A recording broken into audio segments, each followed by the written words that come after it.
Can you read me the story from that picture book on your desk? Huh? It's just some doodles. Fine, I guess there's no saying no to you.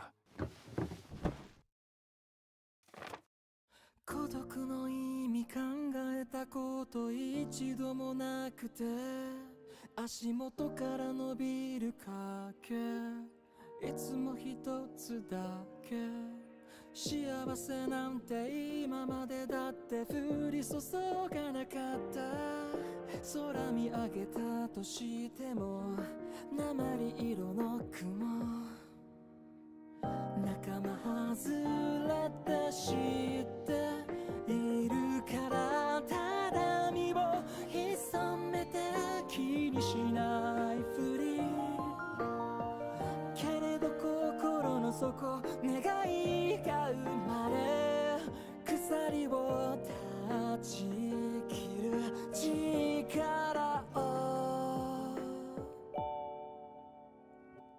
翼を広げ届け無限に続く空へ自由を知って生まれ変わる体で歩みを進め走れ憧れの未来まで風切り走る喜び見つけたから照らす日沈んでも闇にとらわれはしないこれからもきっとずっと変わらないと信じたいけれど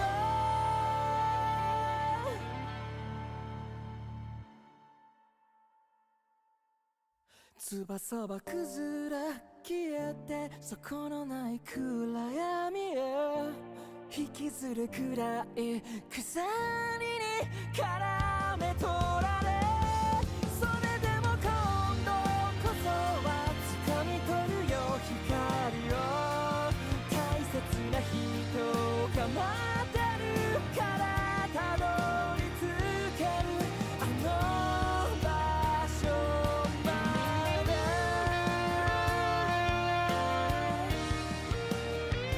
走れ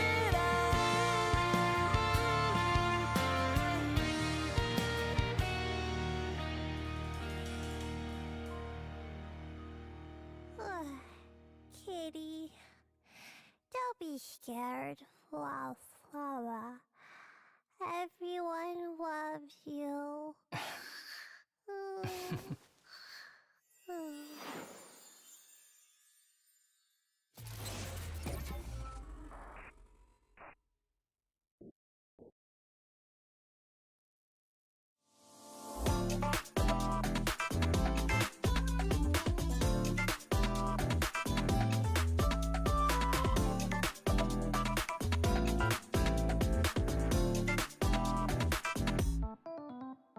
Stars 被湮灭在霓虹的夜，视线所及如同荒诞的谎言。Artificial light 摄入简单，输出肤浅，思考周间世界像碎片般分裂。想要的一切，触手可及之前，是不是最让人眷恋？拥有喜悦，厌倦，在被欲望支配，无尽中沦陷。才不会让承诺被敷衍，不让真心被曲解。没有语言的燃烧，但每一步我要决定权，让下次被发现，让美丽被真实复原。我所了解的，我还没被了解，别再让善意被拖延，不听耳语还显眼。没有语言的燃烧，但每一步我要选择真错误，不被遮掩。真实的我在你眼前，我所了解的，我等待被发现。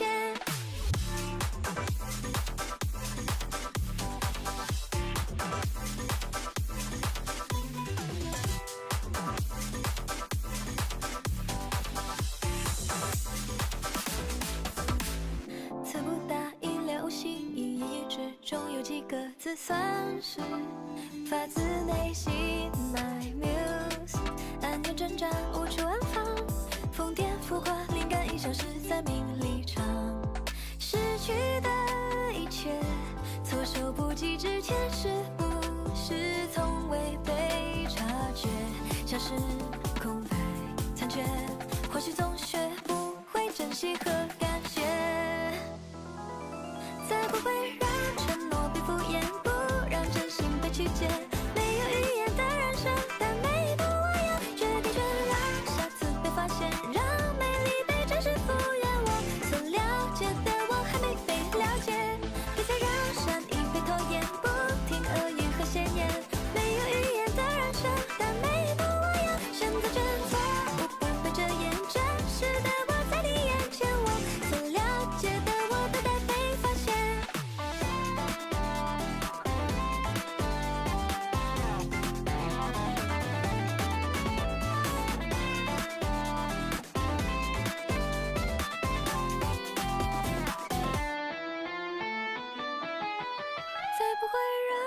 被污蔑，不让希望再破灭。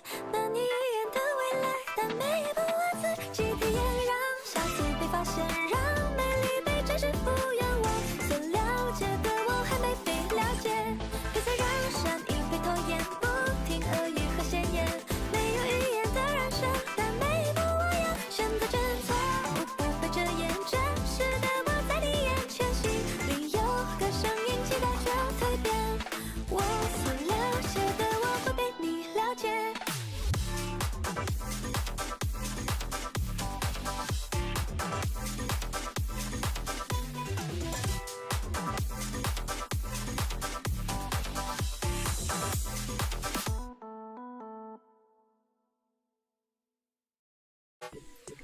Good evening and welcome. I'm Bernice, and I'll be serving you today. What can I get for you? A drink? Some snacks? Oh, a little flames! Mocktails exercise. The snacks are real nice. Sodas sound mixed dry. I'm lit, you can't deny. 3, 2, 1, fire! You never want to be anything that you desire. Bernice, Bernice, Bernice, Bernice, Bernice, Bernice, go, go! That's my desire. You know I'm doing what's left to say. 3, 2, 1, fire! Bernice, Bernice, Bernice, Bernice, Bernice, Bernice, go, go! Bernice, Bernice, Bernice, Bernice, oh, a little flames! Bernice, Bernice, Bernice, Bernice, Bernice, Bernice, go, go! Bernice, Bernice, Bernice, Bernice, gonna watch it burn! I look kinda cute and nice and pleasant, but I got a short fuse for fools to get arrogant. Watch out, let me pour you a drink, but think about messing with me, I'll end you in the bun. So drink your drink, don't you run your mouth. You think about sympathy and things will go south. Wanna push you like the okay, burn you the ash, think twice before you play. I'll make you stand, your daddy's far away. That's my desire. You know I'm doing what's left to say. 3, 2, 1, fire! Bernice, Bernice, Bernice, Bernice, Bernice, Bernice, go, go! Bernice, Bernice, Bernice, Bernice, oh, a little flames! Bernice, Bernice, Bernice, Bernice, Bernice, Bernice, go, go! Bernice, Bernice, Bernice, Bernice, gonna watch it burn!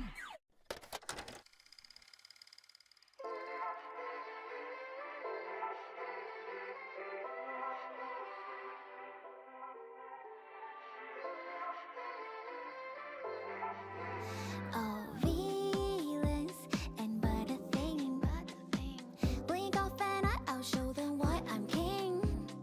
Things change when I'm with you, baby. Facing your smile is so disarming. Pop up in my head, drink me of the day. When you come and take me away, like a princess, don't fret, just be brave. It's you and me there and no other way.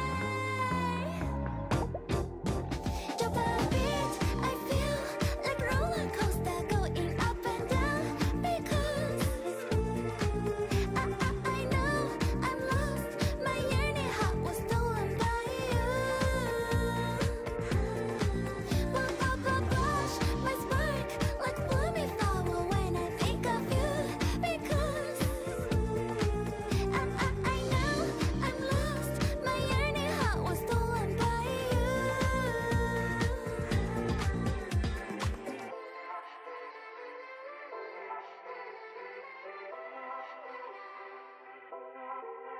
Yeah, plop throughout my hair. Yearning me more than friends.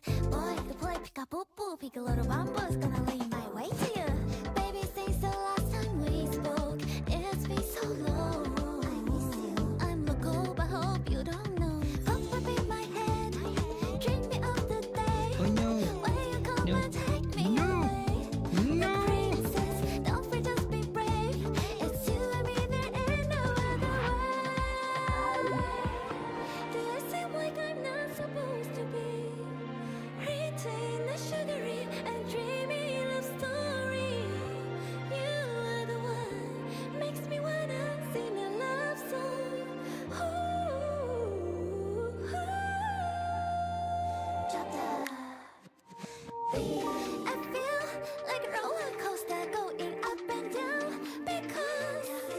Hello, hello. Where is my stream? Ah, my stream is here. Can I hear myself on Twitch? I can. Can I hear myself on YouTube?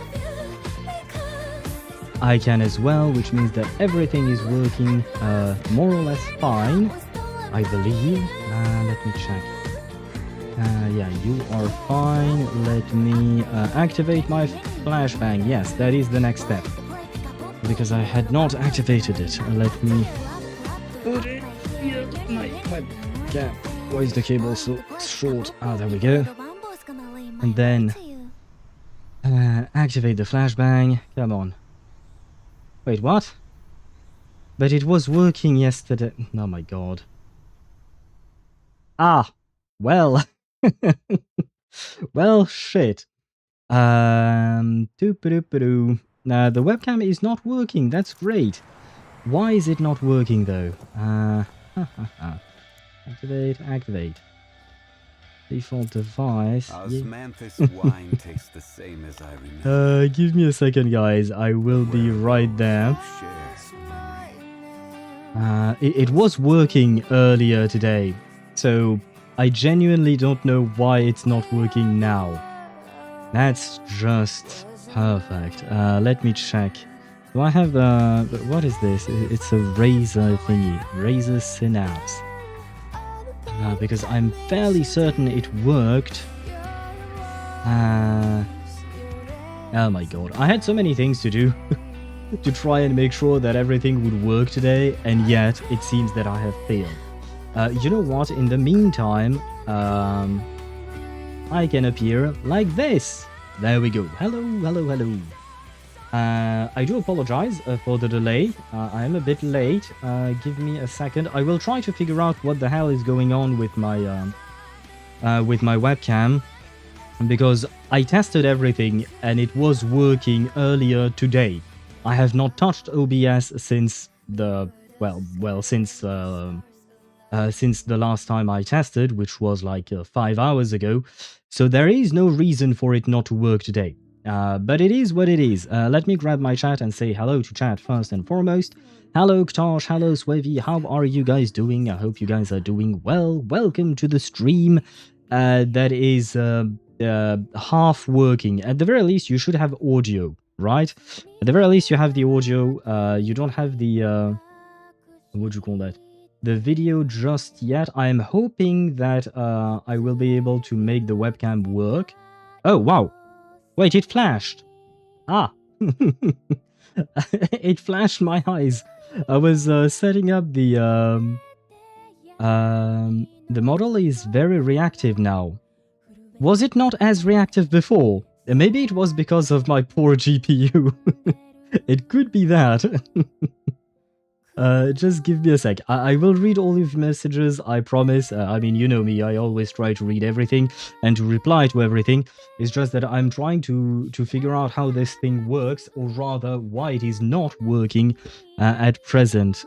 Close you. Where is my just yapping scene? There you go. Webcam, deactivate, activate. No, it did not work. Ah, why though? Appareil et module. Razer Kyo. Okay, so my webcam's driver or something from Razer is up to date according to Razer Synapse or something. Why does it want me to download Alexa? I don't need Alexa. What I need is my webcam to work. God damn it. Ah, wait. Oh, wow. That was bright all of a sudden. Let me see. Okay, it is working in my Razer Synapse thingy. Oh wait, it can't activate if Razer Synapse is activated. Wait, I remember that. Activate this. Why? No. I am so disappointed. Although, wait, Swevy, you mentioned that the PNG model was very reactive. It might be because I changed a tiny setting so that it starts moving when the microphone goes over 15% of its value. It used to be 20, so maybe that's why. but I have a feeling it's mostly because of the fact that I changed PCs. But yeah, changing a PC is great, and don't get me wrong, I'm not going to complain about the PC itself, it is amazing. But having to re-download everything, reconfigure everything is an absolute pain in the ass. I will say that much, because like for instance, right now, for some reason my webcam decided, I don't want to work today. Which is not really up to them to decide, right? I genuinely don't know what to do about the webcam, because I've tried everything. I don't want to have to restart my my OBS or something. I don't think that would be it. Let me check. What if video capture device, would it be that? Yes, video capture device. Let me capture it again, just in case. Wait, it works! Capturing it again worked.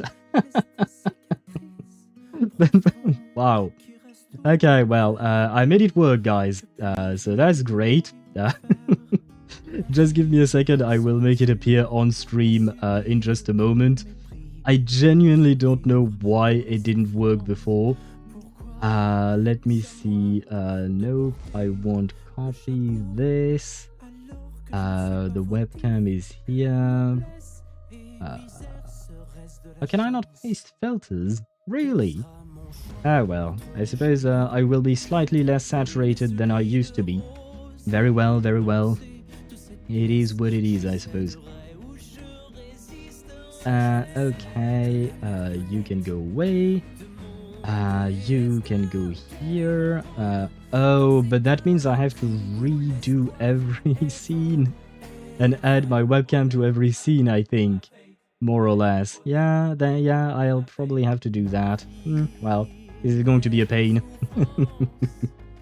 This is going to be a pain, but oh well, it is what it is. I will do what I must. But at the very least, now it's working properly. And I feel like the aspect ratio of the webcam changed or something. I don't really know, but let me move this around like this. A bit more, maybe. Oh god, wait, that was maybe a bit too much. There. And we should be good to go, good to start. Though I need to turn you off, and we can share now. There we go, we are back. Yay! Things are working as intended, more or less. Where was I at? I have this activated, I have that activated. So I think we are finally ready to start. Wait, let me close my poor model that is kind of useless now. Now that I'm a real boy, guys, I promise. There we go. Okay, let me start by reading all of your messages one by one. That way I can finally say hello properly. And by the way, hello Mihai, I will get to your message at some point. But yeah, I've been dealing with some issues, we'll call them that. But at the very least, now we are done, I believe, with the issues. Probably. At least for now. Because I will probably have more issues later on. I know what I'm thinking of, and we'll see about that at that point. Okay, so hello Ktosh, what does Lucia have in store for us? I don't know.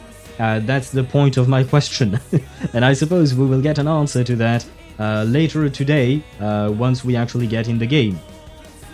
And hello Swevy, this story quest is pretty short, so like 9 streams for our standards. How dare you? You didn't even say hello that you already mock me. How dare you? But you might be right. No, I don't expect Lucia's story quest to take 9 streams. I don't think any story quest has taken us 9 streams. At most, I believe we've taken about 5 streams for some Emphorius quests, I think, as far as I can remember. But 9 would be quite the record, because that would be 2 weeks and a bit more, right? Because usually I do 4 streams per week. So yeah, that would be quite a lot, but hopefully it won't come to that. Al, what is your Steam ID? That's an excellent question. I have no idea. Wait, let me launch Steam. Oh, and oh god, please don't. You shouldn't have mentioned Steam, man. I've had some issues today. I would invite you to read the whole chat that happened in the technical support section of my Discord server. But to be honest, there is quite a lot, so I feel like you would probably not have the time to do so. But yeah, I've had some issues with Steam because I needed to try and get my my what you call that my MiSide save files, and it was a pain. Friend code is fine as well. Ah wait, maybe I should just copy yours. How do you add a friend? Oh, friends plus, there you go. Enter a code friend to invite them to connect. May I say your name, your Steam name, just to confirm that it is you? Oh wait, I could probably just share that with you on Discord in case you... oh, okay, yes, so it is indeed you. I just wanted to confirm. And you have a panda for your profile picture, right? Okay, I have sent you the invitation. Can I look at... Oh no, it disappeared. I assume that means you accepted already. Did you? I don't know, I don't see you in my list, unfortunately. Or maybe it just disappeared because... Wait, blocked? Wait, why is someone in my blocked list? Man, I haven't spent time in what you call that?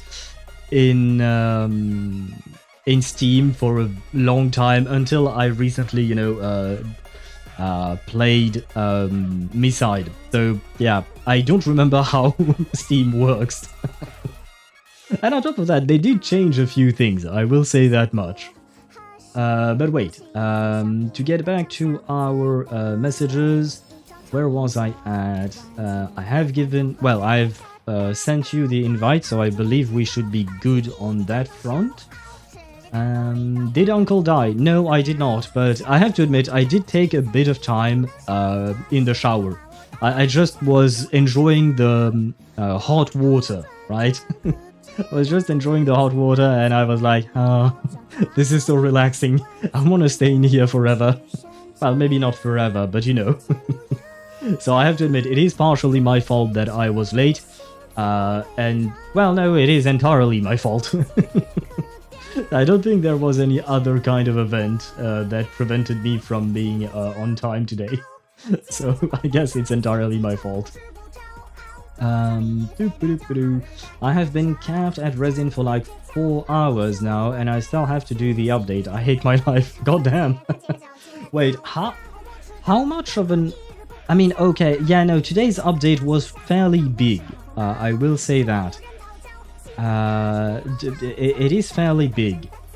If I recall correctly, it was at least 8 gigs, if not more.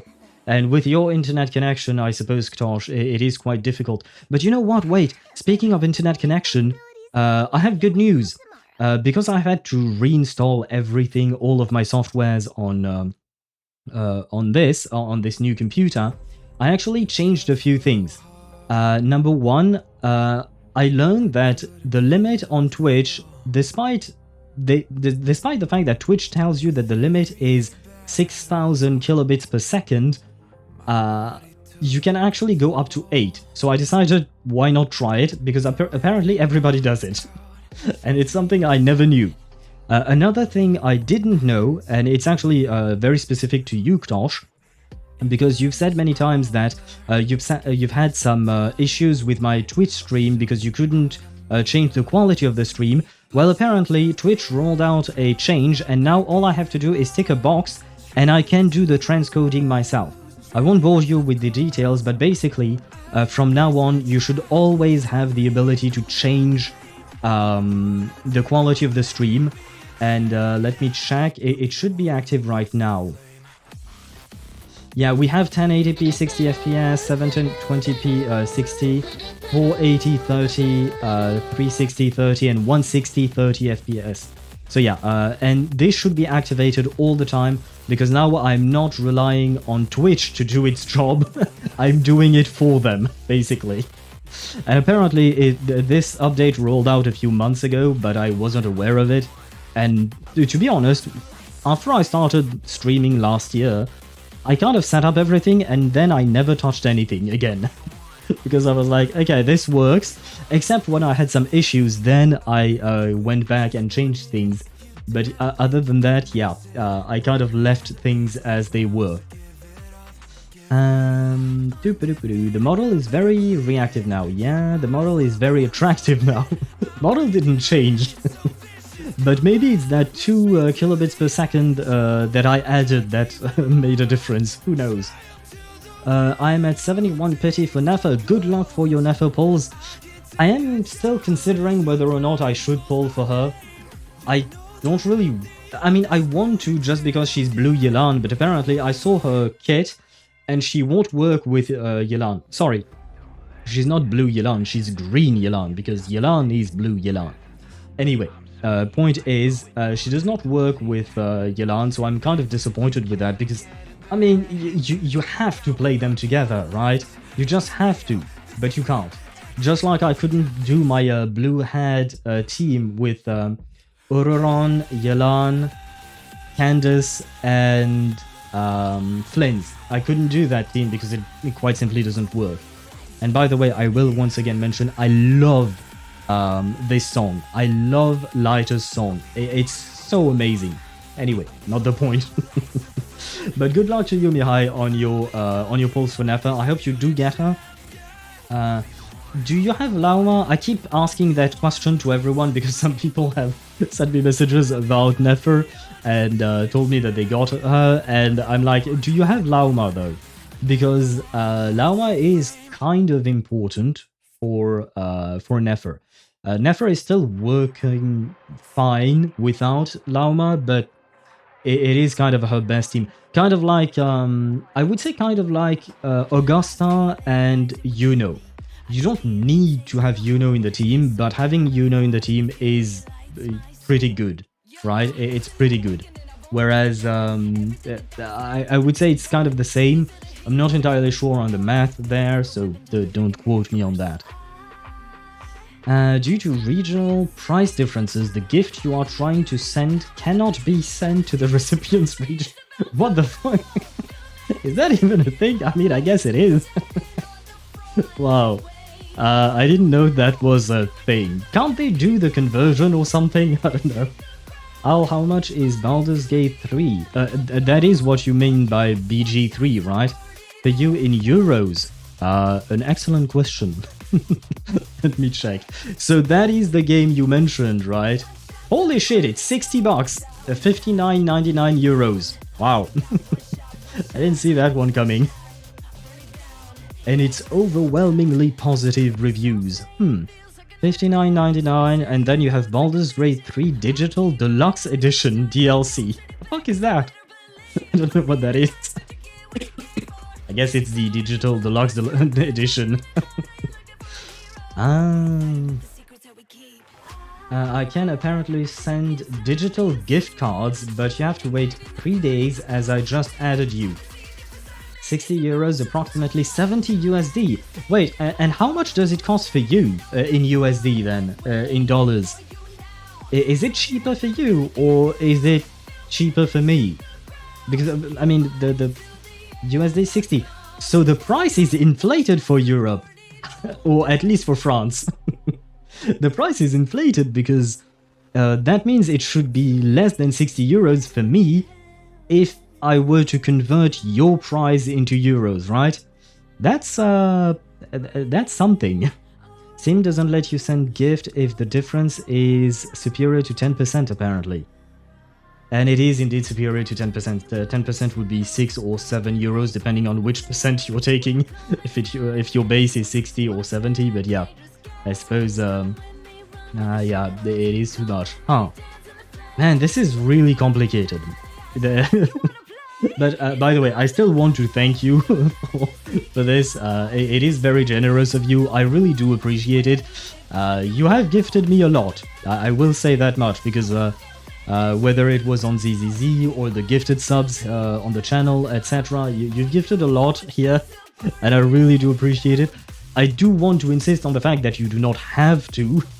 I feel like you know that already, and you do it out of your own accord. But yeah, I'm not used to receiving that many gifts, especially from someone I've never met in real life, you know? Like, for instance, my best friend does gift me a lot of owls, for instance. But other than that, I don't really usually receive gifts like that. So I'm just like, what do I do? I mean, aside from saying thank you, because of course I do wish to thank you. But yeah, just saying, I really do appreciate it. How annoying. I mean, yeah, I suppose it is annoying, especially if... Why do you have to wait 3 days to send digital gift cards? Is it like... I can't think of a reason. You sit there monologuing and entertain me. That is true. That is true. I do that 6 hours per day, 4 days a week. And sometimes even more. And not gonna lie, it can be kind of tiring. Well, it is tiring in its own way. It's not the same thing as when you have to, I don't know, build a building or something. It's not the same kind of fatigue, but it can be kind of tiring, or monologuing like this, and also trying to find things to say. I mean, I'm kind of a chatterbox, so I'm fine, but at the same time, being able to keep going and going and going without really any kind of interruption, it's not a given. I will say that much. And I do try my best not to have any dead air, so that you guys always have something to listen to, because I know that you, for instance, whether you work while you're watching my stream or listening to my stream, but I do the same thing. Like, sometimes I will do something on my computer while I'm listening to a stream, and I like having that background noise, and I do listen to what's going on the stream. And sometimes, like, when there is no sound at all from the stream, I just quickly glance at it, because I'm like, wait, what happened? Did something go wrong? Or something like that. So yeah, I do try my best not to have any dead air on stream. But, well, except when I do this. For instance, when I drink, I don't have a choice, there will be dead air, but that's why I added the music.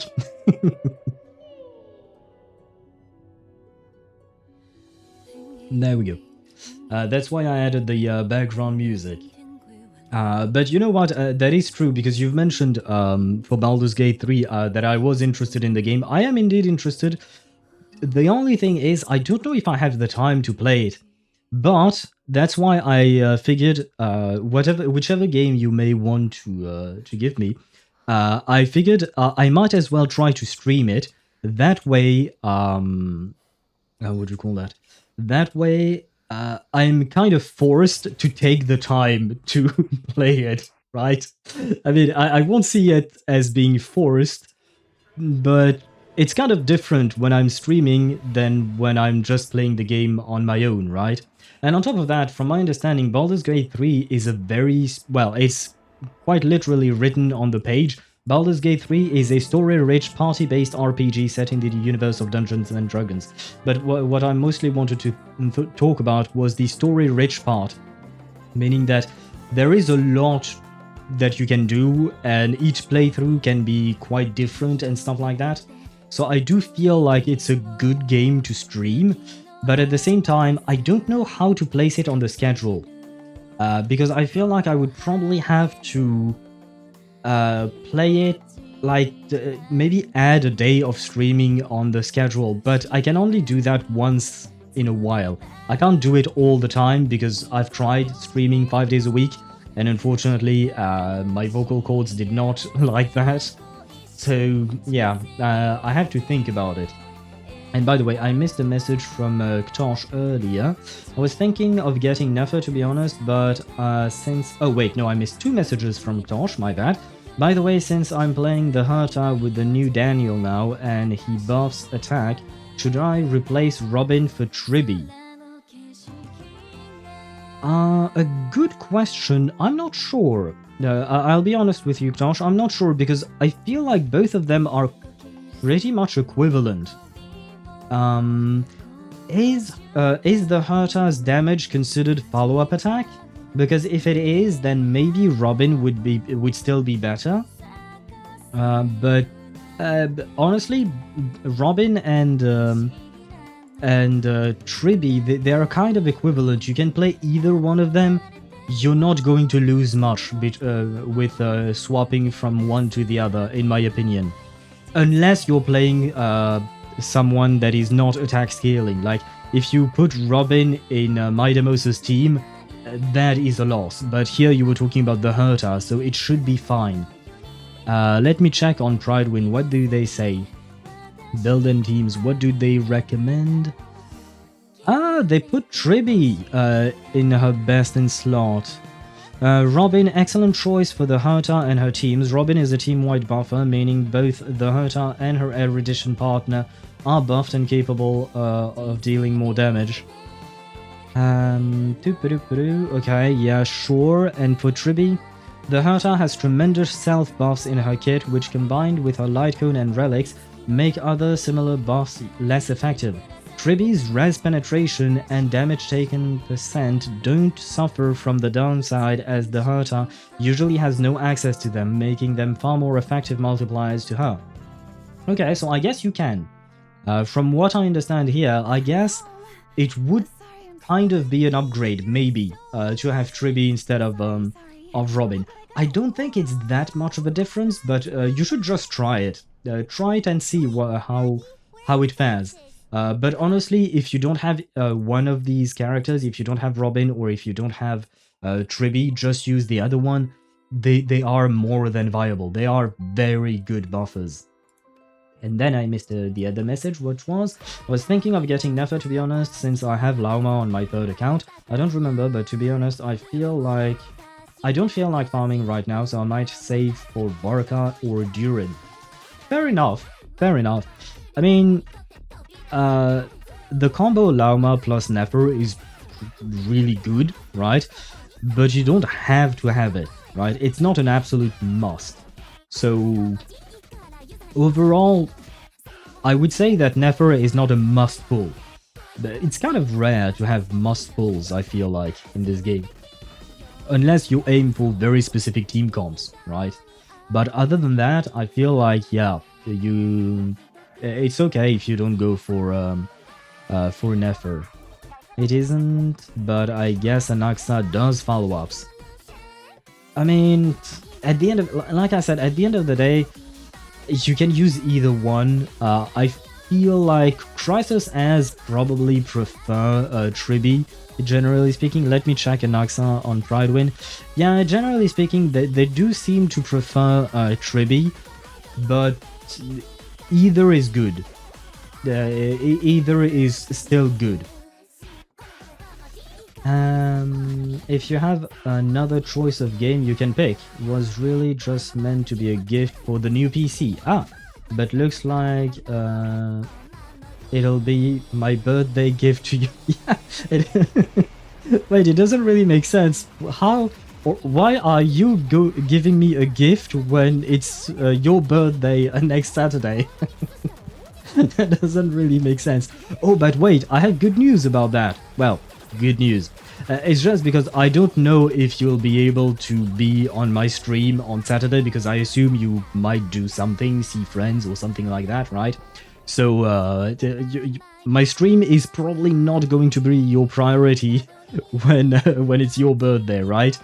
But I did mention that I wanted to finish Me-Side, and at first I thought I would be doing it on Saturday, but because of the change in PCs and the fact that I missed last Saturday's stream because I was building the new PC, I decided that I would do Me-Side tomorrow.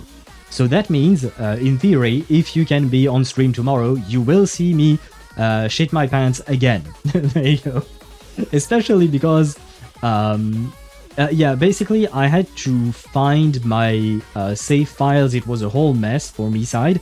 And I managed to find them. I launched the game, and apparently I have to restart, not the entire game, thankfully, but I have to restart right before where we left during the last stream.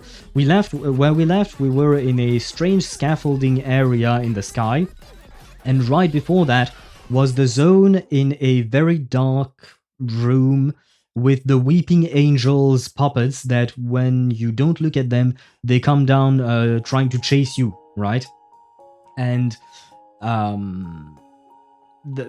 and I have to redo that. And I remember that some of you guys told me that that part was the scariest part, and I remember very much disliking all the jump scares because of these damn puppets, and I have to redo that. So, yay me. I am happy. Owl TV, I guess. It's part of the name. I have to pretend that I am happy. Which I'm not, but it is what it is.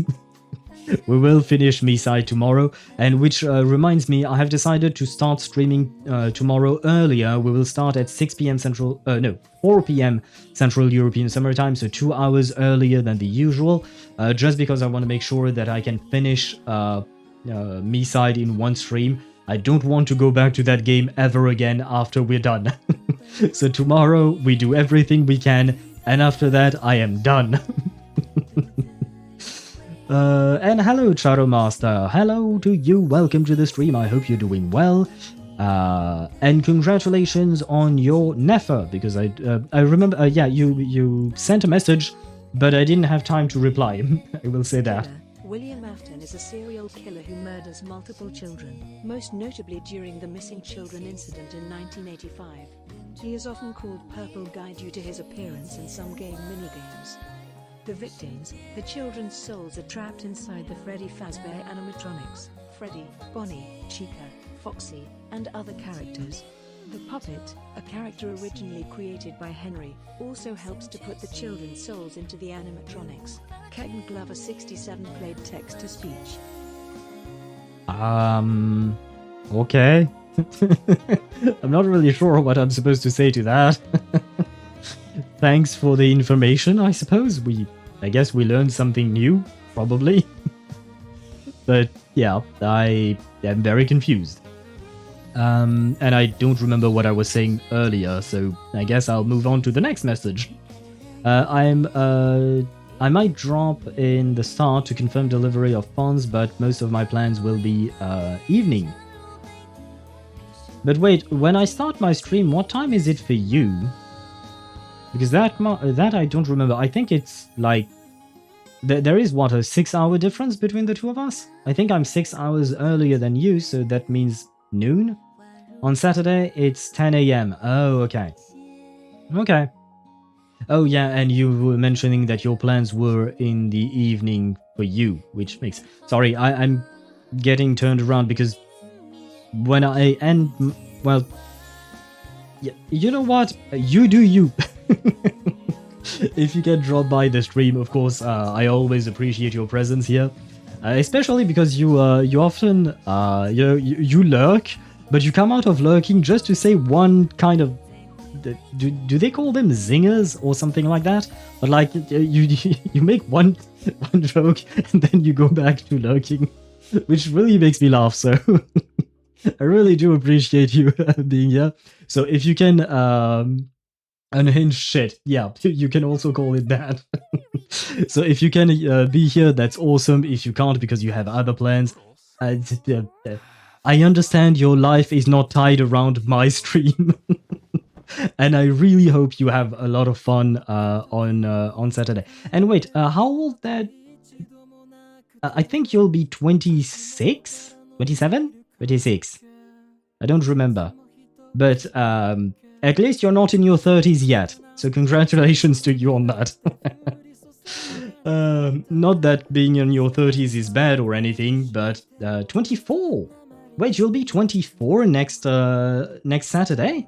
Oh, for some reason I thought you were a tiny bit older than that. I mean, it's 2 years, but yeah. Ah, okay. So you're still in the first half of your 20s. You'll be fine. You're fine for now. But later life does things to you. I'm 31 this year. Yeah, I know there is only a 1 year difference between you and me, Charo Master. I'm 32 this year.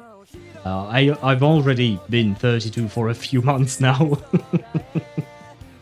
But yeah. You and I are we are what we are alive, and that's what's important. Although, let me tell you this, when I was building my computer this weekend, I had to crawl underneath my desk, to put in cables and stuff like that. And brother, I had to do that for 2 days straight because it took me a while to properly build the computer. I had to reopen it several times to add SSDs and stuff like that. But yeah, I spent a lot of time on the ground, so I developed bruises. Not actual bruises, like you couldn't see anything, but you know when you just press on the skin, you can feel that it hurts a tiny bit. It's really not much, but it does hurt a tiny bit. I developed bruises because I was constantly on the ground, so I had bruises on my knees, on my ass. I know it sounds bad when I say it like that, but I also had bruises on my elbow and sometimes my arm because I was completely laying down. It was a whole mess.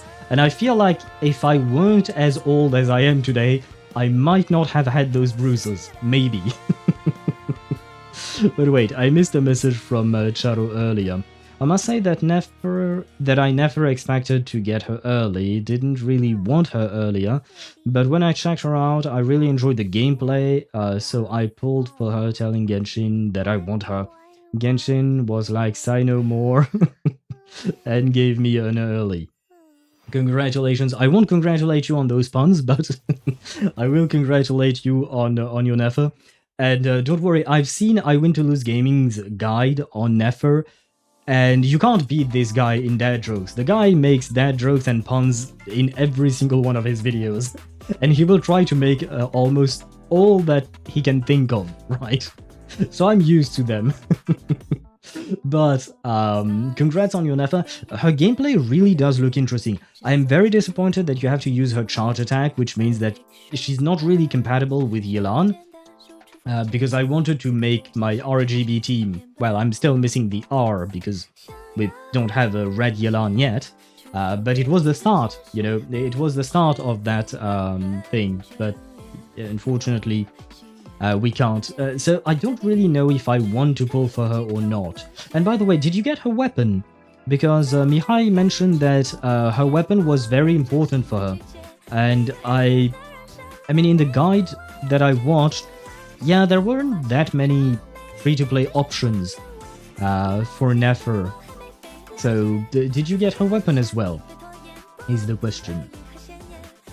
We are internet fossils, mate. Yeah, I'm used to being called uncle by very young people such as Ktosh or Luring as well, Joel, I suppose. Yeah, I understand that on this platform I am old. Even though I don't feel like I'm old, but I suppose I am. To be honest, I kind of forgot I was still 23. Final year of college really fucked my sense of time, I suppose. Is that a good thing or a bad thing? Did you have maybe too much to do in your final year of college? Usually that's what happens, you get really busy in that final year. But you know what, at least you're done with college, right? I mean, I personally quite enjoyed college. Yeah, I mostly enjoyed it. The only thing I didn't enjoy were exams, because they didn't really make sense to me. In the sense that, I mean, I had relatively good grades depending on the subject. Mostly I had good grades. But what doesn't make sense to me is that it does not really reflect real life and how you're going to use that knowledge in real life. So, yeah, I never really liked the idea of being graded on these things, but I loved the learning period. Learning is something I've always enjoyed. The grading part is just, fine, I'll do it because I don't have a choice, and I need that piece of paper saying that I know shit. But other than that, I'm not gonna lie, yeah, exams for me, they're just like, well, fine. They exist. I don't like it, but I have accepted it. Dad joke. What do you do when you see a spaceman? Park your car, man. Ah, I see. I do not own a car, so that joke does not work as well on me. I mean, to be fair, I live in Paris, and a lot of people have asked me why not have a car, why not pass the driver's license test and stuff like that. Because yes, I do not have my driver's license test, my driver's license either. And the reason is simple. Like, I have so many buses and subway stations around me that I'm just like, why the fuck would I want to buy a car? And I have to pay for the driver's license test, which is relatively expensive when you do it in Paris. Then I have to buy a car, I have to pay for insurance, I have to pay for petrol, I have to pay for a parking spot. And I'm just like, yeah, nah, I'm just gonna walk there, or I'm just gonna take the bus. Because Paris has a very solid public transportation system. So I'm just like, yeah, nah, I'm good, mate. I don't need it. Who is asking these questions? An American for sure? No, they weren't always Americans. But several people have asked me throughout my life. It doesn't happen every day. I will mention that. It does not happen every day. But yeah, it does happen from time to time whenever I mention I don't have a driver's license. And I genuinely actually don't want a driver's license just because, number one, as long as I live in Paris, it feels useless to me. And number two, I don't like the idea of cars. They're just polluting for no reason. Like, it's pretty much always better to take public transportation rather than taking a car. On top of that, I've seen my friends driving cars and they've all been stressed out because of driving, especially in Paris. Most of my friends, they live outside of Paris and they never want to come inside of Paris when they're driving their car. Because driving inside Paris is a nightmare. At least that's what they told me. And I'm like, why would I want to inflict that upon myself? And on top of that, waste my money in order to inflict that upon myself. You know? It doesn't really make sense to me. But I suppose for some people it might make sense. But in my specific case, it doesn't. Al doesn't have to experience rush hour. Yeah, I don't. I mean, to be fair, I have experienced rush hour in the public transportation system, and it's not great. I feel like during those times, it would probably feel better to just be in your car on your own, instead of being like a sardine in a box amongst people who don't always smell nice. I will agree with you on that. But honestly, it's more than bearable, and I'm like, just, I don't really need that. The only real reason I could see a car being useful is if I had a kid. With a kid, having a car, I understand. When I'm on my own like this, it's... why? Why? I don't really plan on having... The only kids I want are owls and cats and dogs. But I can't have them, so... so for now, cars are useless to me. But wait, I think I missed a message... oh no, I read everything up until then. Ah, yes, no, I did miss a yes, I missed a message. I don't have it yet, but she needs EM as well because Luna Bloom, so I think I'll just use Nahida's weapon on her. If I recall correctly, Nefer's weapon, I guess it gives EM through the passive, maybe? I don't remember the passive exactly, but her the actual secondary stat on it is actually crit damage. It's 88% crit damage, which is kind of surprising, but I guess it does work on her specifically, right? Final year was okay class-wise, but jump hunt and everything around that was painful. Ah, don't tell me about that. No need to mention that part, I know that all too well. Yeah, I'll just try to get more crits in artifacts. Okay, so you do mention the crits as well. Okay, why not? If you get lucky, why not? Who asking questions? Double bunnies. You like bunnies too much, Charo Master, I think. Rush hour traffic is soul crushing. I mean, I have been in rush hour traffic, except I wasn't driving, of course, because, well, I'm not really allowed to. But I've been in cars that were stuck in traffic, and I'm just like, I'm a patient guy. If I have to wait, I'll just wait. Yeah. Like, when I see people getting angry and starting to honk and just be mad, I'm just like, just because you get mad, it's not going to make the traffic go away, right? I understand why they are getting mad. I do understand it. But personally, I'm just like, well, I can just listen to some music or just wait, basically. I have a very vivid imagination, so I can just invent stories in my mind in the meantime. So yeah, I don't think I would mind it as much as other people do, unless I am in a rush, right? Unless I'm really in a rush to get to some place, then of course, yeah, I'd be a bit stressed out about it. But otherwise, I'm just like, I'll just wait. Waiting is something I do very well. Insurance companies in France are a nightmare as well. Try registering a claim there, even when it comes from another insurance company, but just from another country, they'll still make it extremely hard. Oh, really? Huh.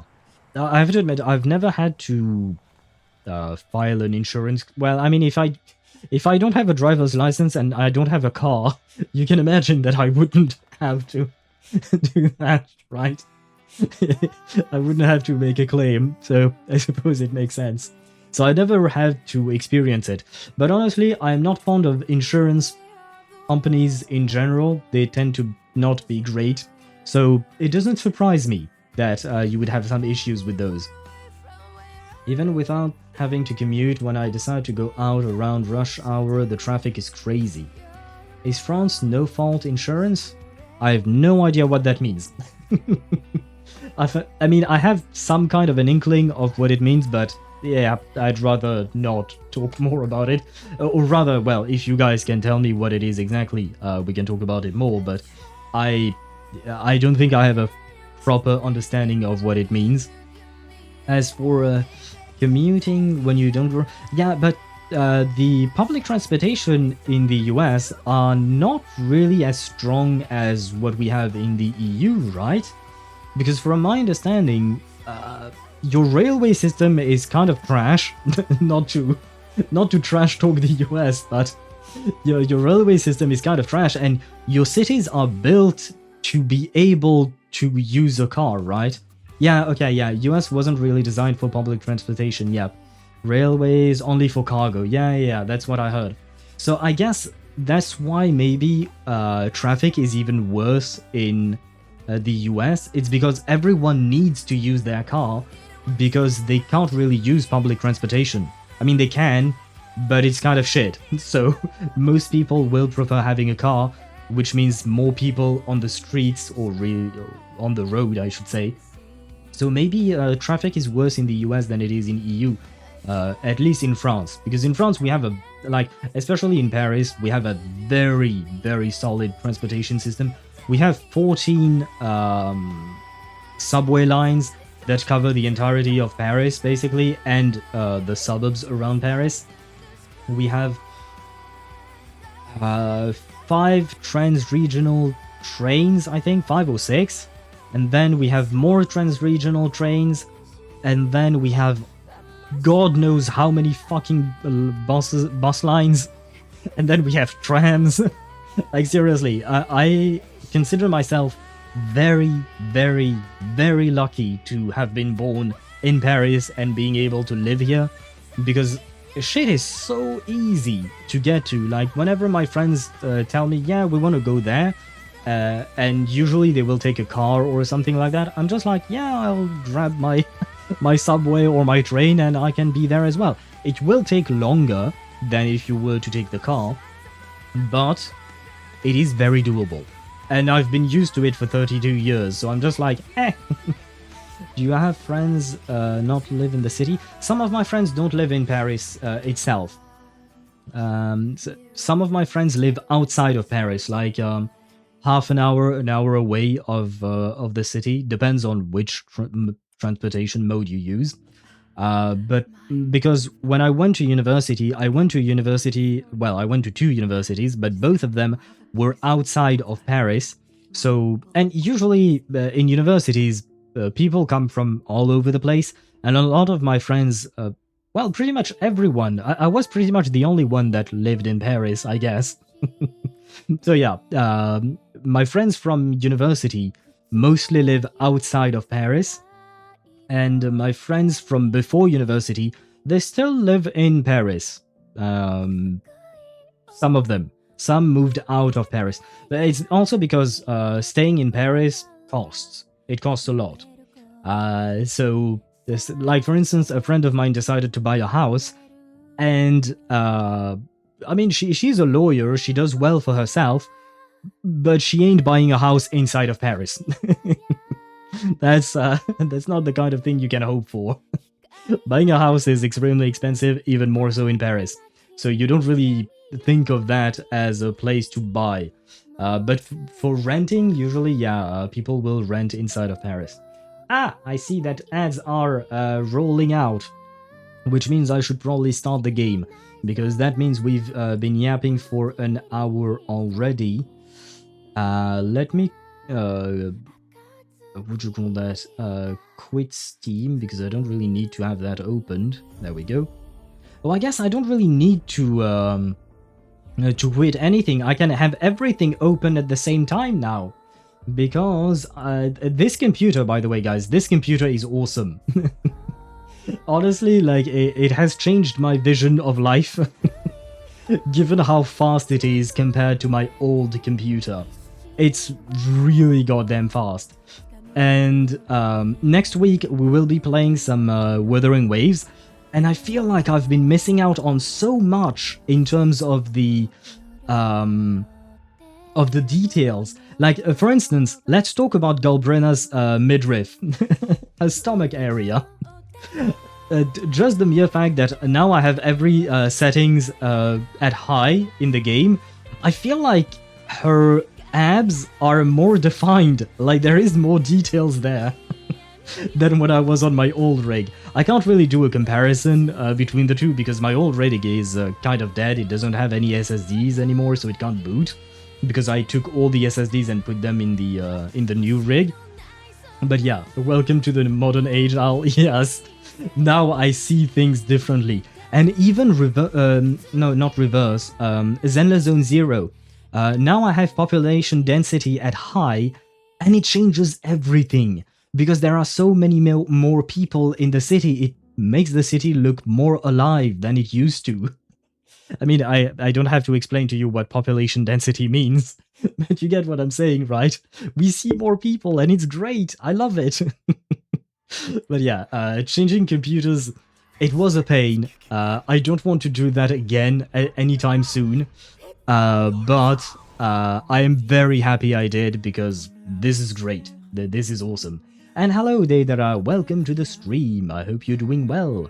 And by the way, wait, let me try YouTube chat to see if StreamerBot is working. It is, just in case, because usually I see you on YouTube side. So I just wanted to check if it was working, but yes, it is working, so we happy about that. But hello to you and welcome to the stream. I hope you're doing well. And my PC building went okay-ish. I didn't have any major issue, but I had a lot of tiny ones, I will say that. So I had to reopen my case, rebuild something, not rebuild, but add a new, an old SSD, etc. I had to do a lot, and it basically took me 2 days, which I didn't think it would take me that long. Though, to be fair, I had to move things around in my room as well, and I don't have a lot of room in my room. I don't have a lot of space, so sometimes it was kind of complicated. So it took me like the entire day of Saturday, which is why I cancelled the stream, and part of Sunday to finish the actual build. And then I had to download all the softwares and stuff like that. And that definitely took a while as well. I mean, the downloading and installing part is not the problem. The real problem is setting up everything again, right? Having all of your preferences being registered and stuff like that. So that was a pain. but overall, it was an interesting experience. I will say that much. It was interesting building my own computer. Next time I have to do it, I will probably do it again. I will probably build my own computer again instead of just buying a pre-built, because, like I've mentioned, like if I had tried buying it pre-built and still gotten the parts that I wanted, I probably would have spent like 2,000 euros. Here, anywhere between 1,800 and 2,000. Whereas here I managed to get away with 1,500, right? So yeah, and it wasn't that difficult. The only difficult things is just because I don't know what things look like in the first place, you know? It only gets easier the second time. Yeah, I would assume so, right? Because I didn't know what the 8-pin connectors, the 24-pin connectors looked like. I mean, 24-pin connector for the power supply, it's kind of easy to spot, but it's just an example, right? But there were a lot of little things that I had to connect between the power supply and the motherboard, and I didn't really know where they were supposed to go, and I didn't really know what they looked like. So I had to really try to find things, I had to look up tutorials and stuff like that, and of course I was afraid to break things, right? But overall, honestly, it went really well. On top of that, Swivy, you mentioned trying not to bend pins for my CPU, and I'm not gonna lie, in my specific case, for my motherboard, I don't know if it's like that for every motherboard, I doubt it, but basically there was a plastic cover on the side of the pins, and it was basically the same height as the pins. So you could, even if I wanted to, well no, I mean I could bend the pins if I was an idiot, but no, that's not the point. If I just drop the CPU in, that's fine. There was no way for me to actually really mess it up. So I am very happy, thank you Gigabyte for making this much easier. And hello resident bed warmer. Resident bed warmer. That can be nice in the winter. But anyway, hello to you, welcome to the stream.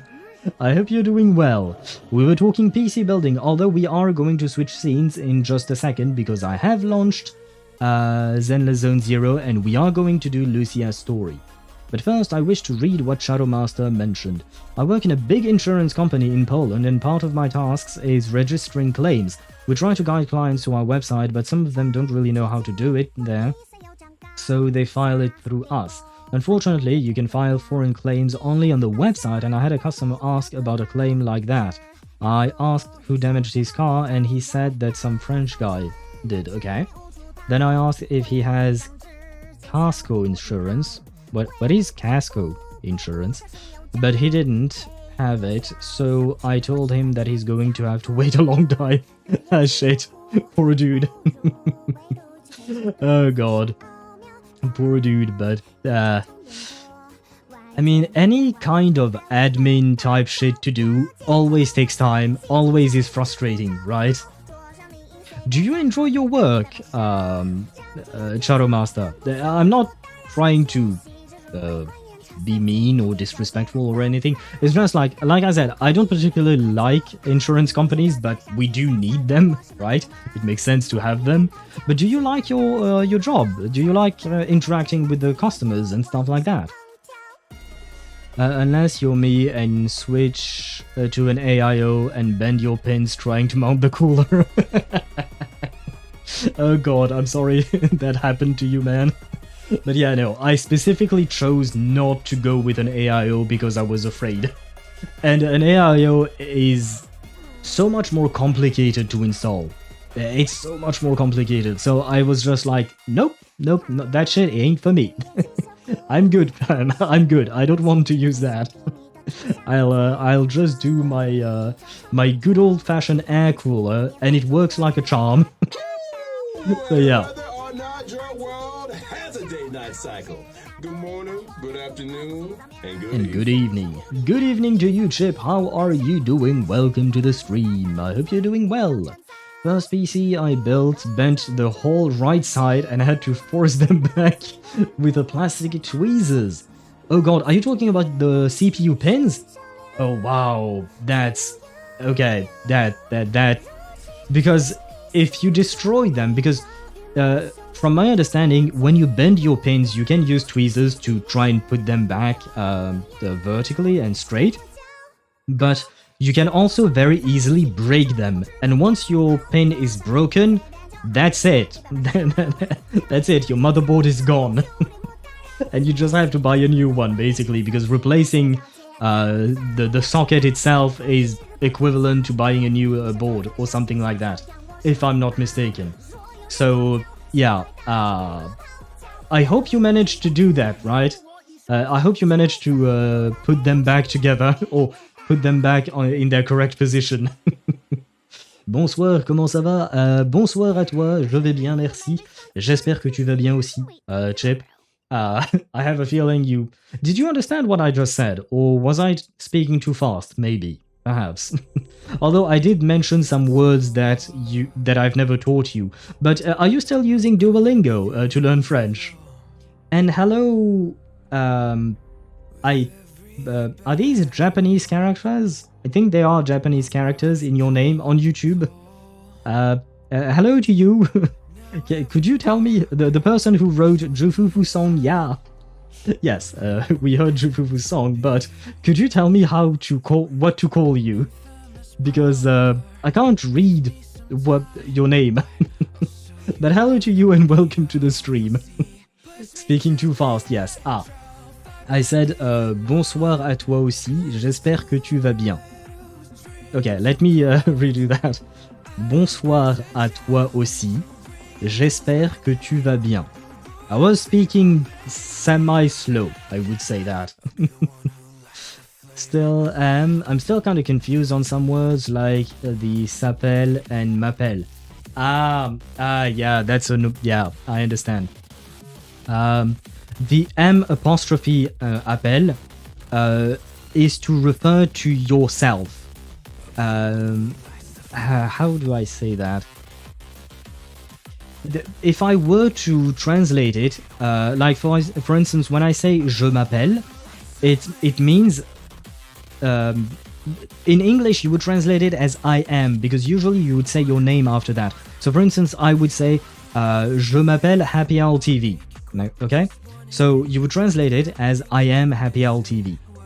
But if you really want to go to the direct translation, it would be I call myself Happy Owl TV.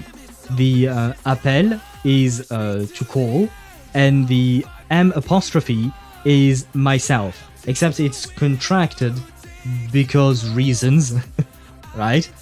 But when you're using the verb s'appeler, you will say je m'appelle, tu t'appelles, il s'appelle. So it's basically I call myself, you call yourself, and he calls himself. Right? It's kind of a weird thing. You just change that letter, the M, the S, the M, then it becomes a T for you, and an S for he, she, basically. So that one is a bit complicated. I understand why you're confused. I see that you're crying. I hope that my explanation made sense. I hope it helped somewhat. The best way to learn French is to go there and learn trial by fire. Well, that's what I did. Well, I mean, I was born here. I was born in France. So I learned, well, my learning period was my entire life. So it was relatively easy for me. But when you've already learned another language and you have another logic in your mind because of your own language, getting into French can be a bit difficult. But Chip, you're welcome to visit France whenever. I will try my best to teach you French. I mean, I already technically kind of do it on stream. But wait, guys, we've been yapping way too much. So allow me to change scenes to Zenless, because I have launched the game. The game has been launched. But wait, I have a problem because I had to recapture this thing. Copy my webcam. Yeah, I had a webcam issue earlier. So I need to paste the webcam there. Oh god, this is way too big. There. Oh, I need to flip it. Flip horizontal. There you go. Let me go there. Shit, wait, I can't see.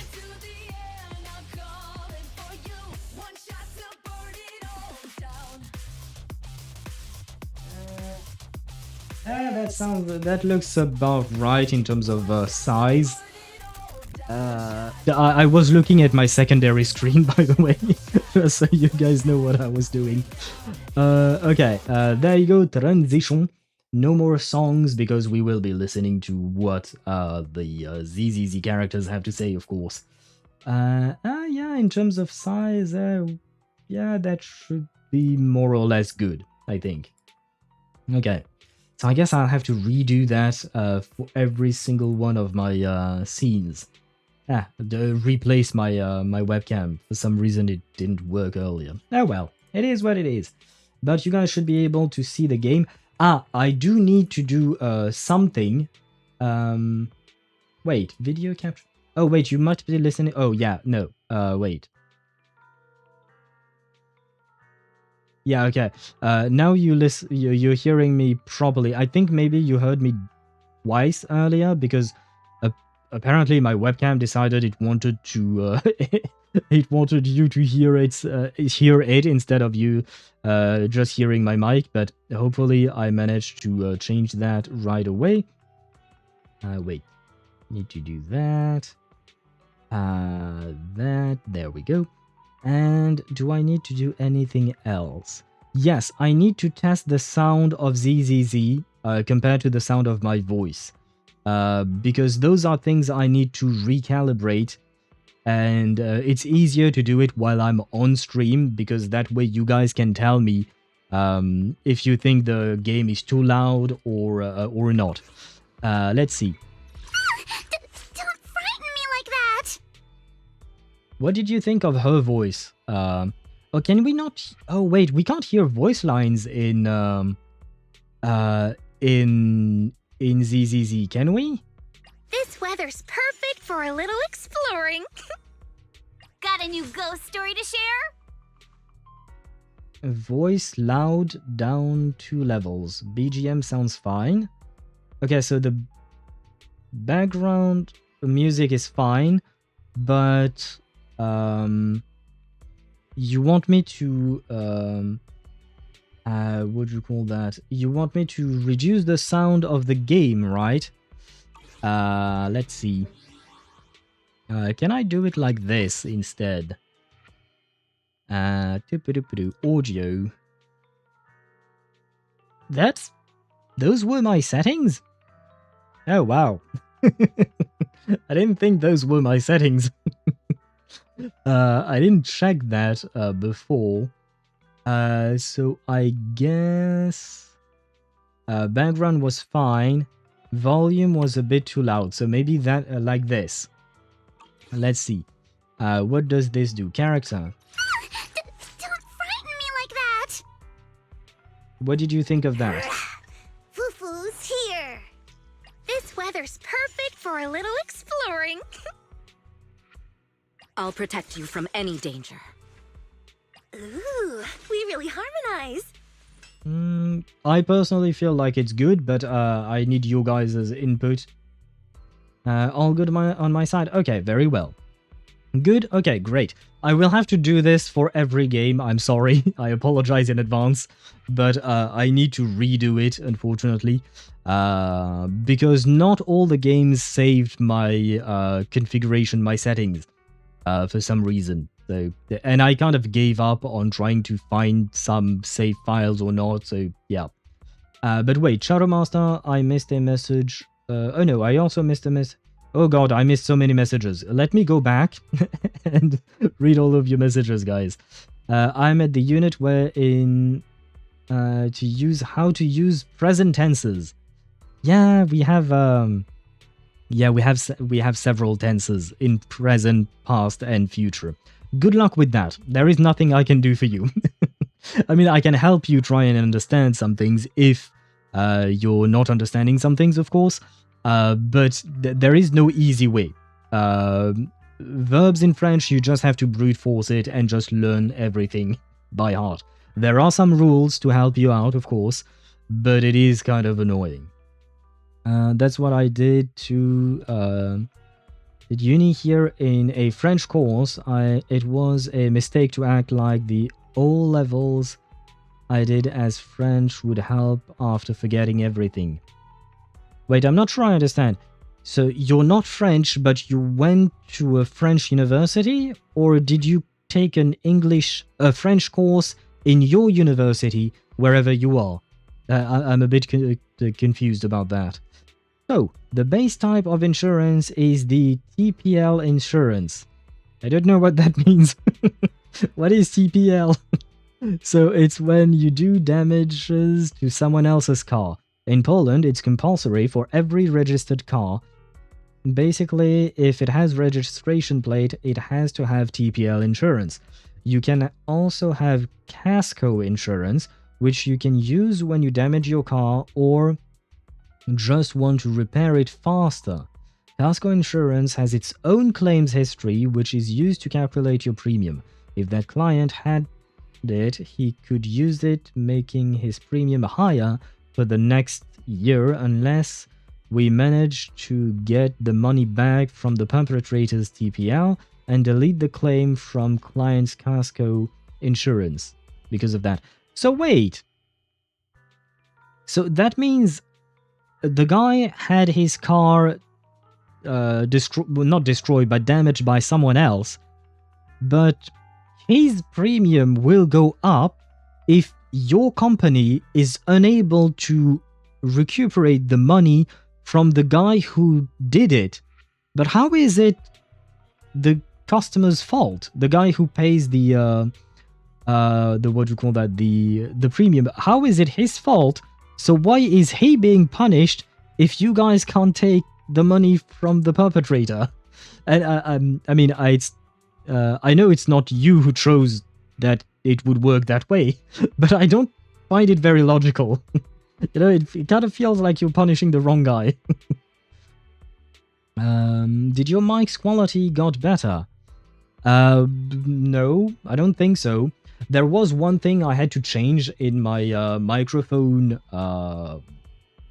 shtick, because what you're hearing right now is not my regular voice. I have filters on. My regular, it does sound more or less like my regular voice, but I do try to make it sound even better than my regular voice because, well, that's the point of streaming, you know? You want quality stuff. So you guys can hear something more pleasant.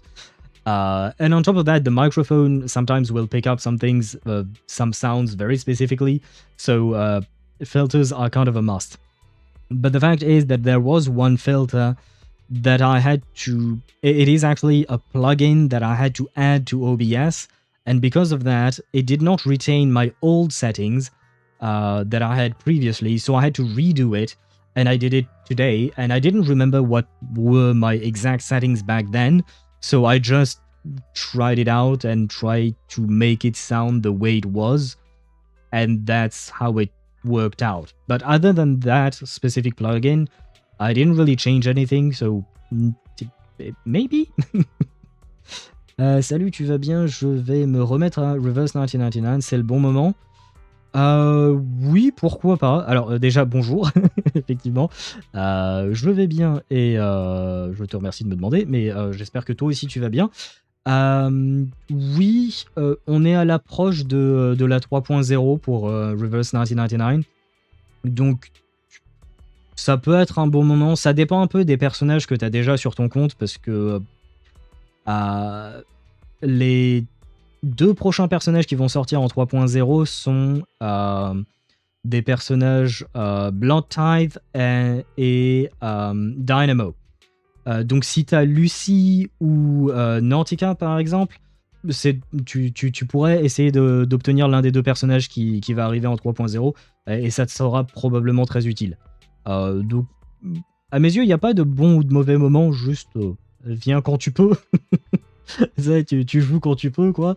Mais Après, j'ai envie de te dire, en général, pour les grosses mises à jour telles que 3.0, souvent, tu as un peu plus de récompenses. Donc, peut-être que ce serait effectivement le bon moment.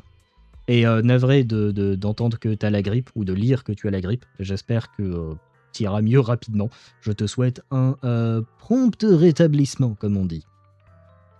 Where was I at? All good on my side. It's good, good, good. Great. I did my degree in France. In high school, I took a bit of French. Ah, I see. Okay. I mean, I hope you had fun, right? I hope you had fun in France, right?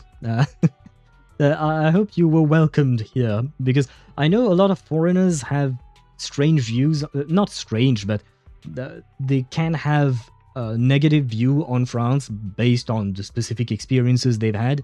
So I hope your experience was a good one. I forgot what ve means and what is remettre. Ve means am going, I guess is the way I would translate it. Yeah, ve comes from the verb aller, which is written A-L-L-E-R. It's a verb that you can use to do many, many great things. It's an annoying verb, but it is very useful, so you better learn it. Vais is, usually you write je vais, so I go, basically. But it's also used to say things like, let's not complicate things for now. But yeah. Je vais... Yeah, no wonder you warned me earlier about French verbs. Yes, because as you can see, the regular form of the verb is aller, which is A-L-L-E-R, and the form that you use with I turns into ve, and then it turns into va, V-A-S, and then it turns into va, V-A, and then it turns into allons, A-L-L-O-N-S. Like, that verb is fucking annoying. Sorry for the cursing, but that verb is a pain. I mean, I don't mind it because I know it, right? It's just fine for me. But I understand why people would be really bothered by it, because that verb makes no goddamn sense in the way it works. So, once again, good luck to you, man. But yeah, vais, usually you will always write it as je vais. Like, for instance, you can say je vais faire quelque chose. I am going to do something. Or you can use it as je vais à la boulangerie. I'm going to the bakery. Something like that, right? As for remettre, remettre? Comment je traduis ça? Put it back. Put something back. Would be the translation, more or less. Like, I took... I don't know. I took the kitchen knife and I need to put it back. J'ai pris un couteau de cuisine et je dois le remettre. Remettre would be put back that kitchen knife into the kitchen. I mean, remettre is just put back. I'm just giving you added context for the sentence, basically. Only if you wanted to use Casco insurance to get the car repaired faster. Most of the time we get the money back soon enough and recalculate the premium like it should be without a claim. And it makes sense because if the customer uses his Casco, then we pay for the repair, so yeah, we will give him bigger premium for Casco for the next year. Okay, so I guess that Casco, I don't even know if I'm pronouncing that right, but I guess that Casco type deal is kind of like a bonus, right? He could have used his regular TPL insurance and it would have been fine, right? He wouldn't have had that kind of an issue. What is that? Agent Soldier Zero Ambi issue fixed compensation? The fuck? Wait, she had an issue? Hasn't she been out for months? I mean, don't get me wrong, I'm not complaining, thank you. Thank you for the polychromes, but She has been out for months, and this is now when they decide to fix her? Oh boy, why not? No wonder. Yeah, I've been here long enough to see the good and the bad. I've lived in a lot of other countries. You eventually learn people are people, for better or for worse. Oh wait, resident, you don't have to answer that question because it is personal, but do you actually live in France? I too live in France, if you haven't understood that, since I've been speaking French and told you that I was born and raised here. But yes, I am French. So yeah, I'm always happy to meet new French people as well, especially because I stream in English most of the time. Well, not most of the time. My stream is generally speaking in English, except when people talk to me in French, then I will try to reply to them in French. But the idea is that most of my streaming is in English, so that most people can understand it. So I'm always kind of curious to meet other French people. Although in your case, you're not French, you came to live in France. Yeah, been here for 6 years. Ah, nice. I kind of want to ask you more questions, but once again, I don't want to get too personal. But yeah, I am curious as to where you are exactly in France. You don't have to give me an address, but and you don't have to answer period, but just like the region, like are you more in the north, south, east, west? I'm not saying the center because there is nothing in the center of France. Massif Central does not exist. It's let's be honest, it's not a real place. It's a place that everybody hallucinates about. I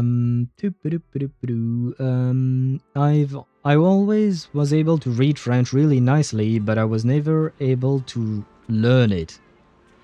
But how do you read it if you didn't learn it?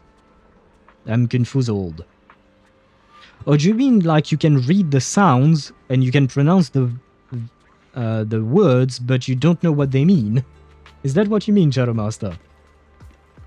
Oh dear, let me just encounter them soon, I guess. Let me witness those sweet frames. Oh yeah, no, the frames. And look at the amount of people in the street. Because there wasn't that many people before. I was talking about it earlier, the frame density. And another thing I noticed, like, look at the quality of the details here. Another thing I noticed, well, it's not raining right now, but I now have reflections in the puddles of rain on the ground. That loading time, holy, yes! The loading time, everything is so much better. I mean, to be fair, my old computer was 9 years old, and this computer uses parts that are, well, they're all new, but the models came out either this year or last year, basically. Like, I think my CPU is from 2024, and my GPU is from 2025. It's like the 9000 series is from a few months ago, if I recall correctly. So, yeah, to be fair, I was expecting this level of improvement, but still, I absolutely love it, man. Look at all these NPCs. This is amazing. And they're just NPCs, but I love it. I've never seen so many people in this game, I mean. And even when you look at the details on the characters, I feel like they're much crisper or something. Like, I wouldn't say that they were blurry on my old computer. They were not. They were still good, but I feel like there is so much more to see here. And I do believe that everything is at max. The only thing I changed was the motion blur. That shit I don't like, yeah. But everything else I kept as it was, because that was what the game told me to get. But yeah. This is this is amazing. I am so glad I changed computers, man. Your war machine served you well. Yeah, my old computer really served me well. 9 years of long service. Only locked at 60. Make it unlimited. I don't really see the point. Is there a point in unlimited FPS? I am recording at 60. FPS, and I'm transmitting at 60 for stream, and my monitor is also 60 FPS. The only reason I could see that... that going over 60 FPS in those conditions would be good would be for a shooter game type CS. Once you uncap, you can't go back. Okay, let's try it. I don't really know if it will change anything because I don't feel like I would see anything different. Did it change anything for you guys? I mean, we will probably see it once we actually get into a combat or something. I personally don't really see any kind of difference. It still looks great. That's all I can think of.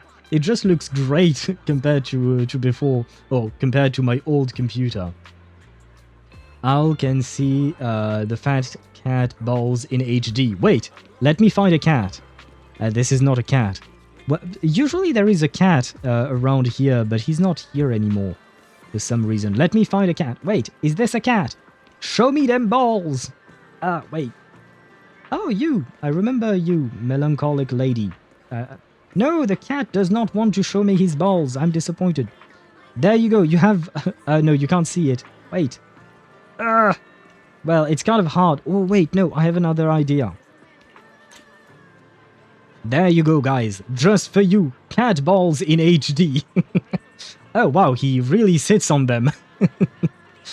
Doesn't it hurt to sit there? Anyway. There we go. Cat balls in HD. I paid 1,500 euros to see cat balls in HD, man. It's so stupid. Why am I here, by the way? Oh, right, to start Lucia's quest. Fuck. I forgot about that. This is why we're here. Oh, God. And I think I missed quite a few messages. I've been living in Rouen for about a year now, but I used to live in Cergy. Oh, okay. Not gonna lie, I've never met a person from central France. You might be right. There is nothing. There is something in France that is called the void diagonal, and it's basically a diagonal line that you can trace across the map on France, where there is basically nothing. It's just that the population density is much, much lower in that specific place, and the center of France is basically empty. There are people, there are villages, there are towns, of course, but most of the population of France is concentrated around Paris, and then other cities such as Lyon, Marseille, Bordeaux, Normandy, which is not a city, but the region, and Rouen, for instance.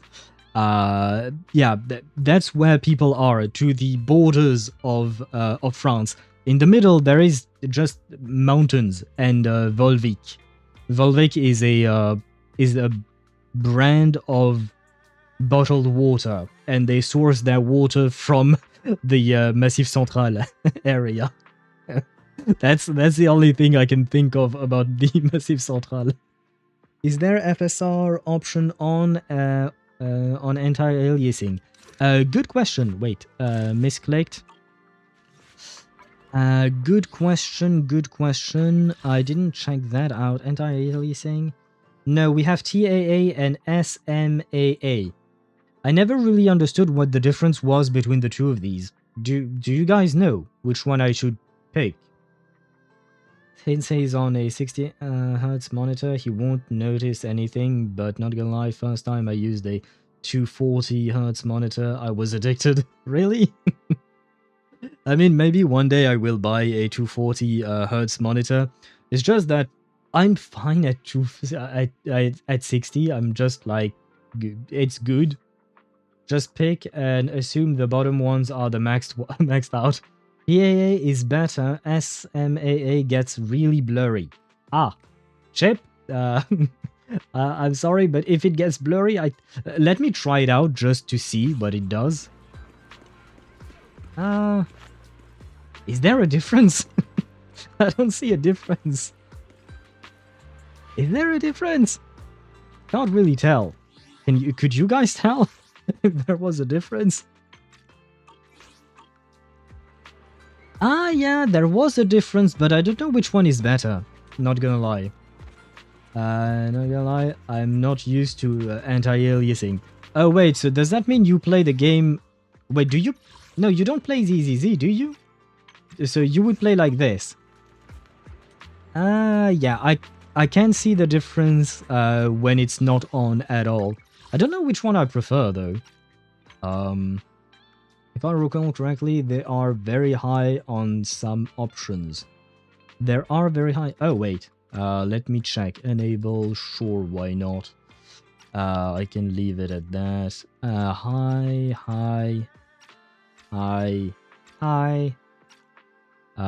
High precision character resolution. What's the difference between dynamic and global? What does that mean? I don't even know what that means. Quality high. We could go to... I don't know what anisotropic sampling is. I have seen it plenty of times in games, but I've never known what it was. Anti-aliasing, I know. Anisotropic sampling, no idea. Am I supposed to put this at 16 then? Mirror reflections, high. Volumetric fog, high. Bloom, enabled. Motion blur, disabled. Distortion, enabled. And color filter strength 10. SMAA is sharper. TAA is better for dynamic scenes, but tends to get blurry. Wait, so does that mean that SMAA is better? Because earlier I thought you mentioned that SMAA was blurrier, or did I misread? Uncle, can you open Discord really quick? I am on Discord. What did you send me? Really? You wanted to... Ktosh, really? You wanted to... you wanted to show me that picture? It's just a guy, a waitress asking, "Are you comfortable, sir?" And the person replies, "No, come for food." Instead of "come for table," "come for food." So it was just a dad joke. Is that why you you sent me that message? I see. Is there a rendering higher? Oh, I guess, yeah, there is 1.2. Does it change anything? Not really sure if it did. You might not notice a big change in a game like ZZZ. Anti-aliasing is better for the really demanding games with strands like strands of hair and complicated graphics. Oh, I see. You can also enable this now. DLSS. Wait, which one? What was DLSS again? Because I remember reading that somewhere at some point. Reading about that, but I don't remember what it is, and I don't see it here. And let me see this. Yeah, there is a tiny difference, I guess. We can keep it as that for now. I'll have to do a fight at some point in order to truly see. Ray tracing. But I didn't see ray tracing in here. So I don't think ZZZ has ray tracing, right? I linked instructions in the ZZZ channel. Oh, wait, there needs to be instructions?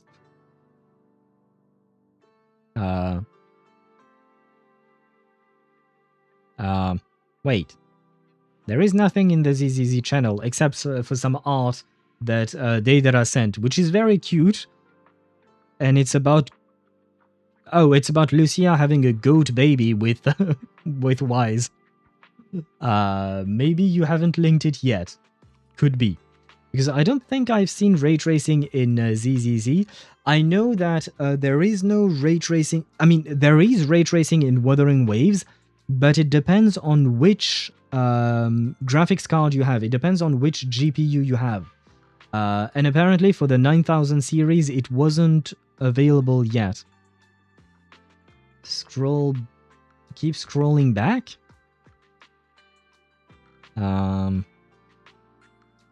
Wait, but when? Scrolling back to when? Yeah. Oh, how to enable RTX and DLSS. Okay, yeah, I saw it.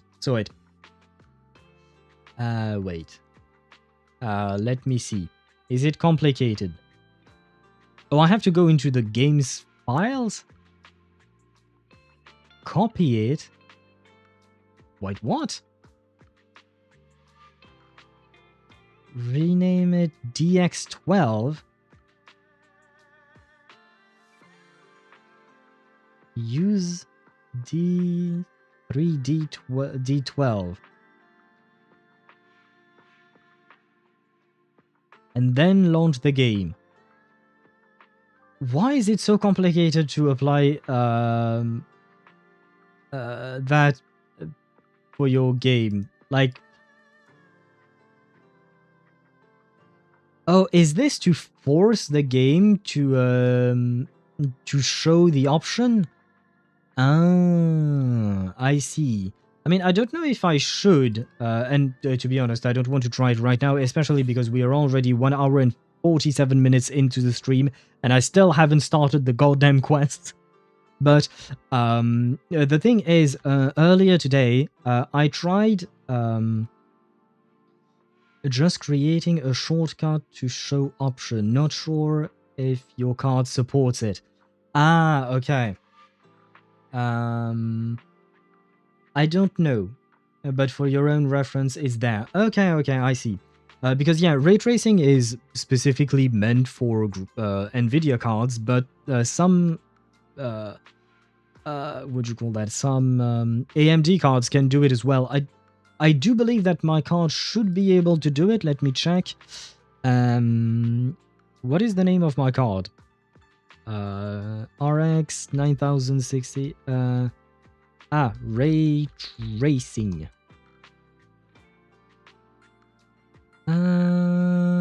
It does seem like it can. From what I could see, it does seem like it can do it.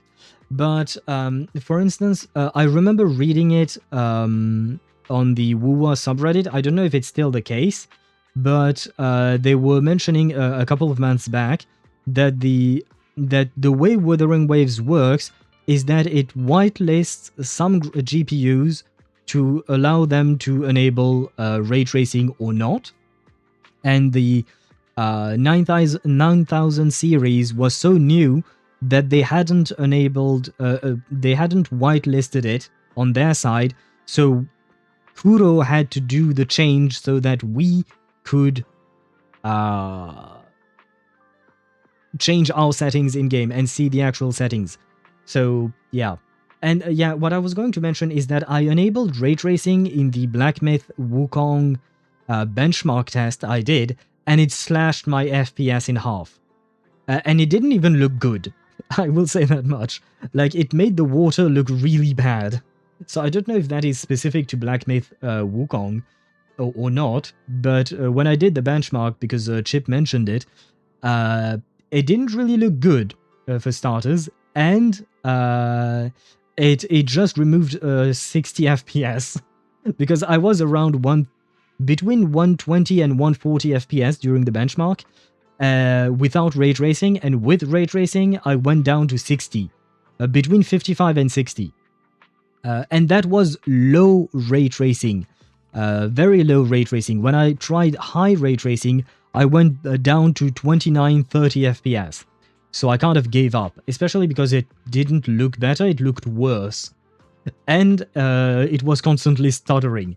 So I was just like, okay, so I guess I just give up on this, then there is no point.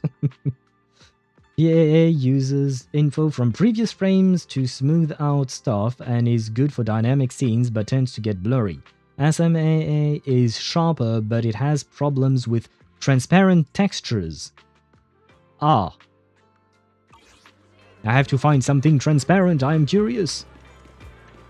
Isn't this a transparent texture? Wait, is there a... I guess there is an invisible wall, or this window is really clean, because I don't see this window the same way I see this one. Anyway, not the point. They need a big stage for a team that I don't have. Oh, wait, Deidara, you're talking about, what'd you call that? You're talking about, Honkai Impact 3rd, right? No, go away, girl. I wasn't, yeah, go away. I was trying to click on this thing. God damn it. And just to check, my CPU was at 50%, my GPU 42%. 43 degrees. How my GPU is so cool. I love it. It's very surprising, I will say that much. The way the GPU is idling at 30 degrees and maxing out at 50 degrees. This GPU is insane. Okay, guys, enough shop talk, because otherwise I feel like we're never going to start the story. I have to try and rein it in. RX 6000 series and higher do have capabilities to do ray tracing. Okay. 60 on ray traced on, that ain't so bad after all. It ain't so bad. It isn't bad, but it didn't look good. So I don't think it was, I don't know if it was a problem with the GPU or the benchmark itself or something else, but it actually looked worse. And it was kind of stuttery. It wasn't a smooth gameplay experience. Well, gameplay, it was a benchmark. But it wasn't a smooth experience, so I feel like it wasn't worth it. ZZZ seems to have enabled it, but doesn't show up normally. You need to force flags on shortcuts for option to show. Why would they make it so complicated, I wonder? Why? Did I miss messages? That's why you need Nvidia card for it, because they also have frame generation that works great with ray tracing. Yeah, I mean, a lot of things are catered towards Nvidia cards, but... and I used to have an Nvidia card which was not capable of ray tracing because it was not even an RTX series, it was a GTX 1650. But I do find that AMD cards are cheaper, and AMD is more generous with their VRAM. Like, VRAM is a bit of a bottleneck on some things, not on gacha games, so that's fine. But Nvidia is really stingy with their VRAM, so I figured I might as well switch. And I do like AMD better than I like Nvidia, just overall as a company, I will say. Tales of the Dreamless. Now let us learn more about our goat. You're about to enter immersive storytelling? Yes! Let me be immersed in the goat.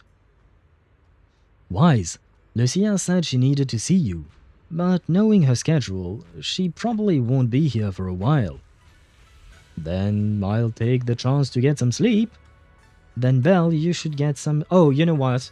Let us be a gentleman and let us allow our sister to sleep. Oh wait, this thing is shiny! I don't think I've ever noticed this. This is shiny! Let's tell Belle to sleep. Wise, are you sure you're not actually an old man in disguise? It's way too early for sleep. Alright, I'm going to bed. If you and Lucia run into anything fun, you better tell me about it.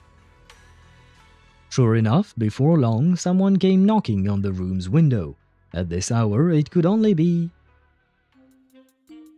Wise? I knew you'd still be up. By the way, guys, can we talk about one thing? You guys can't see it because I'm not recording my desktop. I'm just recording the specific window of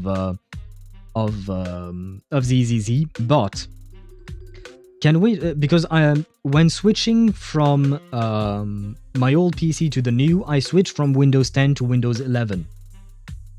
Why? Why did they choose to change where the volume appears? You know, when you change the volume on Windows, before on Windows 10 there was something on the top left corner of your screen that would pop up, and you would see the volume change, right? Now it's on the bottom part, and here it wasn't much of a problem, but when I'm watching anime and I want to change the volume of Windows, that new button, new gauge thingy, blocks my subtitles. So I have to pause the anime to change the thing, because otherwise I cannot read the fucking subtitles. Sorry, it pisses me off. It's stupid. Why? There is usually nothing on the left corner, so leave it there. Why put it in the middle like this, where you have subtitles? Ah! Sorry. It's so stupid. It makes no goddamn sense. Why? Anyway. I am quite the night owl. That is true. I am both the night and the owl. And I'm also happy. Yep, I'm still up. I'm just not an early sleeper. Perfect. Anyway, the reason I'm bugging you at this hour is... I was hoping you could help me with something. Lately, my ethereal research has been like a Tarrasque mixer trying to get through the old metro tunnel in Cretan Hollow. Completely stuck. I don't know what that means because I don't remember what a Tarrasque mixer is. I assume it's one of the Ethereals and we fought them before, but I don't remember all the Ethereals' names, not gonna lie. VRAM is the new boogeyman of graphics cards. Yep, it is. Yeah, and I don't really know why Nvidia is so stingy with it, because if AMD can do it, I don't see why Nvidia couldn't, right? If one company can give us 16 gigabytes or even more sometimes, I don't see why the other company can't do it as well. Immersed in the goat. Coco Goat again? Yeah, this is Coco Goat. This is our new Coco Goat. More detailed and with a bigger cleavage, maybe. Oh, Windows 11? Yep, I made the switch because the support for Windows 10 ended, so I was like, why not? Why not switch from one to the other? And like I've mentioned, on my old computer, I had a retail version of Windows, a retail key, which means that I was able to use that key on this computer and upgrade from Windows 10 on the old computer to Windows 11 on this computer. So I didn't have to pay a new one. So that's great because that saved me about $150, right? Unless you buy from other websites where you can get the keys for cheaper. Will the new PC have the schedule not going for like 2 streams for a story or something? Nah, the new PC goes faster. I don't. the new PC is faster, but I am not. Because money, they can now they can get away with... Oh, they know they can get away with it. With all that market share, even Intel cards have plenty of VRAM now. Yeah, I guess so, yeah. They know they can get away with it because they know most people tend to buy Nvidia cards. Well, one day, I believe Team Red will win. I don't believe that Team Blue will win, because Intel cards? I've basically never heard of them. I mean, I have, I know they exist, but I don't even know their denomination. Like, for the longest time, I had a GTX card. I had a GTX 1650, and before that, I had a GTX 970. So I had Nvidia products, but I was still aware of what was happening on AMD's side, right? But Intel is something, I know it exists, but I never hear anything about it. So, yeah, I'm not really sure that Intel is going well, is doing too well in there. Oh, that's rough. How are things going before you hit the bottleneck? Intel is somewhat fumbling right now. Yeah, that's what I heard, not just with their GPUs, but even with their CPUs, which is another reason why I switched to AMD. But yeah, it seems like Intel is not doing so well, unfortunately. Can I watch the TV, Dad? Yes, but don't turn it on. And you rolled a 19 out of 20, Tosh, and then you went to lurk. I hope you're happy with that 19. Close to a natural 20. I have a B580. I really, really like it. Wait, what is a B580? I mean, I know it's a GPU, but what kind of a GPU is it? Let me check. B580 12GB OC. Hey, you know what? 12GB for... Oh, 329 euros? It does feel kind of... a bit expensive. Is there another... Oh, I can find it as well at 282 euros. Okay, it's a bit cheaper than on the website that I clicked on at first. It's an Intel card, like Charo said. Yeah. Wait. Yeah. I mean, I understood that it was an Intel card, but see, I've never heard about those Intel cards before. It was going pretty well, I guess. I had this plan to turn our lawn into pedal sofas for holo camping, and I tried to figure out how the traffic lights on Fawn worked.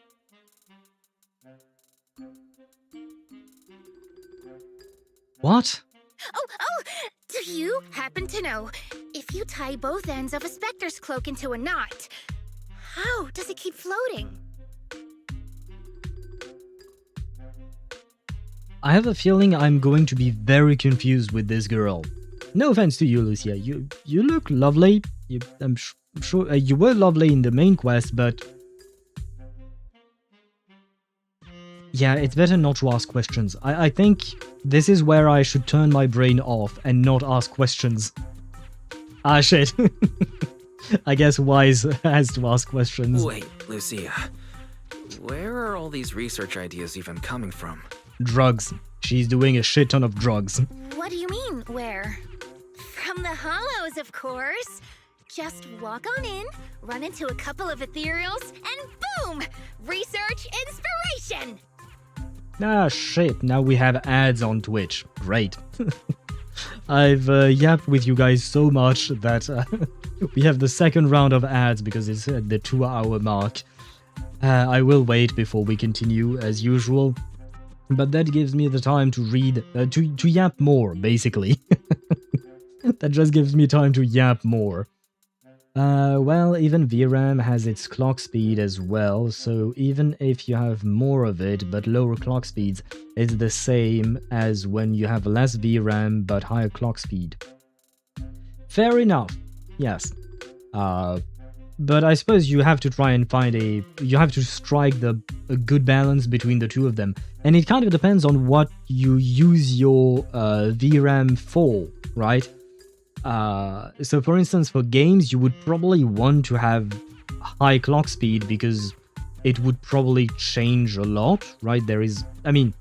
Not change, but I don't know how to express what I'm trying to say. But my point is kind of like, depending on the application, sometimes you just need more VRAM because you won't be able to run whatever you want to run on your computer. Because you need that VRAM. So like for instance, if 32GB of VRAM is the bare minimum and you have 16 but you have a high clock speed, then you still won't be able to run whatever program you're running because it requires those 32, right?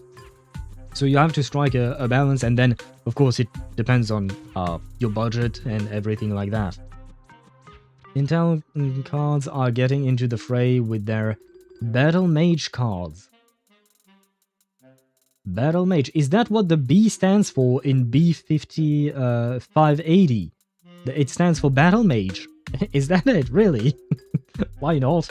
But the problem for Intel is that they are like 30 years too late. We have Nvidia, which is a monster in terms of market share, and then we have AMD trying to challenge them, and they've been trying for 20 years or something. And they are still lower in the food chain compared to AMD. And now Intel is trying to do that. Like, I get it, but at the same time, it's going to be very difficult for them, I feel like. From chipset, power consumption, heat dissipation, fuck my life, I don't know how to spell. Dissipation. Oh, yeah, okay, dissipation, yeah. You misplaced the C, and you added an I, but it's fine. I understood what you meant. But yeah, there are plenty of metrics to take into account when choosing everything or anything in a computer, right? Whether it's the CPU. Like for instance, for RAM, I didn't even know that first word latency and CAS latency were a thing before you mentioned them, Chip. When I chose RAM in the past, I was just looking at the amount, right? And the clock speed. And that was about it. But then you introduced me to the world of numbers. You introduced me to the world of numbers, Chip, which is quite fitting since you were a 37 fan. But yeah, you introduced me to CAS latency and first word latency. I still don't really understand what that is, but yeah. Not to mention the DDR versions. Oh right, I forgot about that. That I knew. I knew about beforehand. Before we started talking about it. But yeah, there is that to take into account as well. Because, I mean, my previous RAM, I think it was DDR3 or 4? I don't remember which one it was. But it was at 2400 megahertz in terms of clock speed. And my new RAM is DDR5 6000. And I'm just like, oh wow, I've been missing out on so much. I've been missing out on so much over time. From Cocoa Gold Milk Overload. Wait, does she drink her own... Never mind, you know what, Shadow Master? I am not going to ask that question. I said I am turning my brain off and I'm not asking questions. But the ads are gone, so I mean, I suppose we can continue. Wait. But I missed a message from Resident. It's supposed to be mid-range, but stock and graphics cards are kind of in God's hands. Not sure what you mean by that. The last part, I mean, mid-range, but stock. That much I understand, I think. But graphics cards are kind of in God's hands? And wait, why is Deidara doomed? Or Yahikoxv 5. Deidara, can I ask you, why are you called Yahikoxv 5 on Twitch? And how the hell do you pronounce that name? But I'll admit, these ordinary inspirations are just not enough. Ah. She needs more drugs. The inspirations are not enough? Or should I be asking, what about the other ideas you had before? Proxy, could it be you haven't read any of my posts on Spook Shack? I'm sorry, I was too focused on your boobs. I'm gonna be honest, but there is a reason for it. It's just because I noticed these tiny details on the Wise, like these little scratch marks, because I don't think I've seen those in my on my old computer. And then I noticed the shine part of her boobs. I don't think I've seen that either. So now I have better boobs in my game. Yay, thank you, computer. And yes, I'm looking at my computer. It's down there. But anyway. VRAM is graphics card RAM. Yes, so Nvidia probably has higher clock speeds. And since you have like 8 gigs of RAM on even 40 series cards that aren't that new, then they can run almost anything when it comes to games. Artists need more for their work, yeah. Yeah, especially when you do, when you play around with Blender, VRAM can be a big deal for that, because I have played around with Blender in the past, and I even killed my GTX 970 with a Blender render, so yeah, I know about that. It's just like it reads, Yahikoxv. Is that, so I'm pronouncing the name right, Yahikoxv. Nice. I think I will keep calling you Deidara. It will make my life easier. And because they added a part 2 Bleed Abyss stage and it didn't even do the first stage. I have no idea what that means. Because I haven't played Honkai Impact 3rd in over a year, perhaps 2 years by now. Yahikox V5 is probably Yahikox version 5. Just like we have Chip the 2nd, right? And we don't ask where Chip the 1st went. But just call me Deidara. Okay, Deidara it is then. Anyways, I'm gonna take a nap once again. Au revoir, bonne nuit, à bientôt. Bonne nuit to you as well, Chip. Although I hope it won't just be a nap, I hope you will be able to sleep properly. Because I've noticed, I've said it many times before, but you don't seem to sleep a whole lot. I hope your health is okay. But yes, good night to you and thank you for joining us. It's not It's like not even clearing the first floor of Abyss. Does that mean you can't clear the first floor of your Abyss because of the buff that, or debuff or something that they added? I guess the titles of my posts haven't been catchy enough. No, it's just that I've never been on Spook Shack. That because it doesn't exist.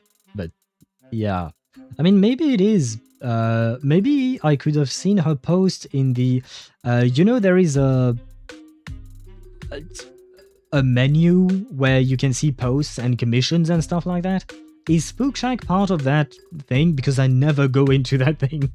I don't remember the last time I've seen anything on that specific menu in the game. If I can't come up with something as attention-grabbing as the fiery serpent, then no matter how many times I write about blast crawlers, people are just gonna get bored and lose their interest in the forum. Yeah, okay. And when that happens, where can I find leads on the night horror? This girl just says words. It's just a soup of words. And I have no idea what she's talking about. What's a night horror? Some rare ethereal you're interested in? Well, it's kind of a long story. For now, think of it as an ethereal. An ethereal that can enter people's dreams and talk to them. Wait, Proxy, do you think ethereals can communicate with humans?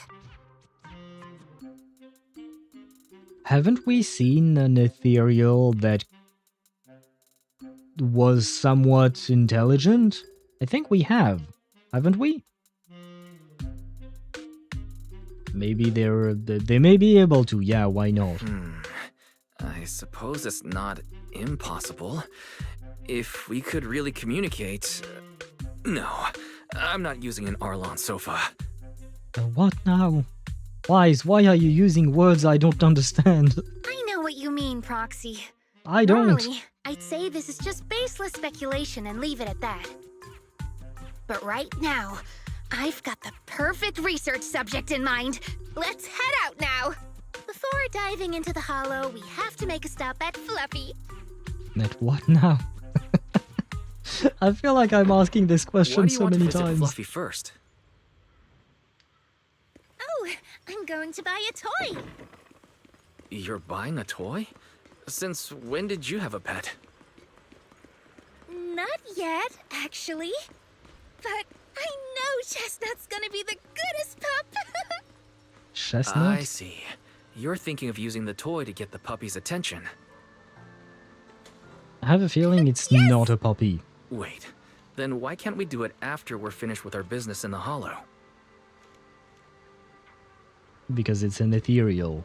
Wait, what is stop moving.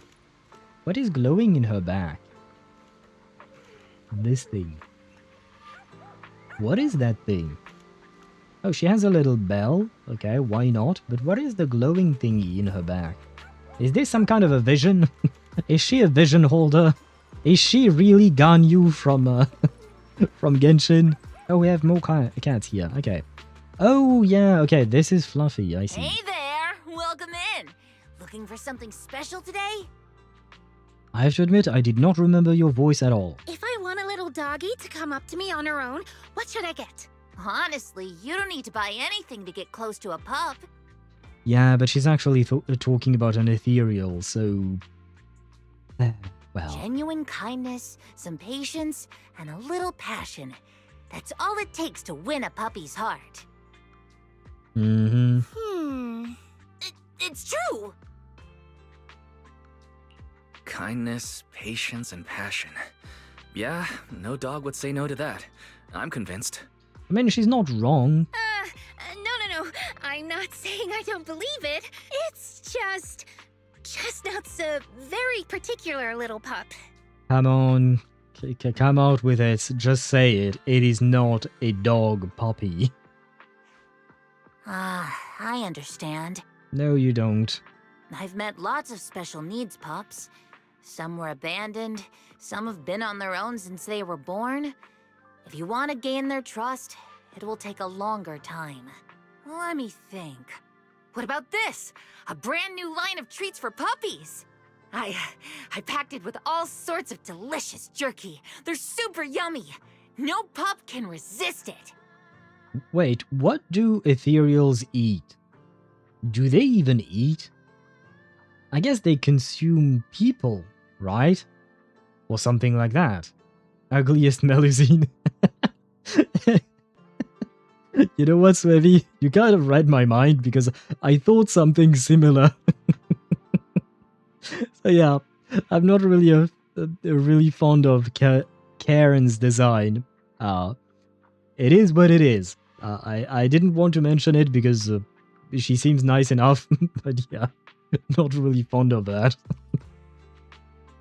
Where was I at? Not Cry OST came out. Oh, nice. Karen is just a Melusine in disguise. Yeah. Honestly, these same thing with what's her face, the pink bunny that is part of Tops, or rather Internal Affairs for Tops. I forgot her name, but she's supposed to come out at some point, probably. I feel like you guys probably know who I'm talking about. Pink bunny. Zhao, yes, Zhao. She also kind of looks like a Melusine, right?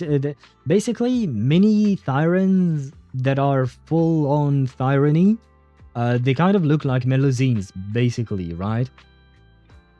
And we have Ganyu in disguise, so it's just Genshin 2. I guess so, yeah. Oh, speaking of Genshin 2, I haven't tried, what is it called again?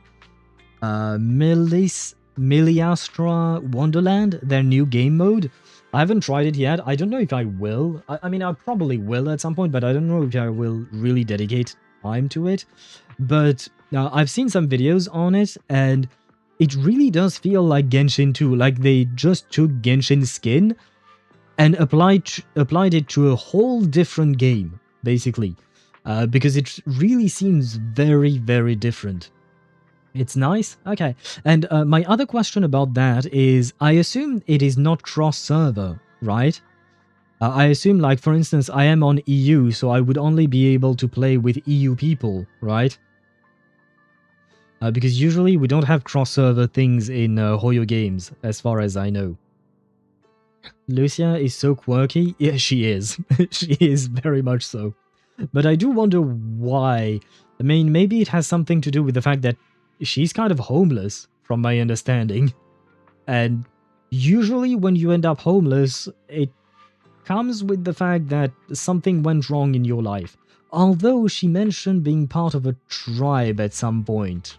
So maybe her tribe just lives a nomadic lifestyle, which is equivalent to being homeless in the sense that your home is constantly on the move, but you still have a home. Whereas in her case, it seems like she does not have a home anymore. So I'm kind of confused about her. Lucia is literally an illegal immigrant. Oh god. Oh god. And the worst part is that you specifically, Swevy, mentioned it because, yeah, hide her from ICE. Exactly. Given the current context in the US. Yeah, I don't think Lucia would fare well. But wait, where does she come from, really? Because that's one thing I never completely understood. Like, for instance, for Sokaku. Sokaku is an Oni, and it seems like Oni have their own society that went to war against New Eridu. Or maybe it was just simple Eridu back then, I don't know. But like, where are they? Outside of New Eridu is all we know. Okay, so New Eridu is the town that we're in, it's the city, but then there are regions outside of that town, such as the Outer Ring. Sadly, not shown much outside yet. Yeah, okay, that's why I'm so confused about it, because I don't have a visual representation of what the outside of New Eridu looks like in terms of a map. Like, for instance, when you take Paris, Paris sits in a region called Île-de-France, and I have a very clear understanding of what Paris is in the middle, and then the surrounding region, well, the regions that are surrounding Paris. Whereas here in New Eridu, I I don't have that, so it's kind of confusing to understand it when some characters such as Lucia seem to come from outside of New Eridu. It's not cross-server, and it also uses your friends list. Oh shit, I almost have no friends. And most of them have stopped playing the game. The only friends I still have, I guess, are Ktosh and Mihai. And I don't know if I have you in my friends list, Charo Master. I don't remember if if we added each other or something, but yeah. So I guess that means I'm playing with no one. Oh wow, that's gonna be fun. PPL asked for skins for the traveler. Oh, people asked for skins for the traveler and they got them, but not like they wanted them. Hoyo in their finest. Yes, I thought of that as well, because I've seen how many skins both mannequins could get, like the male and female versions of the mannequin. And they have so many skins. I mean, it's the entire economy of that game mode. It's about skins, right? Kind of like Nikki. Infinity Nikki, I think is the name of the game. But yeah, it's the whole shtick, right? So they are able, HoYoVerse is able to devote resources to creating skins and an entire fucking game mode. Because let's not forget, there is an entire game mode that accompanies this. They have the resources to do that, but they won't give us a single traveler skin. That is insane to me. They have the money to do this. Although I guess they would probably have to give the skin for free for the traveler. Whereas here they have an economical system, a financial system surrounding the skins in that game mode. So they have a higher incentive of building the new game mode because people will spend money for it, whereas the traveler, if they give it for free, which they should, then yeah, they're not making money out of it. So I guess that's just it, right? Outer Ring and Faunus Quarter are our most well-known wild regions. Faunus is being reclaimed and built. Outer Ring is Outer Ring. Wait, which one is Faunus Quarter? Because have we been there? Because I don't remember that name. The Outer Ring I remember very much, with the whole gang, with Caesar, Bernice, etc. And Leiter and Piper and what's the name of the old girl? Oh no, it's Piper. I think I've mentioned her before. But anyway, point is, Outer Ring I remember, but Faunus Quarter I don't think I do. Faunus is mentioned in passing. Okay, so we've never actually been there. Okay. Friends list using is additional. You can join random lobbies. Okay. By the way, check out your DMs. Sure. Oh boy. That's my Mannequina. Oh, she's kind of cute. I've seen the skin. The skins are pretty good looking. The one thing I don't really like about the skins... oh, no, it's not about the skins. It's about the mannequins. They don't look... they look like medium models, right? I wish we had tall models instead of the medium ones. But it is what it is. It's a place non-residents can also go for work and gain citizenship. Interesting, as they probably need a lot of labor there. Yeah, if they are building that place, I suppose so. Yeah, ZZZ averages 110 pulls per patch. Oh, wait, no, you're replying to resident, I believe.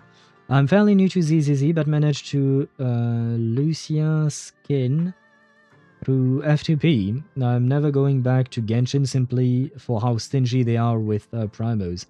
Yeah, ZZZ averages 110 pulls a patch, but this release schedule follow HSR and is roughly double Genshin's. True, true. Usually in Genshin we only have one new character, whereas in ZZZ and HSR we have 2 per patch. And it is kind of hard to follow that. Same with Wuthering Waves, we have 2 per patch. So it is what it is. But wait, ZZZ really, does it really average 110 pulls per patch? Wait, is that full free to play, or is the 110 pull counting the monthly pass, because I know you buy the monthly pass, for instance, because it does bring in about what is it, almost 20 pulls, right? F2P, wow. So when you're not F2P, then you get at least 130, if I can count right, almost 130. Average though. Yeah, there are some patches that have more and other patches that have less. Yeah, that makes sense. Like, I remember 2.0 had way more, 2.1 less so, if I recall correctly. Our minimum is like 90, but still, 90 is good because it's enough to at least pity one character, right? Max like 160 to 170. Yeah. Karen leans in for a sniff as she introduces the treat. Achoo! Sorry, the smell got me. You okay? That's okay. But, I don't think Chestnut would like this. Chestnut is, a bit of a picky eater. Well, yeah, he eats humans. I see. Kind of. Then maybe you want to give this one a go. Our most popular toy. It's a battery-powered bird that flaps like the real thing. Our kitties and puppies go nuts for it. This looks great. But is it sturdy enough? I'm afraid not. It's actually designed more for cats, and it's built to be lightweight, so I wouldn't call it sturdy. It should work for smaller dogs, though. Yeah, I am assuming that Chestnut is not on the smaller side. Chestnut's a big girl with a big girl attitude. Oh, that might not work then. Let me think. Oh, if you don't mind something a little old school, we do have another toy for bigger pups. It's actually more of a pillow. It doesn't have any bells or whistles, but it's really sturdy and great for gnawing. It's also infused with a calming scent to help soothe anxious pups. People can't really smell it, but dogs usually like it a lot. Oh, this is adorable! Though, I'm not sure if Chestnut would care much about the scent with her sense of smell. Do Ethereals not have a great sense of smell? Because I don't think we've ever talked about this before in the game. That's extremely generous, probably the most generous HoYo game. Yeah, definitely. I would say Zenless is the most generous one. HSR probably comes in second, just by the mere fact that both HSR and ZZZ give a free 10 pull during the patch, right? Whereas Genshin doesn't do that. Although I do wonder if the overall count is adjusted in order to take into account the fact that they give us this free 10 pull. But still, 1.0 was like oh wait, correction, according to bookkeeping, 122.5 per patch, excluding 1.0. 1.0 was like 251. So that would skew. I mean, still, 122 per patch. Oh, okay, yeah, no. 1.0 is skewing the average higher because it was basically double. Big patches, we get like 172. That is extremely generous. 172, that's enough to guarantee your character. Almost. But come on, no one needs 180 pulls to actually get a character. So 1.4 and 2.0 gave 170, 122.5 excludes 1.0. Okay, yeah. I mean, still, 122 is more than generous enough. Save a couple of patches and you're guaranteed to get your character and maybe even their Wenjin. I feel like, yeah, you have a much higher chance of getting both of those. But it kind of reminds me of the realization I've had, which is that reverse 1999 in my opinion is even more generous in the sense that like I spent 260 pulls for Flames. I've told you guys that before, but I spent 60 pulls for Flames and got his weapon and him, right? I lost both my 50-50 and my quote-unquote 75-25. but it took me 250 or 260 pulls to get that, right? Whereas in Reverse 1999, because the pity is at 70 and the rate is actually higher, I got P5 Ezio and P5 Cassandra each for around 230 pulls. So it cost me, although to be fair, there was a special mechanic to get more constellations or portraits in that game, so that definitely helped, but I needed less pulls to fully max out a character in Reverse 1999 than I did to just get one character and their weapon in Genshin, which is kind of insane when you think about it. But anyway, not the point. Based on what you said, Lucia, Chestnut is a big girl who doesn't eat much, has a weak sense of smell, and a bit of a temper? That sounds a little weird. What's weird about that? Every puppy's different. Chestnut's just got her own little quirks. I wonder if Lucia really considers Chestnut as a pup, or if she just pretends because she's afraid that we might be weirded out when we realize that she's actually talking about an ethereal. If my theory about the fact that she's talking about an ethereal is true. I'll take this one, please. Oh, that's kind of cute. Highly recommended by Can. This is the most durable toy at Fluffy, a small cushion. Wonder which special pup Lucia plans to win over with this. And this actually kind of makes me hungry. You got it. Hope it helps you bond with that special little pup of yours. Oh, it definitely will. Lucia takes the cushion Ken recommended, then rushes off towards the hollow. Better catch up quick. Oh. Oh. I see. Can I not play my own team? Do I have to play Yidhari? I mean, I don't mind playing her, it's just that I don't really know how to play her properly. And to be honest, since I don't plan on pulling for Yidhari, I kind of want to... Oh. Oh, very well. Nye, nye, nye, nye, nye. My dream seems to have become a reality. Can I play a second... How about a little late-night adventure? I promise I you'll can't love play a it. second Lucia. It would have been fun, though. But... I guess this outfit ain't too bad.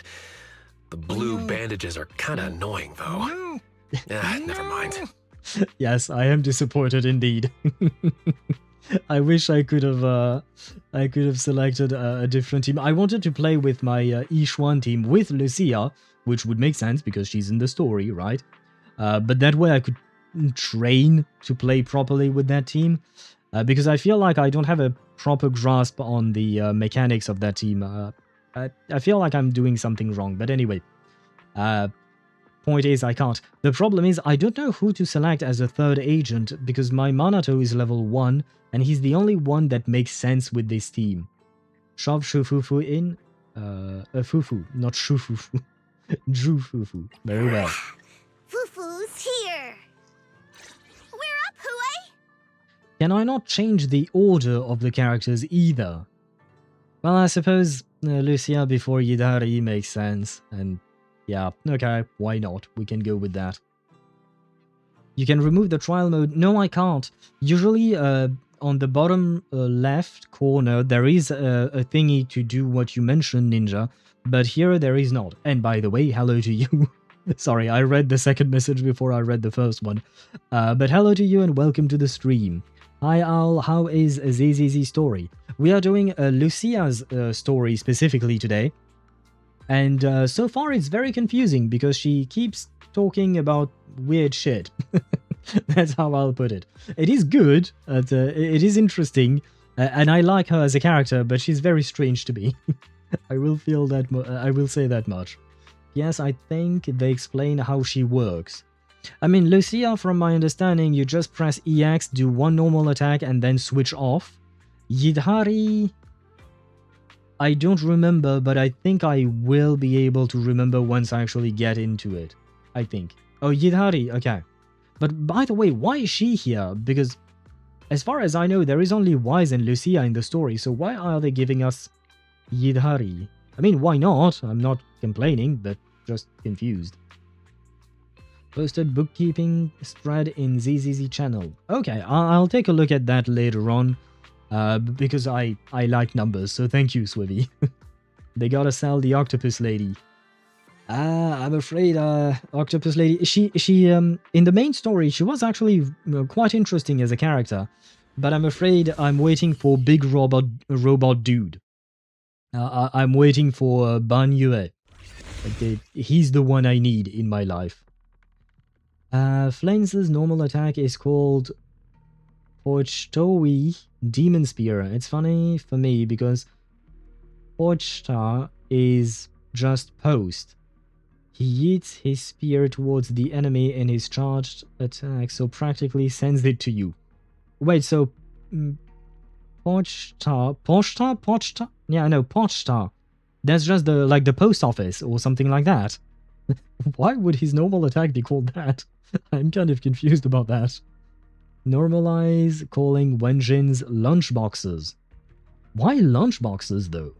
I know that Huwei, which I believe is the name of Jufufu's Wenjin, I know it can make popcorn, but do other Wenjins, do they also make food? Because I don't fully understand what Wenjins are supposed to be, like in lore. In gameplay I understand, but in lore, not so much. Yes, I think they explained it. Yeah, I read that. Not to me. I don't like the octopus. Fair enough. I liked her as a character, but I'm not enough to pull for her. Let me think. All right, let's head that way. Get behind me, Lucia. No, she has a sweet voice. Oh wait, how do I do this again? I forgot because it's been a while. No. Yes, this. Because usually I don't do this when I'm I'm doing shield defense, but here I can.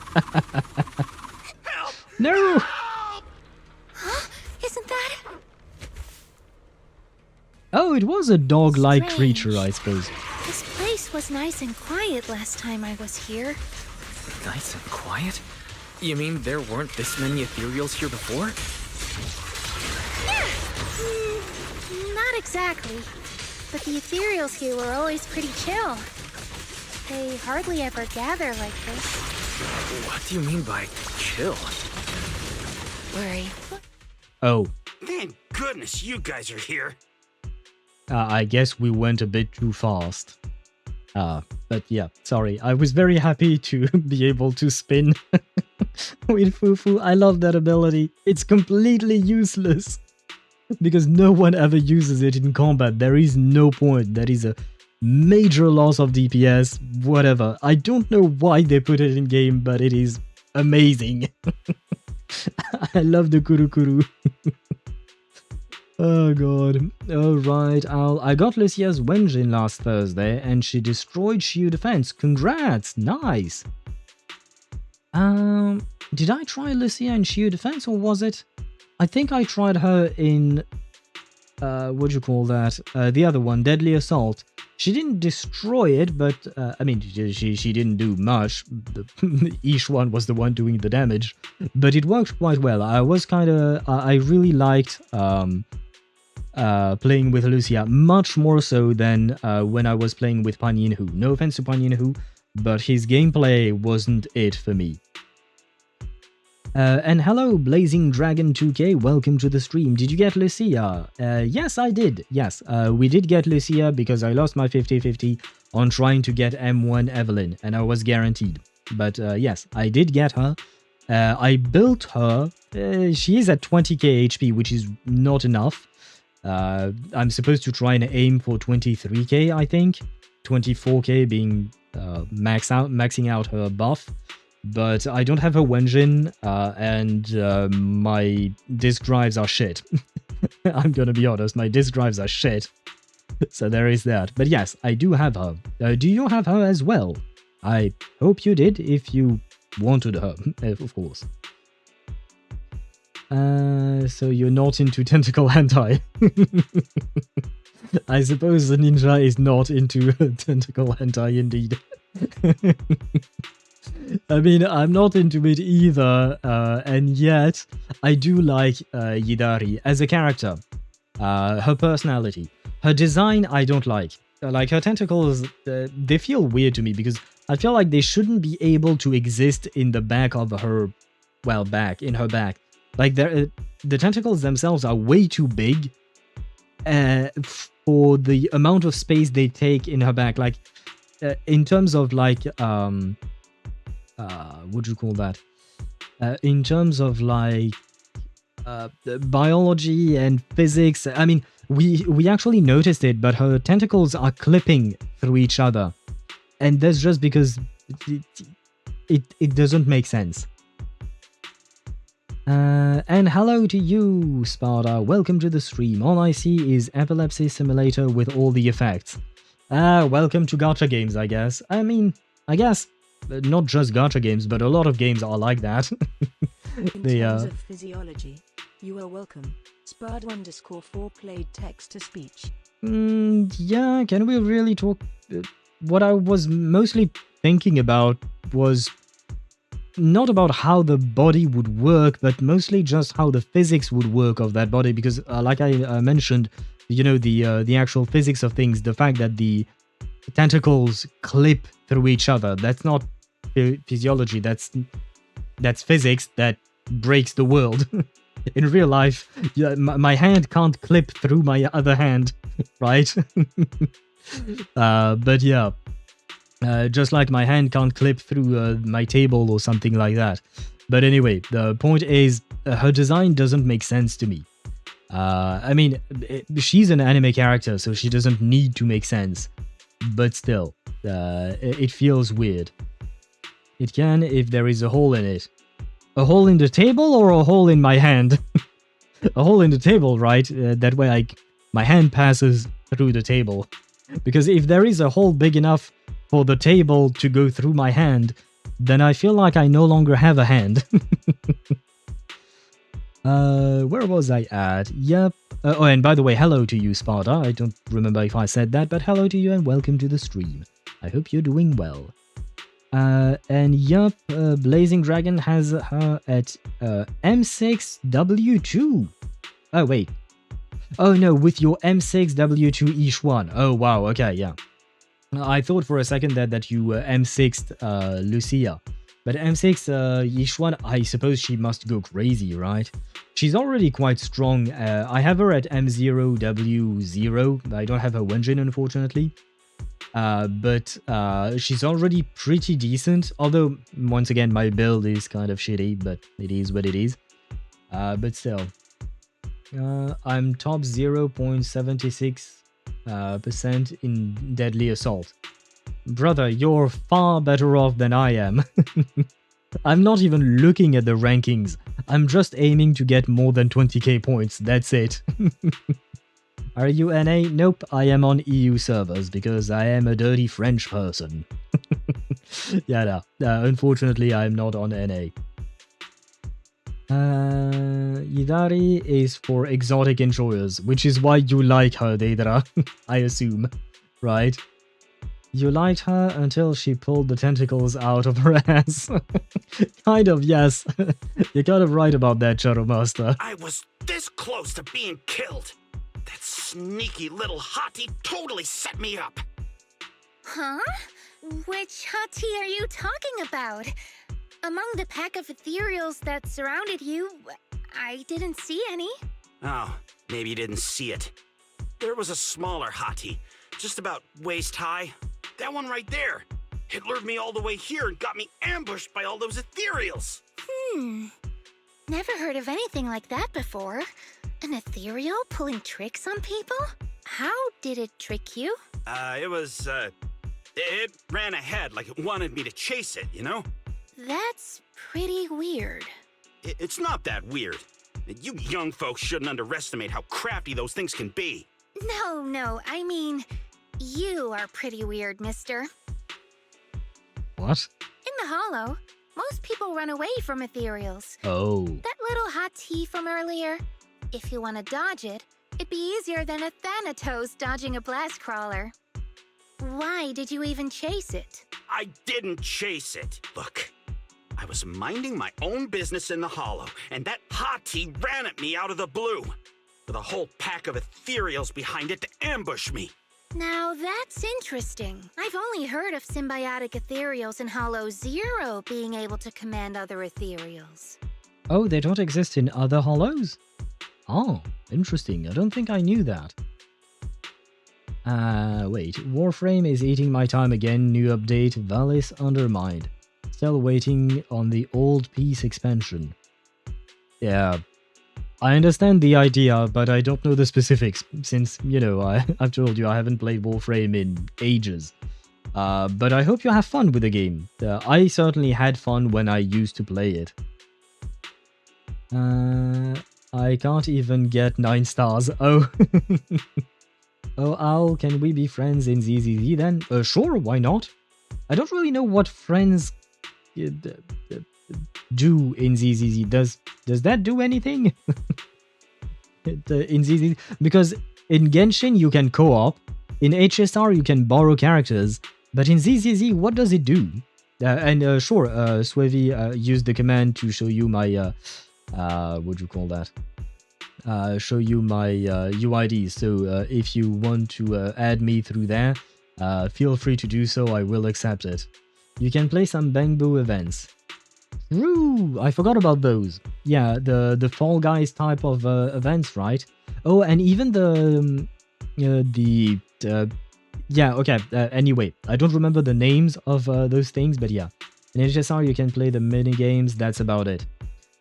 Well, it's pretty much the same thing with ZZZ.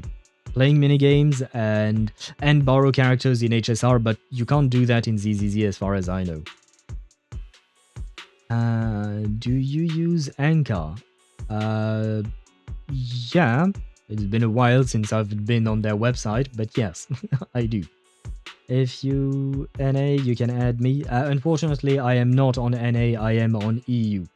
So I can't add you or Swevy, for instance. He's also on NA, but unfortunately, you guys and I are separated by an ocean called a server, so basically.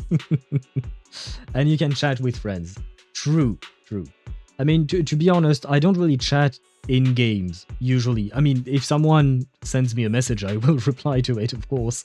But usually I don't chat in game. I tend to chat more on the Discord server, for instance. Because in game, when I'm not on stream and not doing a story, I'm just doing my dailies and then I log out. So I take my 10 minutes to do my dailies in each game and then I log out. So I don't really spend more time than that unless I'm doing something very specific like trying to build a character or something like that. Or sometimes there is Ktosh who asks for my help in Genshin. So sometimes I will go to his world or he'll come into my world to do some specific thing whenever he sees me connected. So yeah, because honestly, I'm not a fan of the chat interface in Genshin and HoYo games in general. Like, it is good for a game chat. Don't get me wrong, it is good for a game chat. But to truly chat with someone, I don't feel like it's good enough. Right? It's enough to send very short messages, but nothing more than that. Same unless I'm farming for a character, like now for Vivian. Wait, did you pull for Vivian already? I don't remember if we talked about it before or not. But did you pull for her? If so, if yes, did you get her? If not, do you plan on getting her? Well, I mean, if you're farming for her, probably planning on getting her or already have her. Maybe that little hot tea has what it takes to be the next Nineveh. I kind of doubt it, but sure. I don't get what you're on about. You run into Ethereals in the Hollow, you eliminate them. That's just the way it is. By the way, do we know why Nineveh is Nineveh? And I know it sounds weird, but Like, why is she... I say she because she kind of looks like a lady, kind of. But why is she so much more powerful than other Ethereals, and why is she able to command them? Like, do we know the in-game lore reason for why Nineveh is the way she is? Or is it still kind of like a mystery? Ah, shit, don't tell me the answer is in, what do you call that? Like the roguelike mode, Withering Domains, and the other one, the newer one that is better in my opinion. Nineveh controls little drones made from her. Oh. Geppetto has more influence over separate Ethereals. Oh, I didn't know about that. I thought it was because of spores. I guess spores slash drones made of her are kind of equivalent, kind of similar. So I guess it makes sense. I didn't know about that because I know nothing about Nineveh because, like I said, Withering Domains, I rushed through the domains because I hated the TV mode and it was consuming way too much of my time. So I didn't want to spend time reading anything. And like I said before, again, when I'm in farming mode, I'm not in reading mode. When I'm in reading mode, I pay attention to the story, I ask questions about the characters and stuff like that. When I'm in farming mode, I just want to farm my shit and get out of there, and that's it. So I feel like I'm missing out on quite a few details, unfortunately. Instead of taking down that ethereal, you're now blaming me? That is just absurd. Sir, with all due respect, my friend here just wants to know what happened to you. Plus, she just saved your life. Now really isn't the time to point fingers, is it? Yeah, you should be a bit more... you should show a bit more gratitude, because if she hadn't stepped in, you'd be dead. You! Frustrated by the questions from Lucia that he couldn't answer, the investigator snaps and storms off. Proxy, do you think I'm absurd too? Well, my mind wants to say yes. But when she looks like this, so sad, I can't say yes because I don't want to make her feel sad. But she kind of is. In a good way, I guess. In a good way.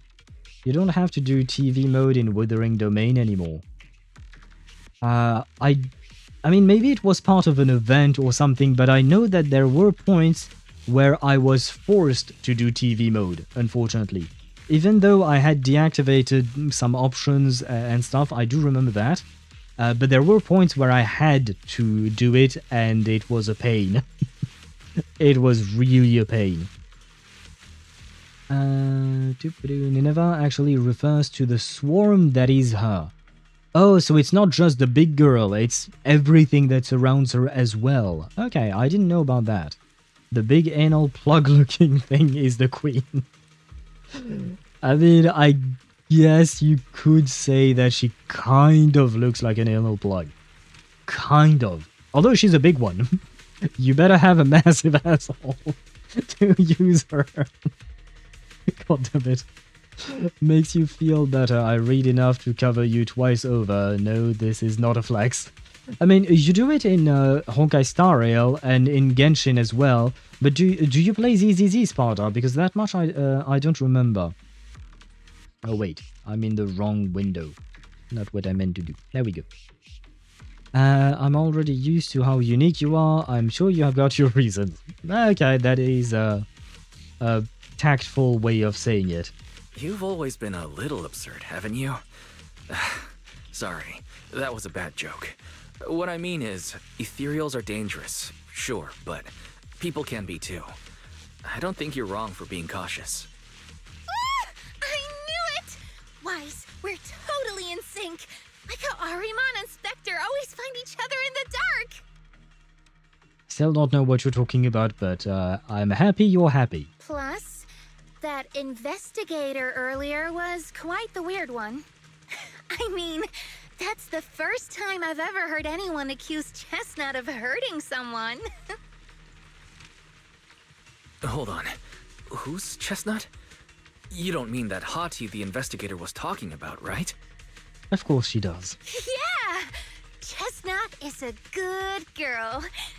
Ever since I met Chestnut, she's never harmed anyone from outside the Hollow. More than once, she quietly led me to injured investigators so I could help them. I guess maybe Chestnut wanted to show the investigator her friends or something? This one time, right around here, my carrot stopped working. Chestnut just happened to stroll by and guided me out. It is kind of strange though that Chestnut being an ethereal would be nice, because that's not usually how ethereals work, right? 6, 10, 8 talents on Flynn's, you missed it. Ah, my bad. Ah, congrats on crowning him. I was considering crowning him. I am at 999, because that's usually what I do for most characters that I play. I haven't built all of my characters, but for characters that I play and are main DPSs, I tend to give them 999, and some of them I crown, but I don't know if I will crown Flynn's. Maybe. We'll see. But right now I'm poor. I am very poor. So, like in terms of Mora, I have nothing left. I wish I could transfer some of my credits from HSR into Genshin. Because right now in Genshin, I barely have over 1 million Mora. And in HSR, I have 24 million. I have more than I can use. So I wish I could transfer them between games. I know it doesn't work like that. I mean, ideally speaking, I wish I could transfer that into my real-life bank account, but... well, that's a dream that will never happen. You mean Hati is working as a rescue dog in the Hollow? That's even wilder than the research you mentioned earlier. There's other reasons, of course, but I trust Chestnut. She's always been gentle and kind. What's strange is, the last few times I saw her, I kept feeling like someone was tagging her, tracking her. Just like that guy from earlier. Interesting, but why would he do that? An ethereal being friendly, those other reasons must be really important. A kind and gentle ethereal. I need a second to process it. Those other reasons must be really important. It's a long story. Let's talk about it when we get back. Ugh, and thanks to that weirdo earlier, I didn't even get the chance to give Chestnut the toy I picked out. Well, we just need to find her again, I guess. And wait, let me see if I can win the 50-50 on my Tic Tacs. I have a chance of either getting green or orange. Green lime or orange. I prefer orange, so I will consider orange to be a win. No, wait, no. Too many of them popped into my hand. Ah! I'm trying to get them back in without seeing what they are, okay? Let's see. And we have orange! Hey, for once I won my 50-50. Yay! Anyway. Sorry. Where was I at? No, not yet. Probably, hopefully. Maybe it's for the better. That's like if one of Nanook's Void Ranger actually saved somebody instead of trying to kill them. Or a tacit discord in Wuwa being not hostile. Yeah, I know it is really strange. But maybe it's because of something that she does, specifically Lucia, I mean. I'm back. Welcome back, Deidara. Cross-currency exchange across HoYo games would be crazy. Yeah, but I feel like it's more achievable than cross-currency with your real-life bank account. At least cross-currency across Genshin games or HoYo games feels like less of a pipe dream than cross-currency with real life, you know. Crazy as in crazy cool / good. Yeah. It would be amazing because it would help so much. Because there are times when I don't build characters in one game, but I need to build 3 characters in another game. So on that other game, I'm poor as fuck, and on the first game, I'm rich, right? So, yeah, it would be amazing, but yeah, well, I don't think that's happening. Got 810-0 on NF. Well, I mean, I suppose it's 1, right? The minimum is 1. But wait, is Inefa's burst useless? I don't know how to play Inefa. I remember her shield comes from her skill, but other than that, I don't really know much. What, you think she tamed it?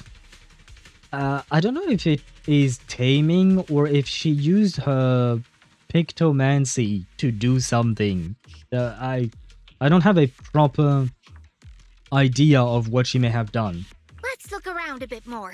Maybe she's still nearby. I think Chestnut went that way. Let's go take a look. Holy shit. My Yidari is almost dead. But I suppose that is how she's supposed to be played, right?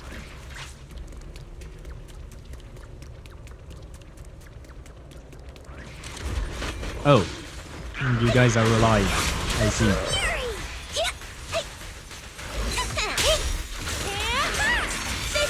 A little reward. The tigers are on it! I got you! Not late, Oh am my I? god. Here you go. Keep their purse! The noise is unbearable. Okay. Explosive opening! Starlight shine, break the dawn! Lucia, I'll face the enemy head on. Don't miss your chance. Surrender!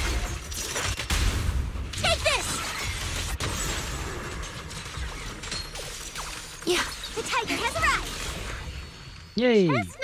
I Oh, know cutscene. you're there! You didn't hide your tail properly! She understood that? She makes dog noises. Course. She always understood me. Aw, you don't like it? She fled. That is really unusual. She fled from us. Ethereals don't flee as far as I know. Misclick 8, 10, 9. Oh, okay, my bad. 8, 10, 9. That makes more sense. And well, it kind of exists. You can buy crystals for real money, and people used to buy gold from other players in WoW. Yeah, but technically speaking, that is illegal, right? Or rather, at the very least, it goes against the terms of service, if I'm not mistaken. Imagine if Hoyo unified all their poll currency and you could earn polls for a game from all Hoyo games. Man, that would be amazing. That would be insane, but... well, I know it's just a pipe dream that we have here. Speaking of Genshin, Notkai is really trying to get me to come back, like really hard. Do you mean by that it would be really good? Like it's really good, so you want to come back to Genshin? I mean, so far I haven't done 6.1 yet, because, well, it came out today, and as you can see I'm doing something else today. But we will be doing 6.1 on Friday. We will start on Friday because tomorrow we are finishing Me-Side. We are a bit late to finish it, but that's because I needed to change my computer for that. Although, I didn't change my computer just for Me-Side. But anyway. So I can't comment on 6.1, but at the very least, 6.0 was pretty good. I wouldn't call it amazing.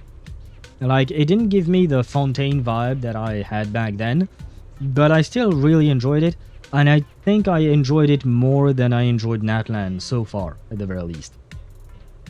Notrai is literally trying to usurp the crown of Fontaine, and this is just part 2 of the 6.x patch series.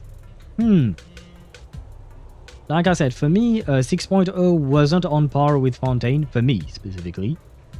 But I am curious about 6.1. Have you finished the 6.1 story already, Sparta? Where was I at? But then you run into lore issues, I suppose. Oh, about the currencies. Yeah. Each currency has very different lore reasons to exist. Although, what is the reason for polychromes to exist?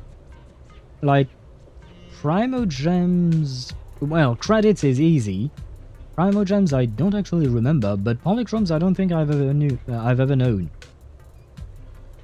And hello to you, Accelerator. Oh, you met the pup? Yes, I have met the pup. I hope you're doing well. Just as well as we are while we are meeting a new puppy that is kind of strange looking, I will say that much. Play more games at once is optimizing my time, yay. Oh. How many games are you playing today, Deidara? Yes, I know everything, that's why it's getting up there. Okay, so you've already finished it. Was it not that long? Or did you just spend the entire day? Because 6.0 was relatively long. And I'm not just talking about the fact that I yap a lot and it adds to the runtime. Oh shit, I didn't read what she said. I thought I had already... fine. Should we head back? Sure. Huh? Because of me or because of Chestnut? What? I said sure. I guess the other option was I didn't process everything. Okay. But I think I know what you want to ask. Let's talk about it once we get out of here. I still don't really understand why we had Yirari in our team. You leave the Hollow with Lucia and return to Xylem Bay. What a shame. What's a shame? You mean Chestnut? Oh. Aww. Chestnut still wouldn't take my gift. Maybe it was just a bad time to give her the gift. Do you think that investigator spooked her? Maybe that's why she's being extra cautious today. It would make sense.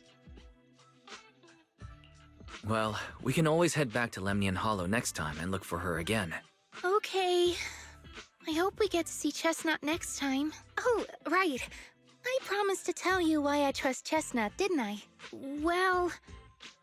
it has something to do with the night horror legend from my tribe. Long story short, Chestnut is a gift the night horror sent me in a dream.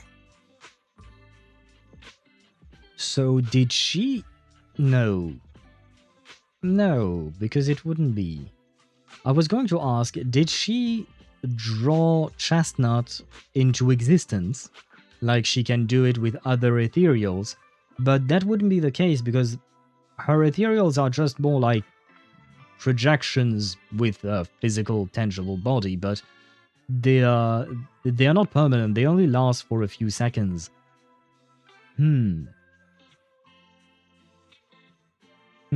I assume she will say more once I press the spacebar to keep on going, but first I should say hello to you, Willow Sky. Yes, sorry. I do remember you, but I wasn't sure how to pronounce the name, but I believe I am correct here. But hello to you and welcome to the stream. I hope you're doing well. Where was I? Because I feel like I've missed a few messages. Farming Fatui drops now and Lunar Charged is going so hard I can't even get the full rotation in because they're already dead. Even the bigger ones. Yeah. Honestly, the fact that Flins is able to dish out maybe like... if I recall correctly, with my current team, my Flins dishes out 276,000 damage per mini burst. And you can get his mini burst very fast, right? Very easily. So he's able to dish out a lot of damage very quickly like that. It is kind of insane. So it is good because the fighting feels fun, but I have to admit the navigation aspect of that, the exploration part of Flinz's team is not great. Because usually I want to have at least Yelan in my team, or Mawika, or Shilonen, you know, someone that can run fast. In my Flinz team, I have Ororon, Sucrose, and Aino. So basically, I just have to sprint all the time and dash, which takes a while compared to other characters.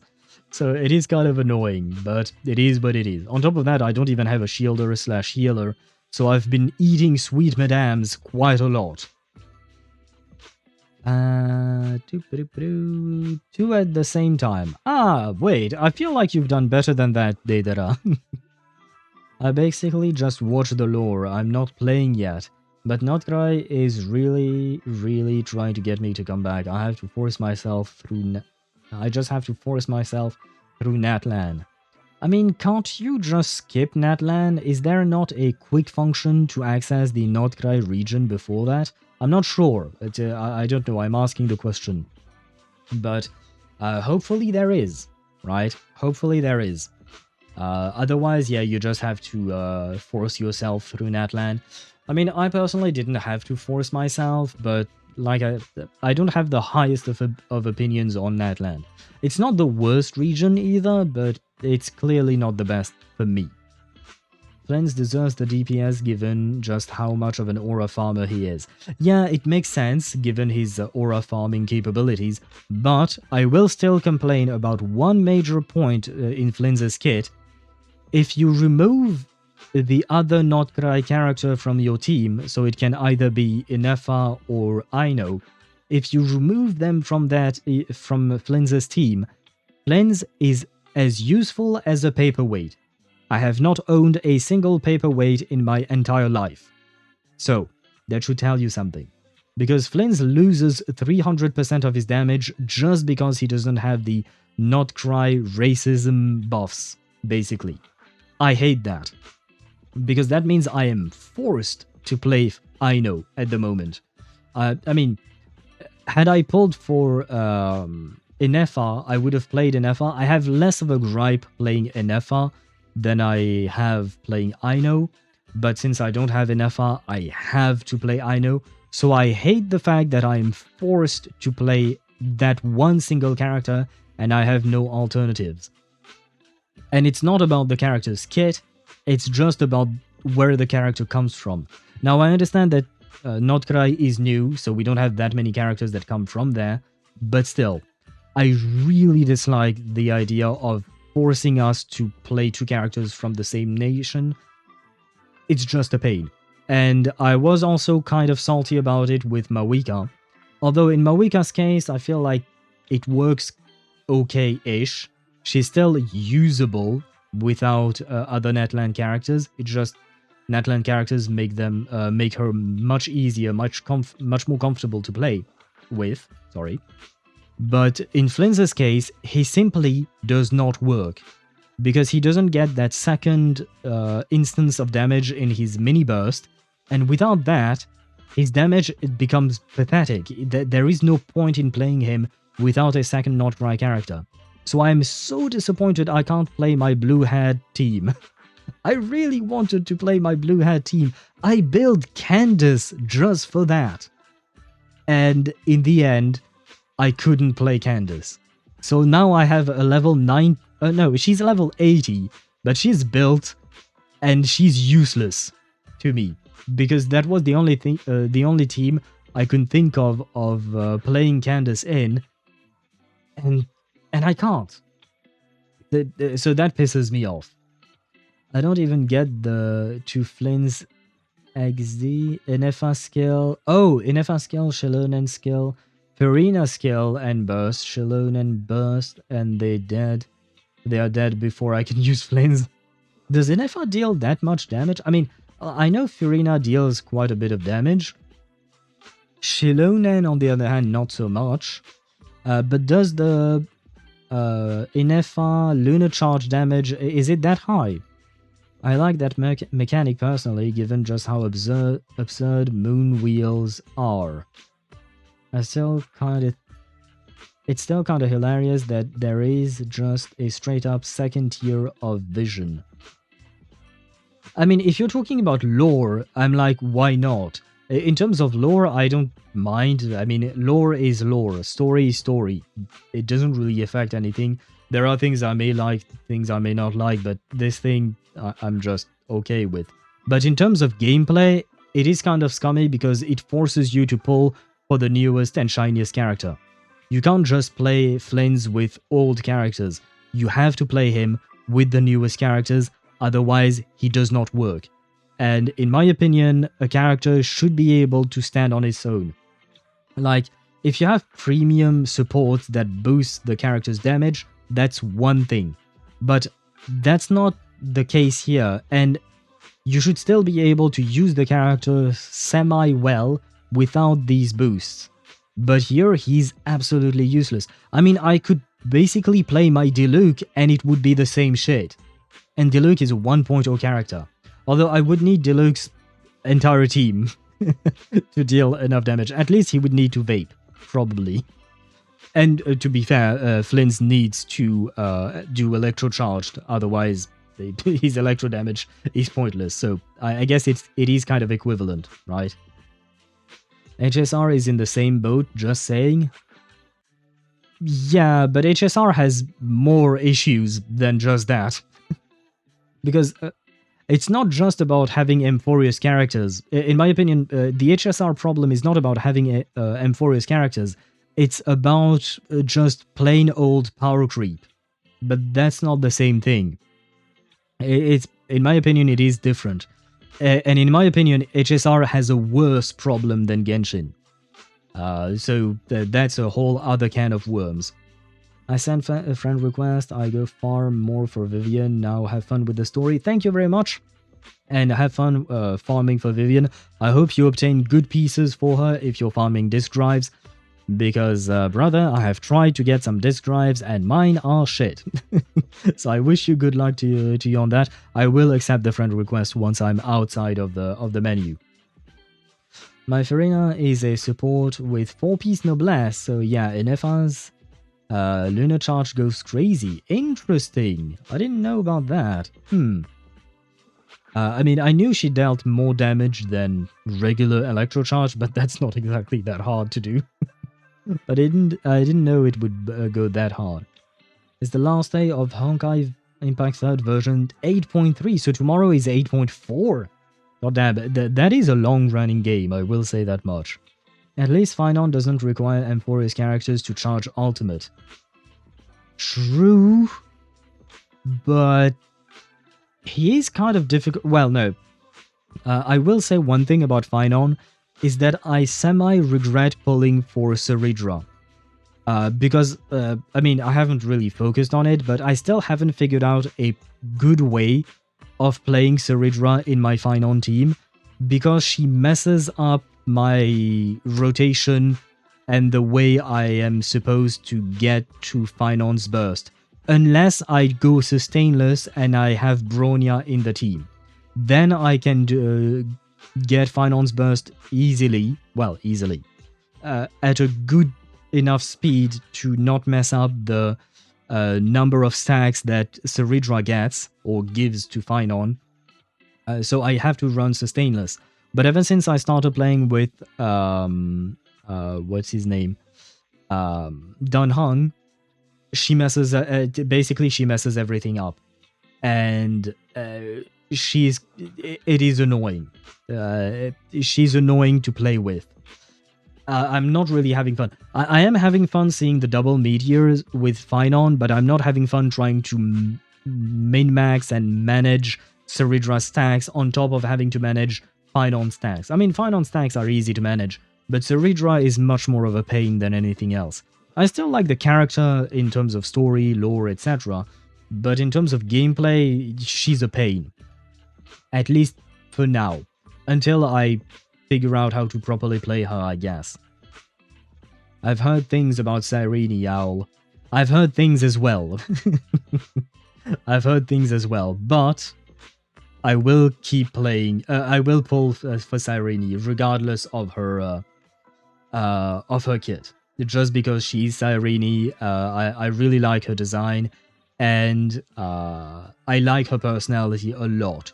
I hope her personality does not change once she gets from tiny Cyrene to medium/tall Cyrene. I think she's tall Cyrene afterwards, but I hope her personality doesn't change, but I really love her as a character.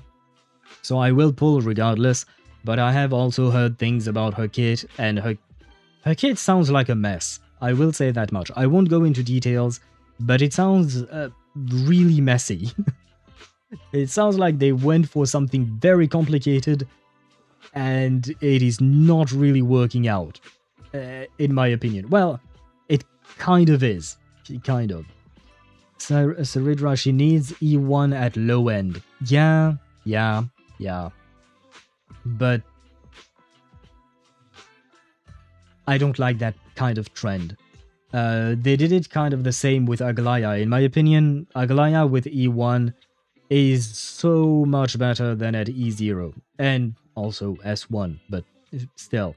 And I don't really like the fact that you kind of need... Well, need might be a strong of a word for Aglaya, but still, you kind of really want to have Aglaya E1 S1 to properly utilize her, and I don't really like it. I did it, I pulled her E1 S1, just because, number one, I got her really early, so I was lucky, and number two, I really like her as a character. So I was willing to go the extra mile. But the design of the kit, making it so that you need E1 or C1 or P1 or whatever else, that is shit design, in my opinion. Sure, my NFI is nicely built and I have C2R1 Shilonen, but still Lunar Charge goes really hard. Does Shilonen actually buff Lunar Charge? Because Lunar Charge is kind of hard to buff. It only takes buffs from Elemental Mastery and Attack, right? And it kind of depends on who triggers it, but it's kind of a hard thing to buff if I recall correctly. Sent you the details of my NF on Discord. I'll take a look at that afterwards. Age deserves it out of everyone. She deserves to get her E1, sure, but she didn't deserve to have part of her kit being confined to her E1. I will say that. Elemental damage buffing, does that count into lunar damage?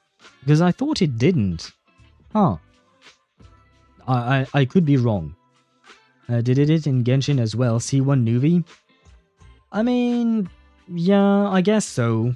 I never really thought about it that way, because I don't have C1 Nuvi, I have him C0R1, and he's still usable for me. Like, I can just move away from the enemies or just bring a shielder. Bringing a shielder, that means bringing another character, so that means he would need someone else. But otherwise, I can just move away from the enemies and he has the range to be able to do so. So, in my opinion, I get what you're saying about C1 Nuvi, but I feel like it's not that big of a difference compared to Aglaya or Saridra, for instance. Although I guess there is also... C1 also gives you the ability to have another Hydro character in the team instead, in order to get his full buffs, right? So it is pretty good, but it is not needed. Because, like I said, I've been playing C0R1 Nuvi, and he's absolutely fine. I think I remember you mentioning the night horror, but you never said it sent you a gift. Can you tell me more about it? You already know I'm one of the Night Watchers out on the fringes of New Eridu. We rest during the day, and we're active at night. The stories say that long ago, our ancestors fought a powerful Ethereal. The battle lasted for days, and just before it fell, it released a final surge of power. Ever since then, it's haunted our dreams. Sometimes, when our people fall asleep at night, they dream of the night horror. And in their sleep, they walk straight into the hollow, drawn to its call. Just before the ether consumes them, before they become Ethereals, they regain clarity for just a fleeting moment. How do you know that? Because if they go inside the hollow, are consumed by ether, and become Ethereals, who is there to observe them regaining clarity for a fleeting moment? Because then they turn into Ethereals and they are not going to tell you shit. So who's just there watching and looking at them? while they turn into Ethereals. I feel like there is something strange going on here. Over time, we've come to realize that the more people who fall asleep, the stronger it becomes. What a terrifying curse. Is there anything you can do to break it? No. That's why we moved to the outskirts of the city and stopped sleeping at night altogether. If we must rest, someone always stays awake to keep watch. Okay. So is that the person who sees that they regain clarity for a second? But if that's the case, why wouldn't that watcher stop the person in the first place from entering the hollow? I'm kind of confused. Oh boy, I've missed out a few messages. Pry arms. I said everything. Oh, thank God in Honkai Impact 3rd I've never listened or heard about something she needs double S to work, and Sparta responds with pry arms. Prime arms are necessary. Yeah, I remember the word pry arms, but I don't remember what they are. Lunar Charge is an electro reaction, so it still works. Okay. And she also shreds elemental death, so yeah. Ah, okay, I didn't know about that. In Wuwa, I've got a team with Galbrena as a DPS, Lupa as a sub-DPS, and Verena as a healer. Do you think the team is good for now? Yeah, it certainly is. Yeah, I think Lupa is a good teammate for Galbren. Is she? Let me check Pridewind just in case. But I think that is more or less viable, though Mortefi might be a better teammate. Let me check. Gameplay and teams. Oh no, never mind. The best teammate for Galbrena is indeed Lupa. Oh, because she's the ultimate fusion buffer, because I don't remember what Lupa does exactly since I don't have her. But okay, so Lupa is indeed a good one to have. I would advise you, if you want to, and if you're interested in the character, you should probably pull for Chiyu Yuan. He's probably going to be her best in slot support / sub DPS in her team, and he will come out next week. So if you have the funds or the means to buy funds and are interested in the character, I would recommend him. Otherwise, the team you have right now is probably good enough. I mean, I don't have Lupa, and I used Galbrena with Mortefi and I guess Verena, I think, yeah. In Tower of Adversity. And it went really well. I had absolutely no issues clearing it. So, and if Lupa is supposedly better than Mortefi, then you should be able to do even better than I did. I mean, it kind of depends on whether or not you have her signature weapon and how well built she is, and all of your characters are, but overall it is a good team, so you could stay with that the way it is, but having Chiyu Yuan will probably boost that team even more. Oh boy, I've missed so many messages. Perfect. Optimal would be Chiyu Yuan as the sub DPS once he dropped. Yep, given 1/3 of Galdrena's DPS is skill damage, echo skill damage. Yeah, because right now the only thing we can boost are either fusion damage or heavy attack damage, but I assume Chiyu Yuan will be able to boost echo skill damage and heavy attack damage, which will help a lot for her. Nobody will say that. You guys are talking between each other, I think. Looking without buzzers and very bad with the brothers. Okay, I think I'm caught up with chat. Yay! The strange thing is, the night horror left more than just a curse. In the hollows, Ethereals don't attack us. They see us like we're one of them. Ah, okay, so that is why the hearty chestnut is not attacking her. So she didn't exactly tame her, but there was something special about Lucia and her people. It's not just her. And this staff? It's the only weapon left from when our ancestors fought the Night Horror. It lets me mimic ethereal abilities. I thought she was doing it through her book, her sketchbook, when she was drawing things. I guess I was wrong. The chieftain said I was the most gifted of the younger generation. Or something like that. I'm still not sure what made him decide that. But he gave this staff to me. Being seen as one of the Ethereals and copying their moves. If all these weird powers are gifts from the Night Horror, then what about Chestnut? Wait, I need to do another 50-50. Well, I don't need to, and I lost. Well, there wasn't much suspense, but I got the green one, so I lost. Nah. I mean, it's not bad, but come on, where are the orange ones? Oh, Chestnut. It was a night not long ago. Granny was keeping watch for me. She was telling me stories of the Night Horror. How it's both feared and revered by our people. She even described the Night Horror she saw in her dreams. Just like everyone else said, a stunningly beautiful ethereal. Almost godlike. That night, I dreamed of the Night Horror's gaze.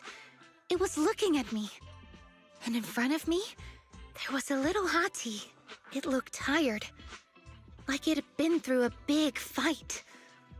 We stared at each other. Like survivors meeting after a disaster. Still cautious, still on edge. Not long after that dream, I met Chestnut right where the dream had guided me. She didn't seem eager to be friends, but she wasn't hostile either. And she treated the other outsiders kindly too.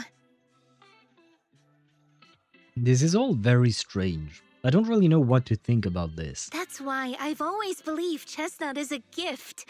A little dog sent by the Night Horror. Right, because something called the Night Horror would just give you gifts. Despite the fact that it cursed your entire people, apparently, so... yeah, everything here is very strange. So the Night Horror was just being nice? But why? I don't know. But I think Chestnut is such a good girl. If we can get along, maybe the conflict we saw in the dreams won't come true after all. And what if the Night Horror is just like Chestnut? What if we could communicate with it? Then maybe everything our people have endured could finally come to an end. I mean, sure, that would be a great thing, but I'm guessing that there might have been a reason why the Night Horror fought against your people. So either your people provoked the Night Horror, or the Night Horror's instinct is to attack people just like pretty much any other Ethereals. Except for Chestnut, I guess. So... huh. Sounds silly, doesn't it? I mean, it sounds nice, but I don't know how realistic it is. Not at all. I get what you mean, Lucia. We still know so little about the Hollow. I think your thoughts are worth exploring. Even among my own people, no one really believes me. Except for Ade and Granny. Why is Dad Ade, whereas Granny is just Granny? Lucia glances out the window.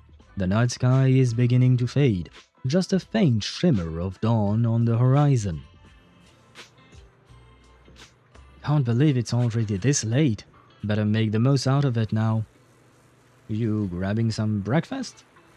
Nope. I finally got away from home and there is no one to tell me what to do. So it's time to stir up some trouble.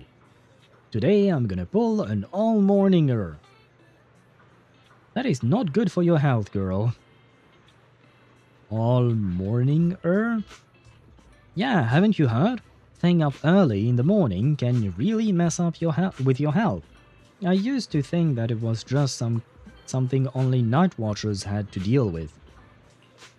But later, I found out that whether in the Outer Ring or Wi-Fi Peninsula, Everyone looked just as lost and lifeless in the morning. Yeah, no, that's just normal. People sleeping, standing up in the cable car, some stumbling into bamboo charging stations with their eyes barely open, others drifting into herbal tea shops asking for coffee. Clearly, they're all taking damage from pulling those early morning hours. Actually, it's because they stayed up all night. Really? But they just need to get some sleep in the morning, like Grandma told me. Besides, I clearly remember, Wise, when you wake up early, you also... Wait, we're getting off track. It's actually about Chestnut. I heard that people often take morning walks with their pets along the beach at Silum Bay. Should we go check it out? I want to learn how others do... how do others get animals to like them? Well, they start with, actually, you know, trying that with an animal, not with an ethereal. But you do you, girl. You do you. Going to watch the moaning goth lolly killer priestess anime. Gate. Yeah, people. I like Gate as an anime. Didn't they? No, we don't have a third season for Gate, right? But anyway, I hope you have fun watching it. I really enjoy that anime, so I hope you have fun watching it. And goodbye to you, Shadow Master. Every time she says hottie, all I hear is hottie. Yeah, but we're talking about a dog ethereal, Sparta. So I don't think we can consider them hotties, but, I mean, you do you, once again. Might just be what she likes to call her dad. Yeah, I guess I thought it meant something, but I'm not sure. I could be misremembering it. If I had a working... Oh, will you play... Do you still play Honkai Impact 3rd if I still had a working hard disk? Show the animal your alpha. Dominated. I don't think that's gonna work all too well. But I suppose, yeah, for... If the animal is a human, maybe. It seems that it works. Whoa. Hey, look at this guy. He's just like me. Well, my model. And, wait, I need to click on here to see. Is my owl still there? Well, it kind of fell over. But it's still here, so if I move my shoulder, there you go. My owl kind of fell over, but it's still here. Anyway, this guy is like me. He has a bird on his shoulder. Yay. Hey there, little birdie. Chirp, chirp. Bird with a human growing beneath her feet. The fuck is that subtitle? So cute. It's rare to see a bird willing to perch so docilely. Docilely? I don't know how to pronounce that word. Anyway, on someone's shoulder. She's really friendly with people. If only my dog would rely on me like that. You want the dog to be on your shoulder? It's kind of big. There may be a chance she's just being lazy. Not wanting to flap her own wings, or just wants to use me as her personal ride. The little bird pecks the man's ear hard. After the man begs for mercy, the little bird gently nuzzles her beak against the side of his face. Whoa, you two are real close. I get it. Animals can be moody sometimes. As humans, we need to be good at having patience, but also seize the right moment to create opportunities for communication. That's right. I trust she won't hurt me, and she trusts I won't hurt her. Everything else is minor. Though honestly, this one did hurt quite a bit. Ouch. Sure. I get it. I trust that Chestnut won't hurt me, so next time, if she ignores me again, I'll say something to her to make her angry. When she gets mad enough to bite me, I'll apologize. What? No, don't do that. No. No, please don't. No worries, everything else is oh my god. Exactly, it's just a little dog. What trouble could your Chestnut possibly get into? Well, if you knew, my man, if you knew. No, Lucia. Yeah, she's taking the wrong lessons from these things. What is the... does he have a pet turtle? Because I saw the dog, but we'll talk about the dog last. Grandpa walking his turtle. I mean, I guess they both go into at the same speed, or something like that. Hey, lassie, what's up? Hi, sir. Are you taking your turtle for a walk? The composed turtle raises its head slightly, nodding gently in acknowledgement. That's right. Old Buddy here was with my grandfather's good friend. Oh, was my grandfather's good friend, my bad. He passed it down to my dad, and my dad passed it down to me. Technically, I should call it... you know what, let's not get into that. Your grandfather's good friend. Lucia counted her fingers, trying to figure out the generational relationship between the two elderly folks. Many years ago, when I first got it from my dad, I was still young. Back then, I still found it lazy and slow, so I just kept it in the water tank.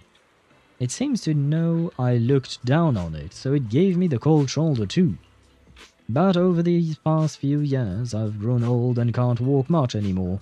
It forgave me for neglecting it before, and now it's willing to keep me company when I go out to soak up in some sun.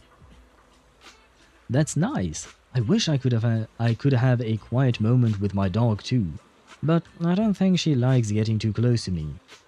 Take it easy, young one. When words fail us, we can still speak through our actions. Simply communicating with them and they'll eventually understand.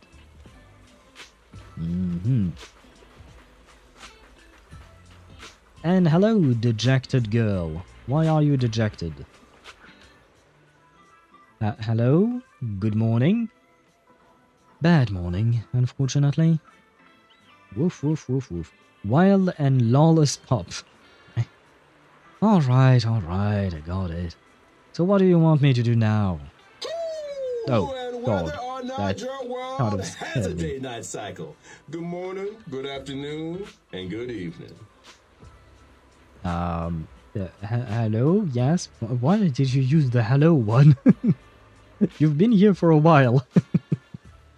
But hello to you. I mean, good evening. Yeah, it is the evening for you. Holy shit, it's almost 10 p.m. And we're barely done with the first half.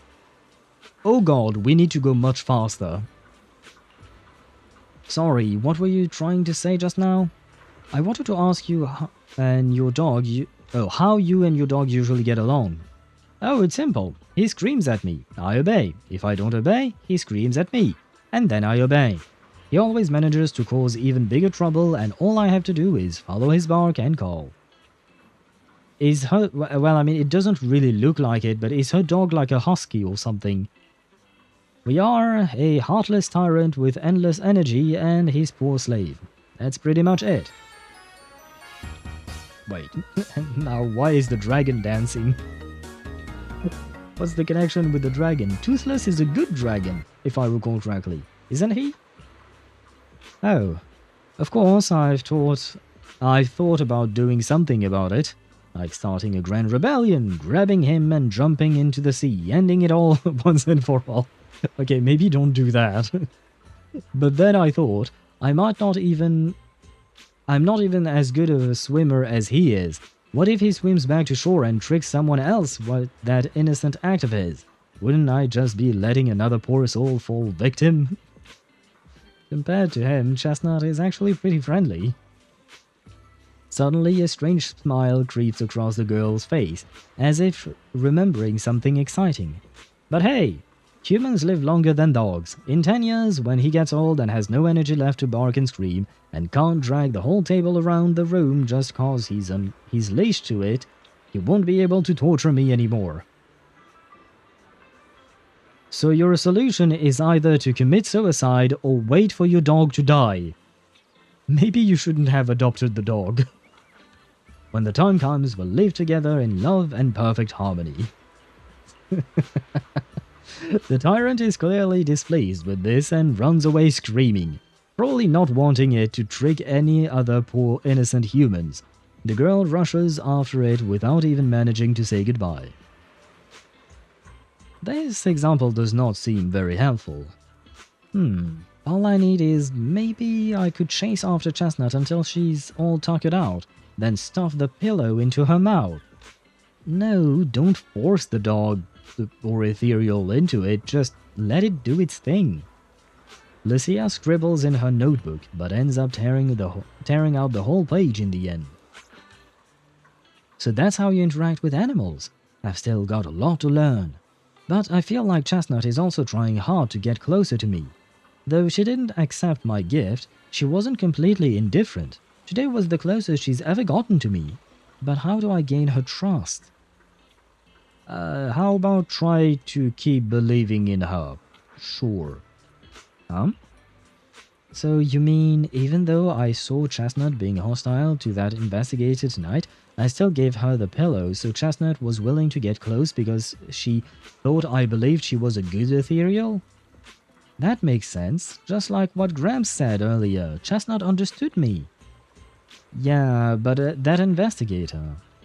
The Chestnut was really unfriendly with him, totally different from how I'd seen her treat others before, and how she treats both of us. I'd like to believe that Chestnut made her own judgment after observing him, though I don't know yet the reason. As an ethereal, Chestnut being so friendly is already a miracle that defies nature and goes against instinct. I don't want to let her down. Probably because it's her usual bedtime, Lucia seems pretty sleepy already. Go get some rest. Alright, tonight's Hollow Bedtime Tales ends here. Even for a planned all-morninger, this has gone on way too long. I need to get out of here before the Night Emissary's magic wears off. I'll come find you when there is any new developments. Leave story. Like a princess from a fairy tale who must leave when the time runs out, Lucia waves goodbye, pulls up her hood, and gracefully vanishes into the crowd. Wow, it only took us 2 hours. I really need to speed things up. Because I've yapped way too much. Yeah, we're barely at thing number 2. And Swavy, if you're still here, please do not mock me. We are not taking 9 streams. Let's believe that we can do this in 1. Let's believe. Maybe. Don't me. There's no fixed bedtime at home. You just need to remember to turn off Belle's lamp. But tonight, a familiar visitor will be dropping by. Lucia sent a message but didn't explain what's going on. I'll ask her when she gets here. Though I bet Belle will stay up super late once I leave. As promised, your midnight visitor arrives in the dead of night once again. Wise! What happened? Don't panic. Take your time and tell me slowly. It's the night horror. There's word in my tribe that the night horror has returned. Hey, maybe he comes or she comes bearing gifts. Maybe it's kind of like Santa Claus or something. I mean, it gave you a puppy apparently, so it might as well give something else to the others. Our old chieftain. He sleepwalked into Lemnian Hollow, and no one's seen him since. Ah, never mind. No gifts. What? Was it an accident? It's kind of hard to sleepwalk into a hollow as... I mean, I guess it could be an accident. Who knows? I doubt it, but... Lucia falls silent for a moment, still trying to gather her thoughts. A few days ago, some people came to speak with the chieftain. They asked if any night watchers would volunteer to sleep at night so they could follow the sleepwalkers into the hollow and find the night horror. They promised they only wanted to learn more about the night horror's powers, and if anything went wrong, they'd wake us right away. But for everyone's safety, the chieftain said no. Not long after, people overheard the chieftain arguing with someone loudly. That sounds suspicious. Maybe those people got turned down and decided to get back at the chieftain. You know, by somehow getting him to sleepwalk. How do you get someone to sleepwalk? Hypnosis? I guess, maybe? That's the only thing I can think of. But they left right after they spoke with the chieftain. No one saw them return or sneak into the tribe. It looked like the chieftain just began sleepwalking because of the night horror. And following the fate of all night watchers, returned to the Hollow's embrace. This whole thing doesn't feel right. A gift of death. Drugs. You can give people drugs to make them sleepwalk? Is that what you mean? About the gift of death? Yeah, I suppose the night horror offers them sweet release from this horrible, horrible world where dogs bark at you or something.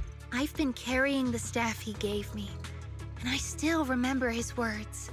Maybe all night watchers will eventually embrace their fate, sleepwalking back into the Hollow and becoming one of the Ethereals. But until that day comes, we live as people. We live our lives to the fullest. Wait, so your people actually want to become Hollows? Not Hollows, sorry. Your people want to become Ethereals? I'm confused. So if anyone took away the chance of him living his life to the fullest, even if it was the night horror itself, I need to know why. Aha! Just like we have two beautiful ladies, I won two 50-50s in a row. Yay. Foo-foo. No matter where... Now it's my turn! Yes, it is. Let's go, Foo-foo.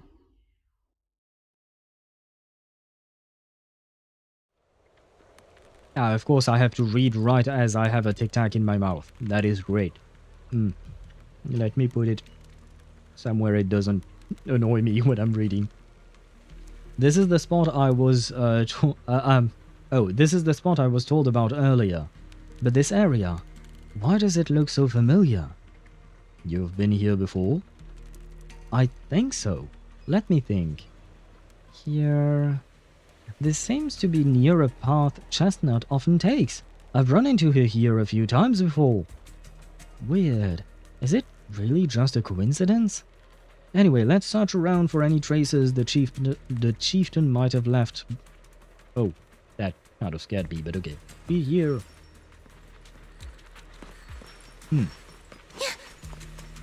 Oh right, I haven't explored this new area.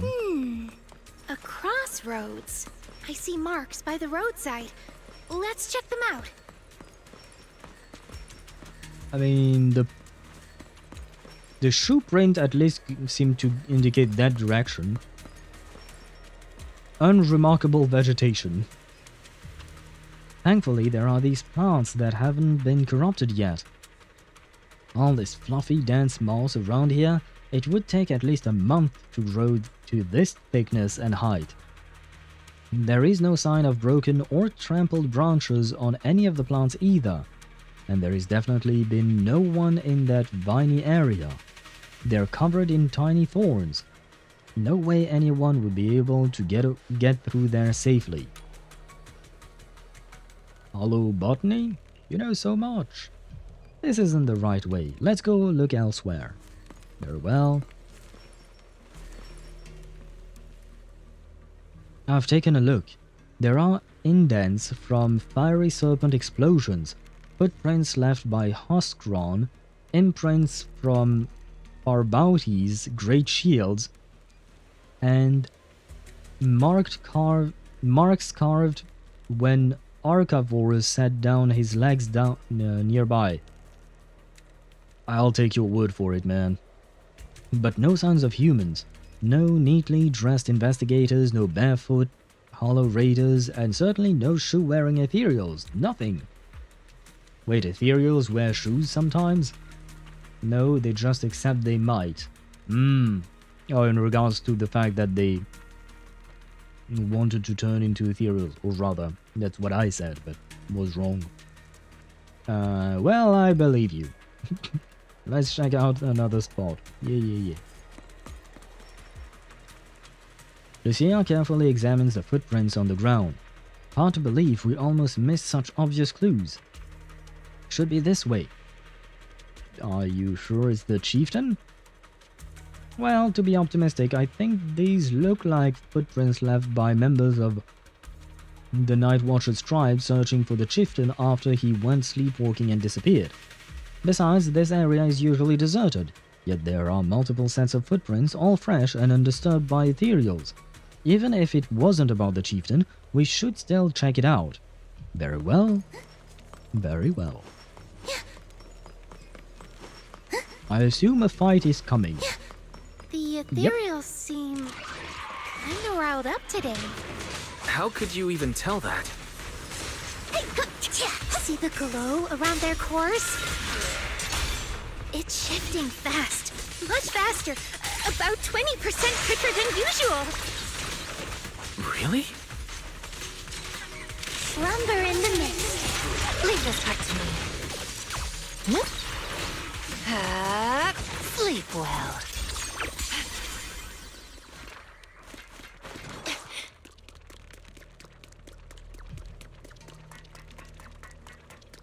More fighting. Oh yeah. Oh yeah. Ah, it's a hater. You know this Ethereal, Lucia? Don't tell me. Chieftain. No, not like that. But if the chieftain had turned into an Ethereal, he would be a far stronger one than this. As expected of the chieftain, I Ouch. guess. High-rank Ethereals never get along. So if one is flexing its muscle Ouch. here, Oh my it god. might actually be good news for us. There we go, finally. I'm not following what you just said, but if you're calling it good news, it's good news. Yep. But first we need to deal with this little troublemaker. It's being a menace. The next page is the ending! So that was just a warm-up. Are you ready for this? Holy shit, what is this thing? I don't remember fighting this before. Oh yeah, no, I just got an achievement, so I've never fought it before. Lucia walks around the area and finds a few markers, which seem to put her more at ease. I hate to break it to you, but that Ethereal we just saw was definitely a hater. They were all Exaltis priests before turning into Ethereals. Why? From what I know, making hater requires some prep work, so to speak. It's the Exaltis exclusive cheese, made with unique techniques and extra long fermentation. What? Sorry, I suddenly lost my appetite for cheese too. Let's talk about something more cheerful. The people who came to rescue the chieftain left a mark. It means something like he's alright now, and everyone's gone back. But something seems off around here. Better get out quick. That's sure some efficient mark. Sometimes Night Watchers encounter more troublesome situations in the Hollows. To let our kin know about our predicament, we've established a unique and comprehensive system of markers. The message left behind this time, it matches what I felt. Sorry. Let's take a look around. So should we head out now? Hold up. I've got this feeling that something's making the Ethereals around here restless. Look carefully, we might find something good. And I haven't seen Chestnut today. What I mean is, since the chieftain is fine, we should continue our previous research until we get new information. If I remember correctly, there should be an Ethereal around here that'd be perfect for research. You just want to play with Chestnut, huh? Yep. Fair enough. Ethereal cheese. Ethereal meal keys. I don't want to know. I don't want to talk about that or think about that. Ethereal cheese or ethereal milkies. I mean, to be fair, when you look at the Ethereals that look feminine, they have assets to help them make milk And, well, from milk you can make cheese. So I suppose it makes sense. Good fight? I could have done better. I missed a few of the parries, unfortunately. But it was my first time fighting this thing, and I was kind of confused about what it was doing. Lucia keeps scanning the surroundings, wondering why the Ethereals are acting so strangely. Oh. No other clues nearby, huh? What was that? Huh? Chestnut? Did you come looking for me to hang out? Oh, you mean you want us to follow you? Come on, let's follow her. Shouldn't we look around first? Let's go! We've entered the Hollow so many times, but this is the first time we've had a tour service! She kind of looks adorable. She's also kind of unhinged, but she kind of looks adorable. Watch out for Ethereals, Lucia. No, I didn't mean Chestnut. Emergency! Excuse me, coming through. Sorry, pardon me, coming through. Sorry! Whew, looks like everyone's in a rush today. I mean, you seem to be in a rush. The others are just getting bonked on the head.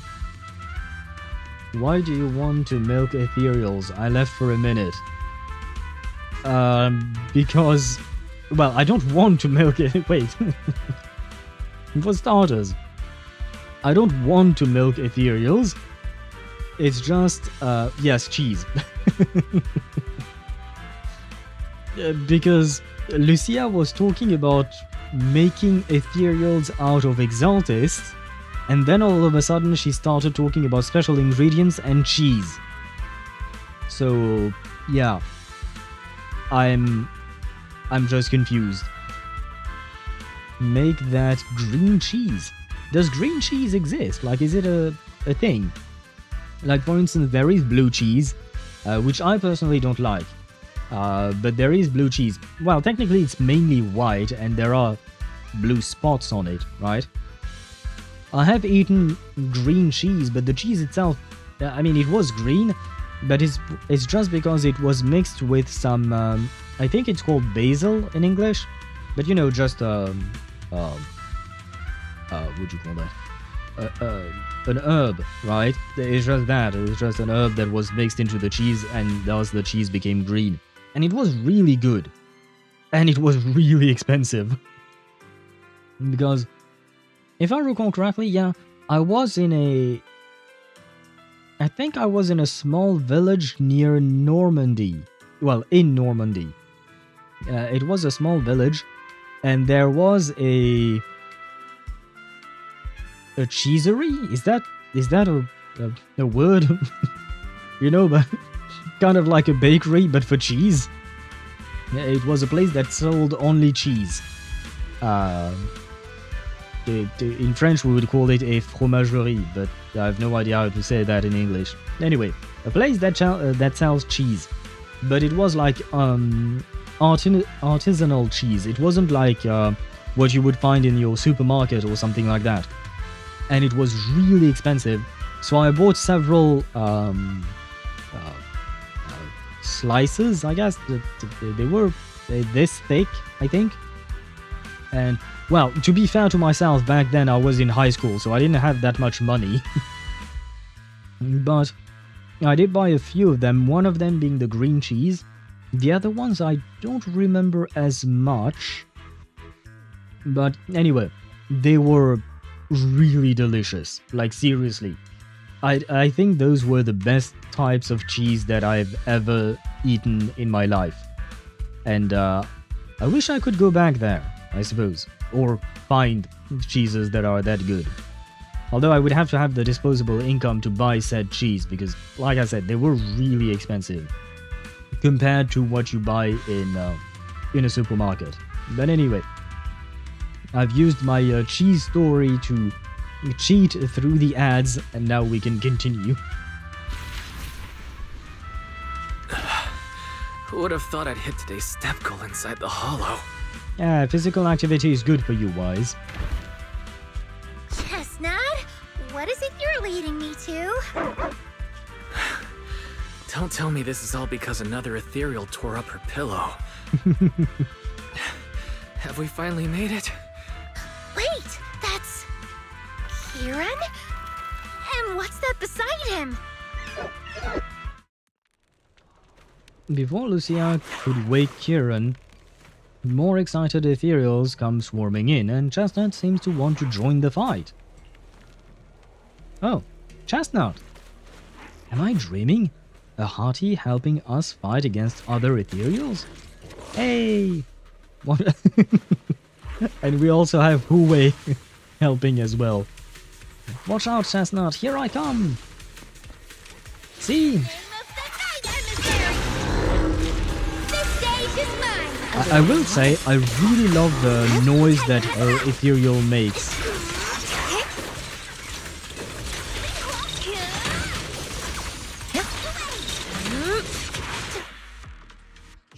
It takes some time to wake up Lucia's fellow Night Watcher. Kieran? Kieran!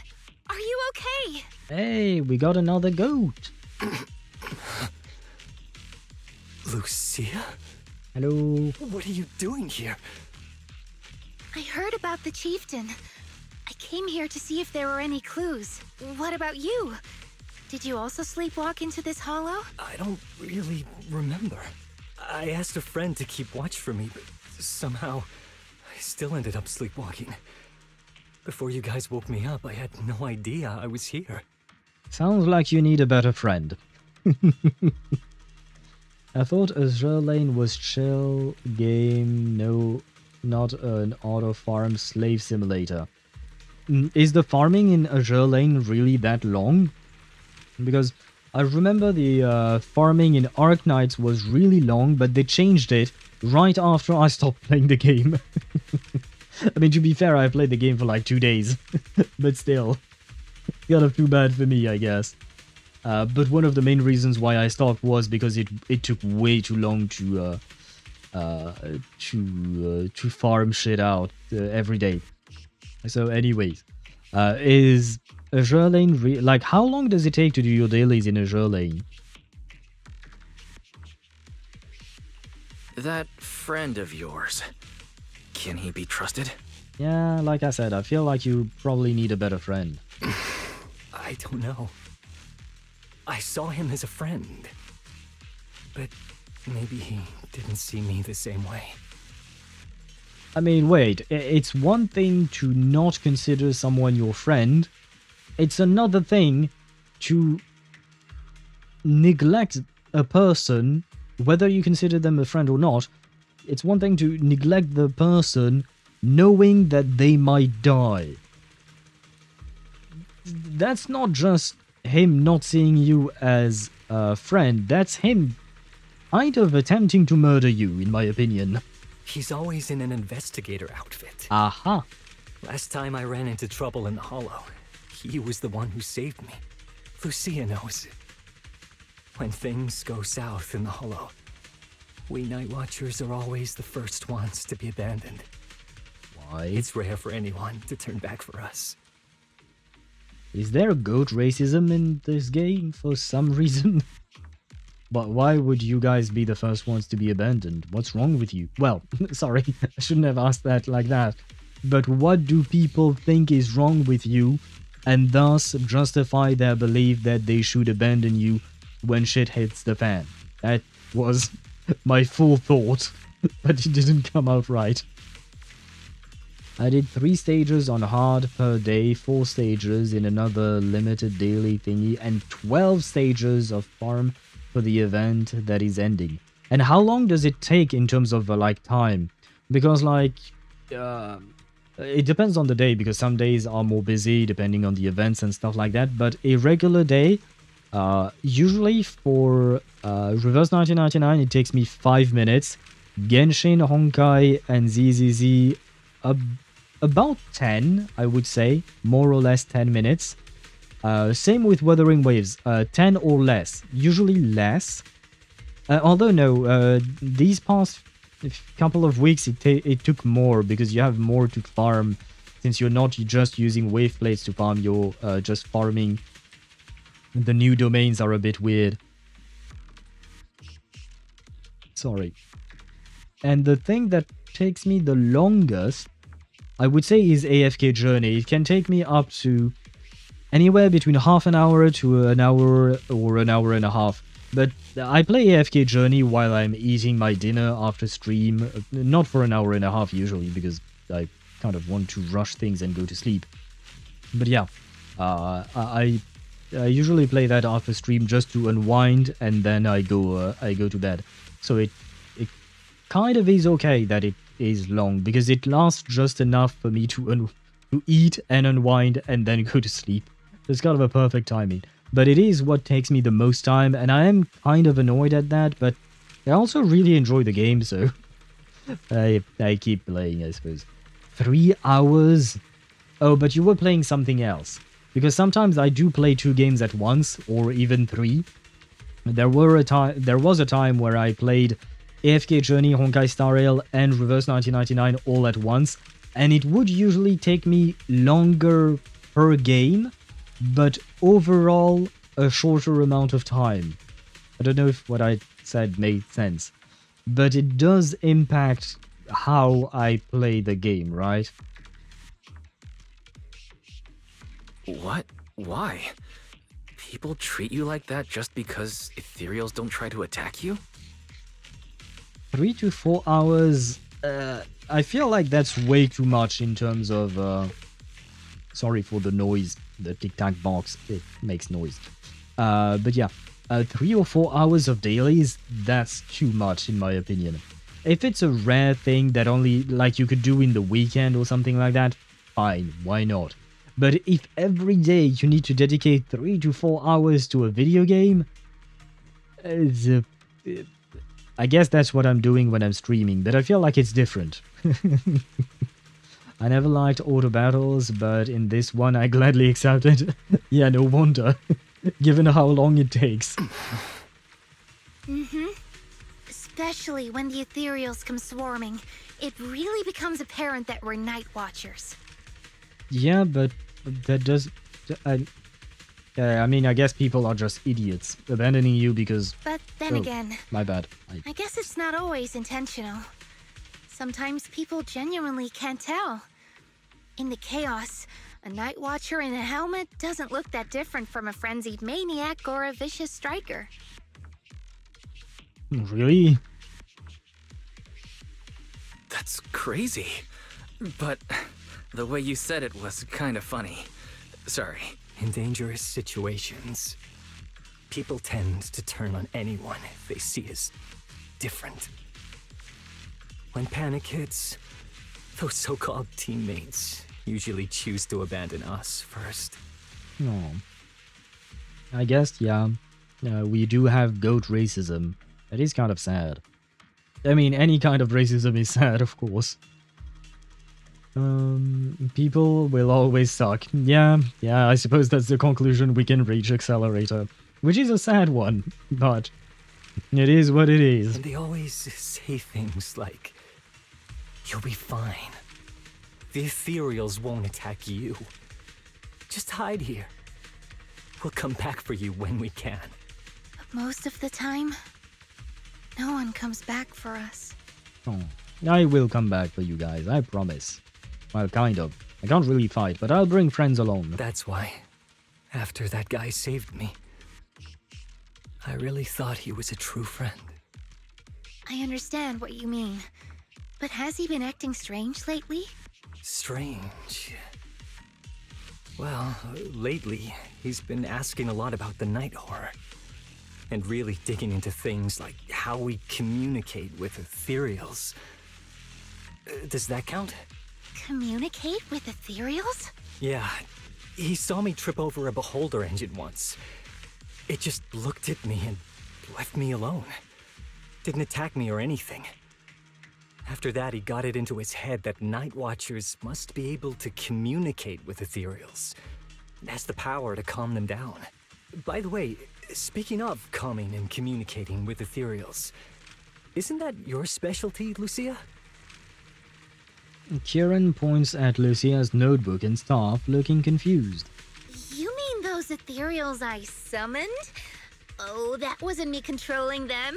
That was just an optical delusion. I layered some visual effects on top of simulated ethereal attack patterns, so it looks like they're there, but it's all just illusion. I see. But what about this thing? Yeah, Chestnut is not exactly an illusion like the rest of them, is she? Kieran, all confused, points at Chestnut, who is crouching quietly nearby. Oh, that's Chestnut. This ethereal's been sitting there quietly this whole time. I thought maybe it could understand us. Wait, is it one of your illusions too? Ah, yes, totally. When sitting still, she doesn't use much ether, so she looks really well behaved. But if you try to make her do something, she can be a little slow. Lucia waves her staff at Chestnut, pretending to cast some kind of magic. Chestnut instantly starts wagging her tail and puts on a show. Really? I wish we could see that. This illusion isn't doing very well. I'll have to practice more later. Aw, I was gonna ask her to do something else too. Oh, I see. Why are we lying to him, by the way? We can't fight, but we do have a Void Hunter. Well, we have two. Well, I mean, I know each one does not have the title, but she's close enough. And I believe we are about to meet a third one, aren't we? Oh, wait. Oh. Oh no. I just realized something. Wait, who is the character on banner with Ban Yue? They both been announced for the next patch. Is it Ye Shuangguang? Ye Guangguang. Oh no, it's Dailin and Ban Yue. Okay, good. I forgot about Dailin's existence. Thanks, Wavy. Okay, that's good. Because I was worried that... because I assume the Void Hunter... I keep wanting to call them Void Rangers. God damn it, HSR. But I thought that for a second that the owl... I was reading Deidra's message while speaking. Sometimes I do too many things at once. I thought that the next Void Ranger would come out at the same time as Ban Yue, which would be very much of a problem for me. Because I do want to pull for Ban Yue. But okay, no. Ye Shuangguang, I think that is her name, but I'm not sure about the Shuang part. I'm sure about the Ye and the Guang, but not the middle part. Or rather the first part of her first name. It is her first name, yeah. Because Ye is her family name, because she is the sister of that dude that we haven't seen in a while. Ye Shiguangguang. Shiguangguang? Are you sure that's how her name is? I'll remembered 1-1. Wait, who is 1-1? That I'm confused now. The most wanted waifu. I mean, she looks really good. And if she is indeed Void Hunter level, kind of like Ishwan and Miyabi, then she's... I don't want to say a must pull, because for now I haven't felt like there were must pulls in ZZZ, except maybe for Astrayao, Yuzuha, and well, I guess now Lucia, because they're supports for specific archetypes of teams. But the rest, they can basically be replaced by one another. Of course, one character might do better than the other, but none of them are really all that far behind. Except for most of the standard characters, I guess. But yeah, I kind of want to pull for Ye. Ye Shungguang. Her name is kind of hard. Yes, it is. I kind of... you know what? To show her respect, I shall call her Miss Ye. That should work, right? That is respectful. I call her Miss and use her last name. So it works. Probably. This ethereal looks insanely real. Yeah. I've seen some of your illusions before, but this one... Seems like you've improved your skills again. Congrats. But why are we lying to him? Do we not trust Kieran? Do you not know him? I guess so. Thanks. But even with the staff passed down in our tribe, you still can't really control Ethereals. Does that mean what the guy's after? Controlling or communicating with Ethereals was never actually possible in the first place? Manipulating the ether environments to control ethereal behavior isn't totally far-fetched. Take Geppetto from HoYoZero. It could even command other Ethereals to launch ambushes. But I doubt this strange device here could pull off anything close to what Geppetto could do. If we're talking about massive symbiotic Ethereals like Geppetto, then yeah, it could definitely manipulate the ether environment in a large area. But I feel like we don't really need something that extreme to influence ethereal behavior. If we just want to change how ethereals behave, then maybe suppressing or stimulating their ether activity levels could do the trick. As expected from our ethereal expert. Have you seen anything like that before? No. But the ethereals we encountered earlier were unusually agitated, as if they'd been provoked by something. Do you think it could be because of this device? And don't forget the chieftain's disappearance. What if someone's using the Night Watcher's abilities to try and communicate with ethereals, or to test how much they can control them? Are you saying that someone's been experimenting on us? Using our ability to sleepwalk our lives? For research? Well, I mean, that wouldn't be the first time someone did something like that in ZZZ. Where was I at? Do you trust him? Oh, me personally? No, I don't. I just met him. But it seemed like she knew him. I guess maybe she's not that close to him, so maybe that's why. But I was wondering if she actually trusted him or not, and it doesn't seem to be that way, I guess. Artist overworking once again? What are you talking about? That's right.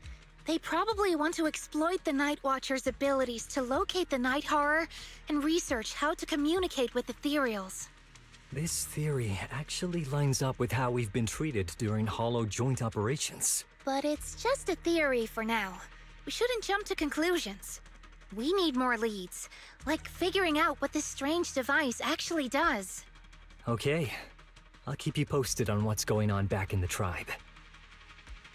With that promise, Kieran takes his leave. Weird little thing. Wise! Come take a look at this thing! Ether amplifier. Interesting. Oh yeah, I was noticing the plants. Some of them just popped in. Anyway, not the point. This device looks like some kind of ether amplifier. If I'm not mistaken, the way it channels ether is somewhat similar to my staff. Was that ethereal just now also an illusion? Of course not. Those were real ethereals just now, even more agitated than usual. Lucia glances in the direction Kieran went. Actually, my staff can indeed influence the behavior of ethereals. Influence how? Although that is amazing.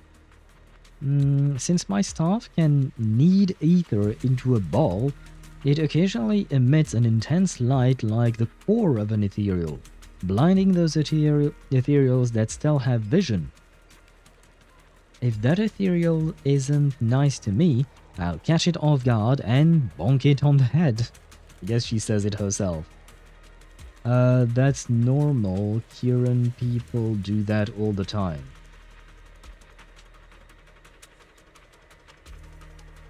Wait, what? What do people do all the time? Do you mean experimenting on an entire population? Kind of. I don't think we should normalize it, but I suppose it is kind of the norm in ZZZ. Just kidding. I noticed you've been kind of out of it. Lost in thought one minute, nervous and talking nonsense the next. Feeling better now?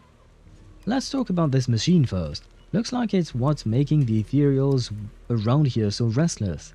The chieftain's sleepwalking and Kieran's blackout. They're probably connected to whoever put this here. But who could have done this? The person behind it all. Could they also know about the staff passed down from our ancestors? Wait, looks like more Ethereals are coming. You and Lucia turn toward the source of the sound. A familiar figure comes into view. Chestnut is back and brought along the cushion from before. Yay! Chestnut? Wow! You like this pillow, don't ya? Thanks so much for today. Will you come play with me again next time?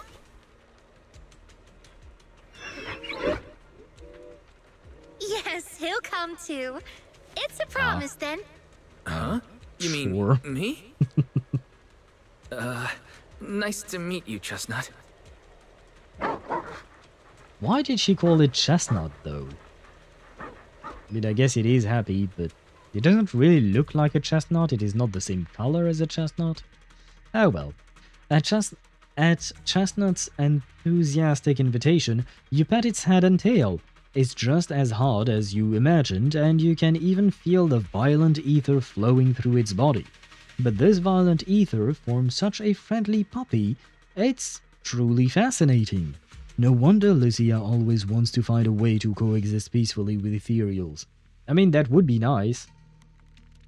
After you and Lucia spend quite a while playing with Chestnut, you reluctantly say goodbye and return to Phylum Heights.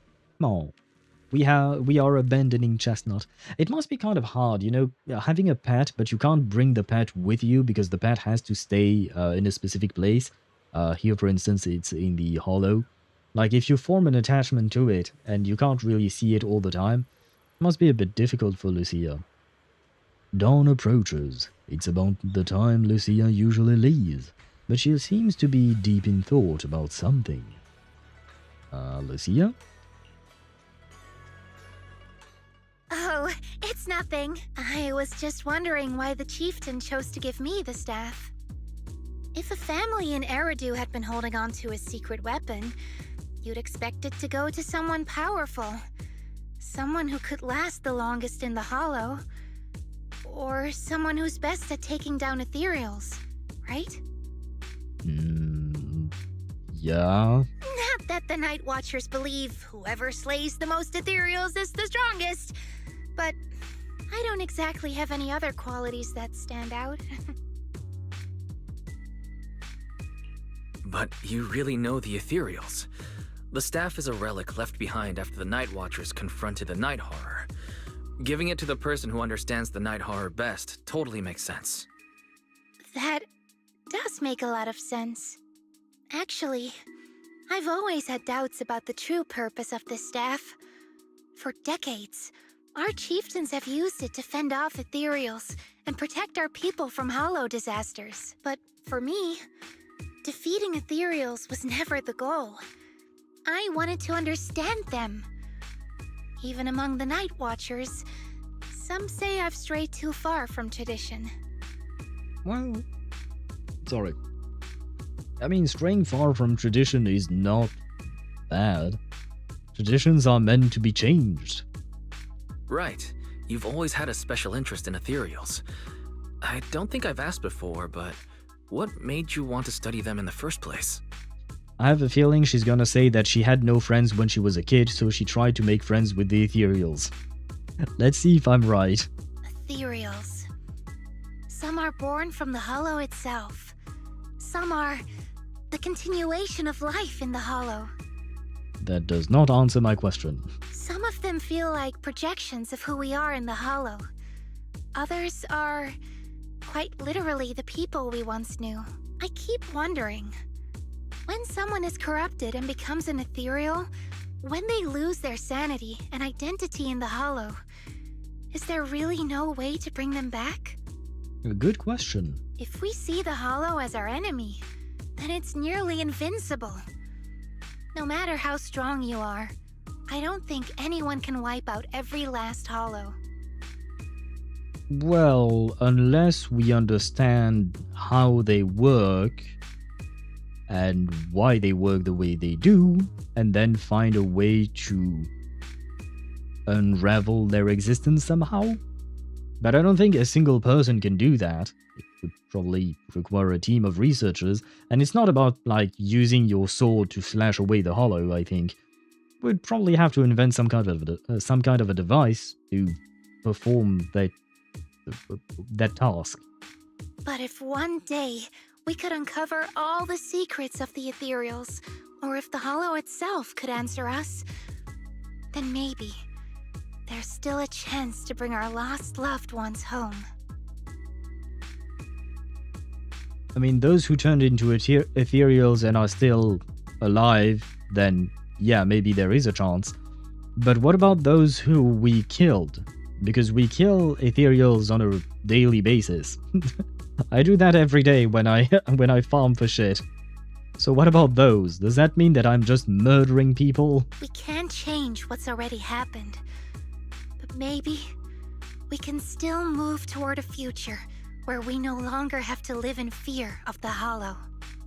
Hopefully one day, maybe in 6 or 7 years, when ZZZ comes to an end, if it ever does. Maybe. But Lucia, those are some big questions. Perhaps the old chieftain gave you that staff because he believes in your search for the truth. Is that so? I mean, if the staff has an ability to somewhat manipulate the behavior of Ethereals, and your goal is to study Ethereals, then manipulating said Ethereals would be a nice way of achieving your goal. So I suppose it makes sense. Is Helichals once again? Yeah, I guess Ethereals can be kind of like Helichals because they are people too. I will say the reveal that Helichals were actually people of Kandria, it was a huge deal in my opinion when it came out. Because at first, well, like for the first couple of years of Genshin, if not more, I don't remember when exactly they revealed this, but they revealed it quite late. But yeah, we always thought that Helichals were just, you know, random monsters that we fought off, right? And then they drop us that bomb and saying, yeah, they were actually people who didn't really deserve to either be turned into Ethereals or even deserve to be killed as, not Ethereals, sorry, Helichals. But you get my point, right? Here in ZZZ, we didn't have that kind of a suspense. We saw straight away in Chapter 1 that people could turn into Ethereals. Lucia may have said a lot of confusing things, but she doesn't seem too bothered herself. Well, there's no way the two of us can figure everything out just by thinking. Let's not stress ourselves out. So much has happened tonight. I'm exhausted. I should head home and get some rest. But I'm sure we can find out more about the chieftain and Kieran. Once I hear something new, I'll let you know. Maybe it's because both the chieftain and Kieran are safe. Lucia hums a cheerful tune as she walks away. It's hard to believe that I've touched an ethereal, a friendly one that invited me to pet it. Wow. Following Lucia always leads to fascinating experiences. I wonder what will happen next time. But I'm really sleepy. I should go get breakfast for Belle first. What if she went to bed early last night and wakes up early today? Leaf story. Aw, he's a caring brother. I like him. I mean, yeah, but I like the relationship between Wise and Belle. And this one only took us an hour, I think? Yeah, it took us about an hour for this second third. The first third took us 2, but oh well. There might be a way for us to finish this in one stream. One stream, we believe. Come on. While wandering around Farlum Heights, you run into Yidari. Now, this is a rare visitor. Lucia said she had something super amazing to tell us tonight, so she asked us to all meet her. She asked all of us to meet her at Mystic Wares. But before she could say a word after rushing here, she got some message from someone called Kieran and just left right away. Yuzuha and the others were also completely confused, but since their families were waiting, they headed back home. Though I think you might know what's really going on. I do. If you know about it, then I can rest easy. Lucia says she and Chestnut are waiting for you and wants you to meet them at this spot. Idhari hands over a page with notes, clearly hastily written and torn from Lucia's notebook. I'm on it. Let's wait until you get back. Then you can tell me what really happened.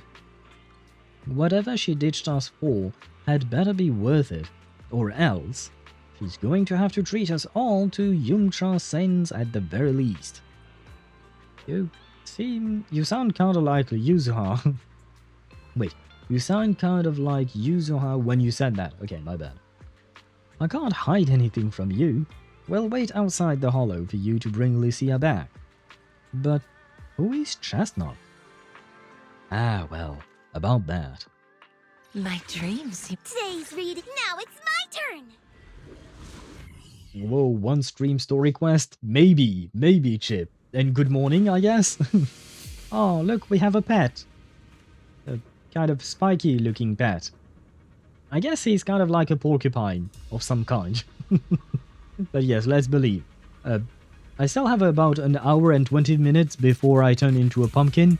So, we should be good. Maybe. Look, our little guide is in position. Woof, woof. You're so smart.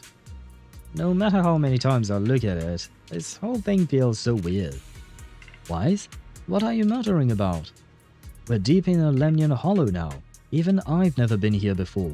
If that investigator really hiding is... Oh, if that investigator is... Fuck me. If that... Come on, why is this sentence so difficult? If that investigator really is hiding here, plotting something, I wonder how Kieran managed to track him down. Never mind that for now. The terrain around here is pretty tricky, so stick close to me and our guy Chestnut.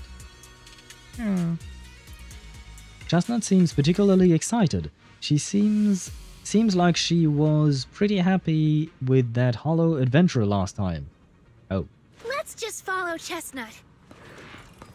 Whether it's the suspicious investigator we saw earlier, or...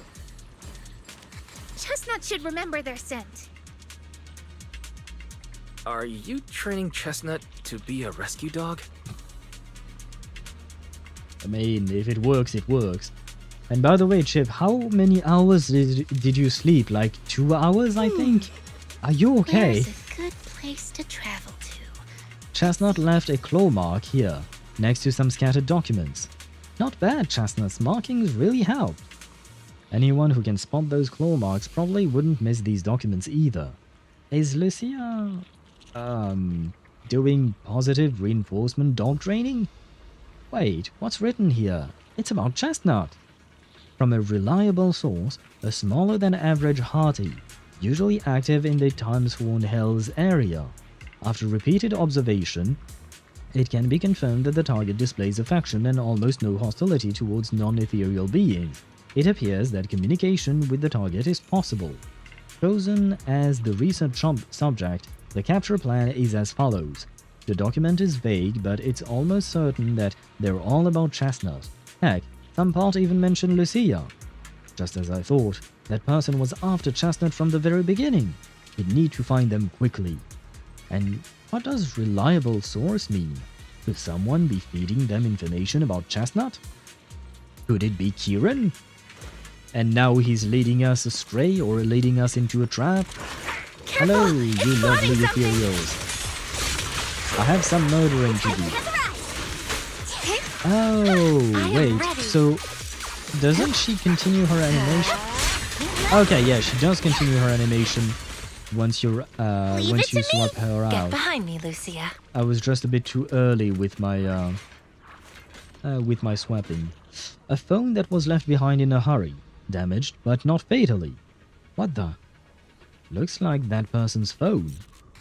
Lucia immediately turns the phone on, so she does know how to use electronics. Thank you for your referral. Our collaboration has been going on quite well. However, allow me to bring the news of that hearty to that gentleman. I'll be seeing you next time. Oh no, even if we have the chance to meet again, you likely won't recognize me anymore, so farewell. What does that mean? Looks like his partner betrayed him, or perhaps we'll find an Ethereal. Huh? You mean the guy who accused us of siding with Ethereals might have already turned into an Ethereal? Huh. Are you really upset? No, it's not that. I was just thinking, if we'd save him in time, wouldn't it be fun to see the face of that person who was so eager to say their final farewells? Oh, that's what you were thinking? Slept at 11:30 PM, woke up at 1, then slept at 2, then woke up at 4:30. The fuck kind of a night is that? Oh my god, Chip, you really need to sleep better than this, man. This is your last page. Do you just not have the time to sleep, or, like, what's going on? I mean, at the end of the day, you do whatever you want. But I'm starting to worry about your sleep schedule. As foreshadowed.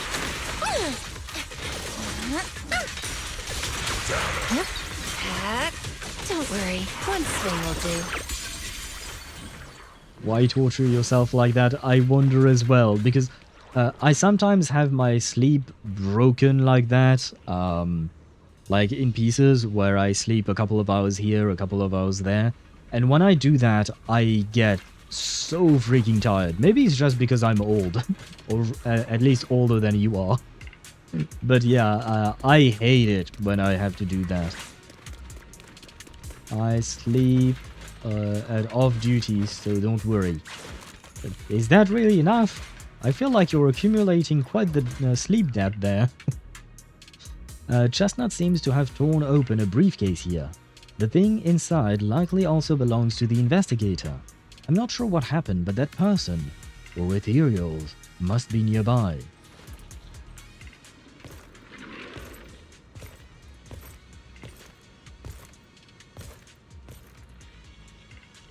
Hello. Well, no need to look much further. He's definitely nearby. Sorry. I'll have to send you back to the Hollow. It's showtime! The ending's already written. Yep. Are you ready for this? I feel like there's an endless swarm of Ethereals heading this way. Yep. They know exactly what they're after. If this keeps up, we're toast. We need to take out the amplifier now. That might have been a bit overkill there. What's Lucia's role / element? Lucia is a support, and she's ether, right? I think she's ether. And more importantly, she is a support for the Rupture archetype. Just like Astrayao is for attackers and Yuzuha is for anomaly teams, Lucia does that, but for Rupture type teams. So for instance, she's good for Ishuan, Yidari, Manato, and she'll probably be good with Banyue, I assume. OMG, I need the squid. Oh, this is Yidari. Yes, this is Tentacle Girl. This is the Hentai Girl. Here we go. Wait, I just noticed when she does this attack, her tentacles are really tiny when she spins around. Look at this. Don't worry. Her tentacles look tiny. Oh, and by the way, she consumes her HP to attack, just like Manato. Well. Ah, there we The go. device is broken. Guess you'll have to pay me back for that, huh? It's you. I guess she was right not to trust him. As expected from one of my own. So much for being close to the Ethereals. When it's time to strike, you don't even flinch, do you? Well, I mean, when it's killed or be killed, you don't really have a choice, do you? Did I surprise you? Not really. Honestly, I was more surprised by you and the old man. You mean the chieftain? He sleepwalked into the hollow because of you? Yeah. I figured someone like him, sitting at the top for so long, would have caught the Night Horror's attention. But nope. He's swallowed by Lemnian Hollow just like anyone else. I need the squid. Yeah, I read that already. And by the way, Chip, if you want the squid, she's not out yet. But that means you have a bit more time to save for her. I believe she will come out in a couple of weeks, if I'm not mistaken. Yeah, because ZZZ's patch dropped last week. And usually a banner lasts for 21 days, so like 3 weeks. So I think she should be coming out in a couple of weeks, if I'm not miscounting.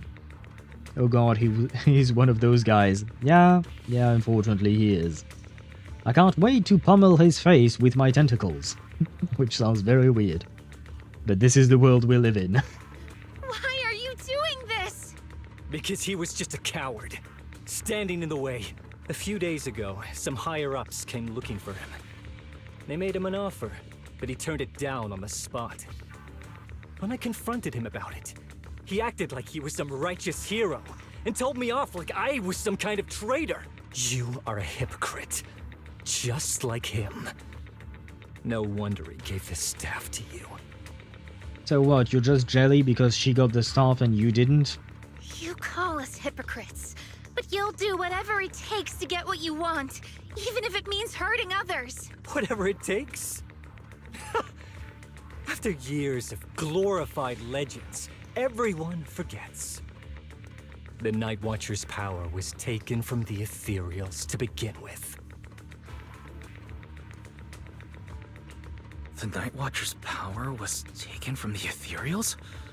What do you mean? Well, Lucia didn't tell you? There's another version of how the Night Watchers came to be. Our ancestors didn't just encounter the Night Horror by chance. They knew what it was capable of. They knew it could control other Ethereals. The entire tribe went after it, hoping to defeat it and seize its power. Okay. But when the Night Horror unleashed its final surge of energy, half the tribe turned into Ethereals on the spot. The rest barely survived. The only reason they were acknowledged by the Hollow was because they sacrificed their own kin. What does that mean, being acknowledged by the Hollow?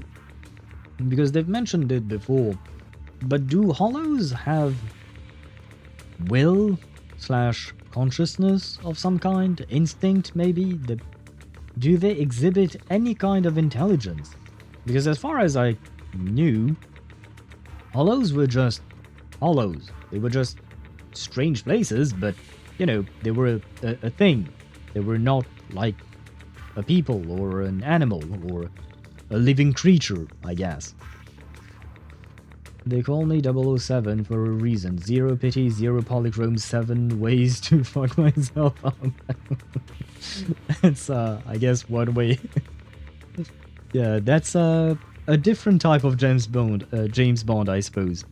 I mean, you know, all you need to pull a character is one pull. One pull is all you need. One pull and a dream. Believe, Chip. Believe in yourself and you will get your Yidhari. Probably. Maybe. Hopefully. The octopus also makes yowing piping sounds when moving, dodging. There are theories that hollows are indeed sentient. Oh, that's the word I was looking for, sentient. Thank you. Okay, I didn't know about that, because I don't think they mentioned anything before this. Poing poing. Ah, that's what you meant. Let's try to listen to the poing poing sounds once we're outside of the dialogue. Oh shoot, that reminds me, I forgot to accept Ninja's friend request.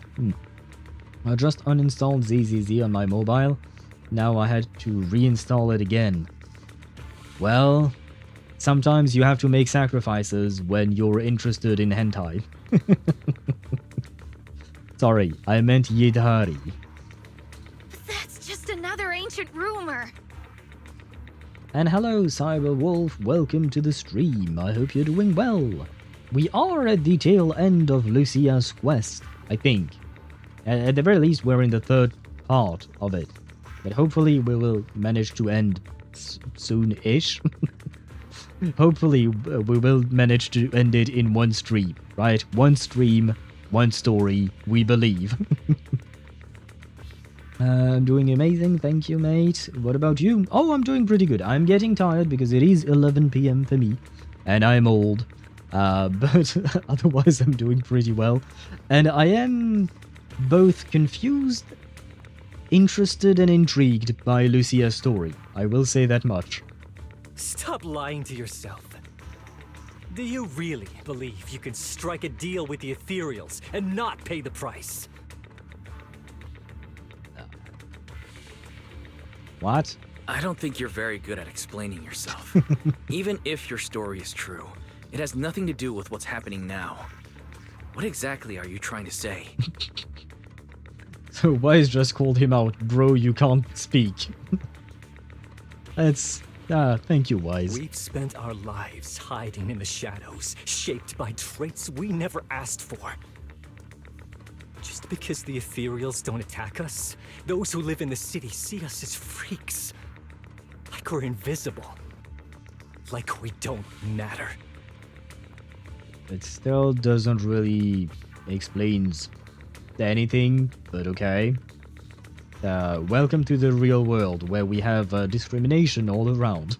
When disaster hits, whether it's in the city or in the hollows, we're always the ones they abandon first. Brother really seems like he has some abandonment issues.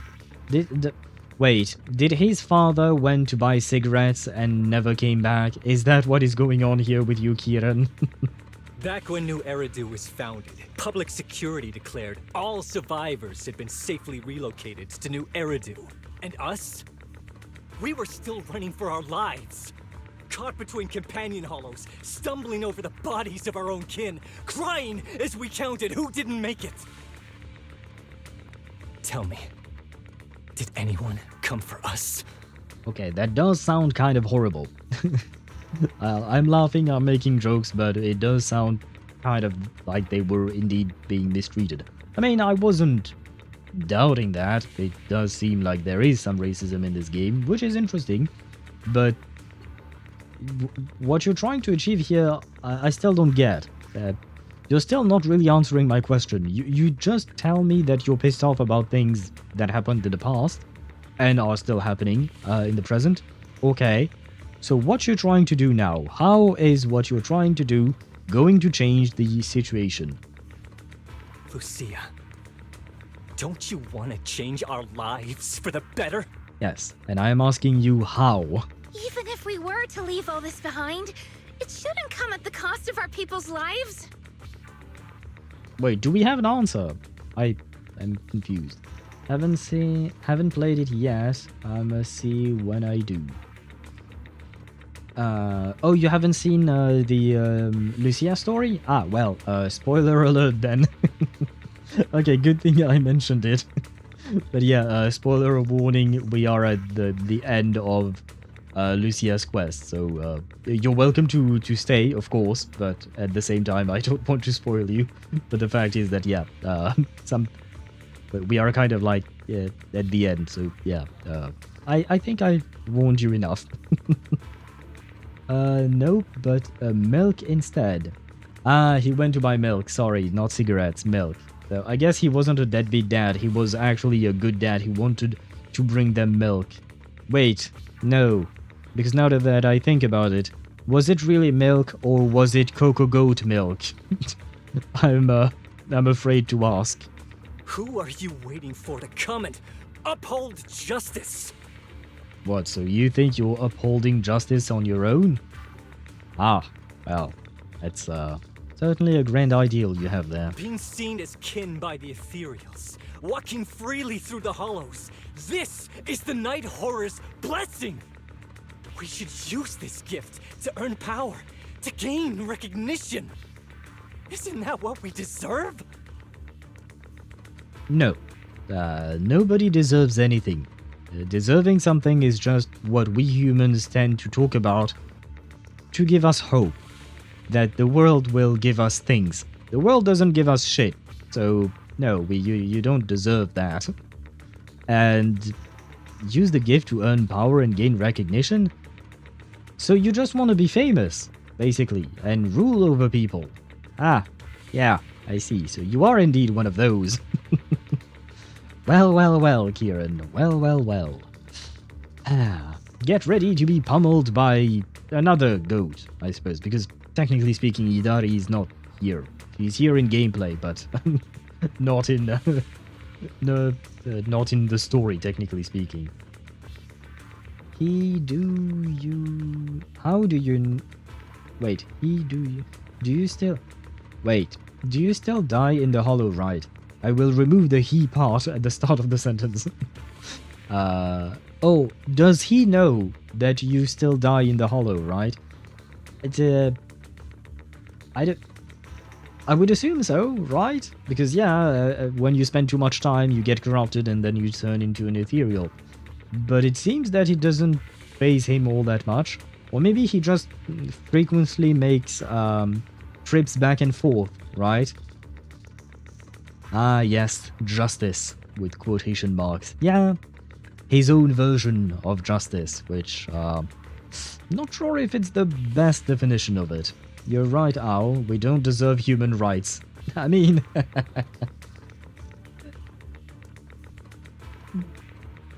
if we go by what exists in the world, and not just not about what we think, it's kind of complicated what I'm trying to say here. There's a lot behind that statement. I don't say that we don't deserve human rights if we want to live in a society together and all of that, sure. But technically speaking, a human is still an animal, right? We just tend to be a tiny bit more intelligent than the rest of the lot, right? And I don't think animals think that they deserve anything. They just do their shit. They just live their lives, right? But I feel like us telling ourselves, like, for instance, a lot of people tend to think that because they do something good, they deserve something good to be given back. But that's just not how it works. You do something good, that's great, but that doesn't mean that something good will happen to you in return. Sometimes it will, if it is a direct consequence of what you've done, and sometimes it just won't. So it's not really about deserving. For me, the universe and our world is just random shit happening. And if that random shit is good, like you win your 50-50, that's great. Or, you know what? Yeah, why not put it like that? If I give money to a homeless person to try and help him out, that doesn't mean I deserve to win my 50-50 the next time I pull in one of my gacha games. I feel like being good and deserving something, or having something bad happen to you and thus deserving something good to happen to you. I understand the sentiment, but at the same time, I feel like that's just not how the real world works. Like sometimes something bad is going to happen to you, and the next thing that will happen to you is also going to be bad, and the one after that will also be bad. That's just life. I don't believe in human rights. Bonks intensifies. I didn't say I don't believe in human rights. That's not what I said. If it means a better future for everyone, then what do a few sacrifices matter? Well, then it's not a better future for everyone because the sacrifices won't have a future. So the math ain't mathing? Human rights, human supremacy. Well, I mean, technically speaking, we have achieved human supremacy, and we have, I can't find the right word for it. We have asserted our dominance over the world, right? Like, compared to other species, we have definitely asserted dominance over the other animals of this world. Not until we Dyson sphere the sun now. I think we are very far away from doing that. I mean, recently, I think it was a few weeks ago, we actually sent a probe towards the sun, and it was able to record some very impressive data and all of that, which was great. And then it melted away. And that was just one singular probe that does not even take into account, like, if you compare the size of the probe to the size of the sun, I don't feel like there is any analogy that will help to compare those, right? So building a Dyson sphere, that's number one, that's going to require a shit ton of materials. And number two, we would have to have the technology to be able to properly harness the power of the sun. I don't think we are there yet, unfortunately. I wish that one day we could see a proper Dyson sphere, but I don't think it will happen in our lifetime. For now, I feel like we should focus more on fusion instead of fission energy. Fusion is more achievable because there are reactors all over the world, well, there are a few reactors all over the world that are working on trying to achieve fusion properly, because right now we can't keep it going for long, but I do feel like fusion is maybe something that we'll see in our lifetime, probably, whereas Dyson spheres, I don't think so, because like keep in mind that like the sun is 99% of the mass of the solar system, so we're gonna need a shit ton of materials to be able to build a Dyson sphere. Is there even enough material in the... I mean, the Dyson sphere itself doesn't have to have the mass of the sun, because otherwise that would be kind of an issue. But it does have to have enough surface to cover, well, at least part of the surface of the sun. Huh. Although, I will say one thing, I love Dyson spheres, especially because I've played a lot of Stellaris. I don't know if you guys know that game or have played that game. And shit, some ads are going to run. Well, I should have kept my yapping for the ads, not before. Fuck me. But, yeah, I really love Stellaris as a game. It's 4X type of game, I think. Like, you know, the expand, explore, X something and X something again. I don't remember. And exterminate. One of them was exterminate, but I don't remember the fourth one. But yeah, I really loved playing Stellaris, and you could build Dyson spheres, but you could also destroy entire solar systems. It was... And... Oh wait, no. It was not to build a Dyson sphere, but if I recall correctly, in that game, when you want to... And I know it's a game, it's not real life, so don't get me wrong. But in that game, if I recall correctly, if you wanted to build a ring world, not a Dyson sphere, but a ring world, you had to destroy every single planet in the system in order to harness the resources. Because the ring world was not just... Well, it was a ring world, so it sat at the golden zone, right? Where you can have pleasant temperatures and stuff like that from the sun. So it had to be quite larger than the sun itself, or rather the star it was surrounding. But yeah, very interesting to see all of these things, and I really love that game. Oh, now that I have a better PC, I could play that game again. Because, I mean, I could play it on my old rig, but when I reached endgame and I had fleets with hundreds upon hundreds of ships, my game could become kind of laggy at some point. We migrate at least 3 planets in order to build a Dyson sphere. We may migrate... Oh. Wait, which one would be the 3rd planet from the Earth? We have Mars, Jupiter... Is it Saturn? You want to go to Saturn? Can we even go... Is there a... Wait, Saturn is a gas giant. I guess, technically speaking, it could be possible to live like in the upper atmosphere of a gas giant. but the further you go into it, the more pressure there is and the less likely you are to survive. So, I'm not sure if Saturn is a good choice. Although, no, wait, I'm an idiot. We don't have to actually live on Saturn. We can live on a moon of one of those planets, like Saturn and Jupiter.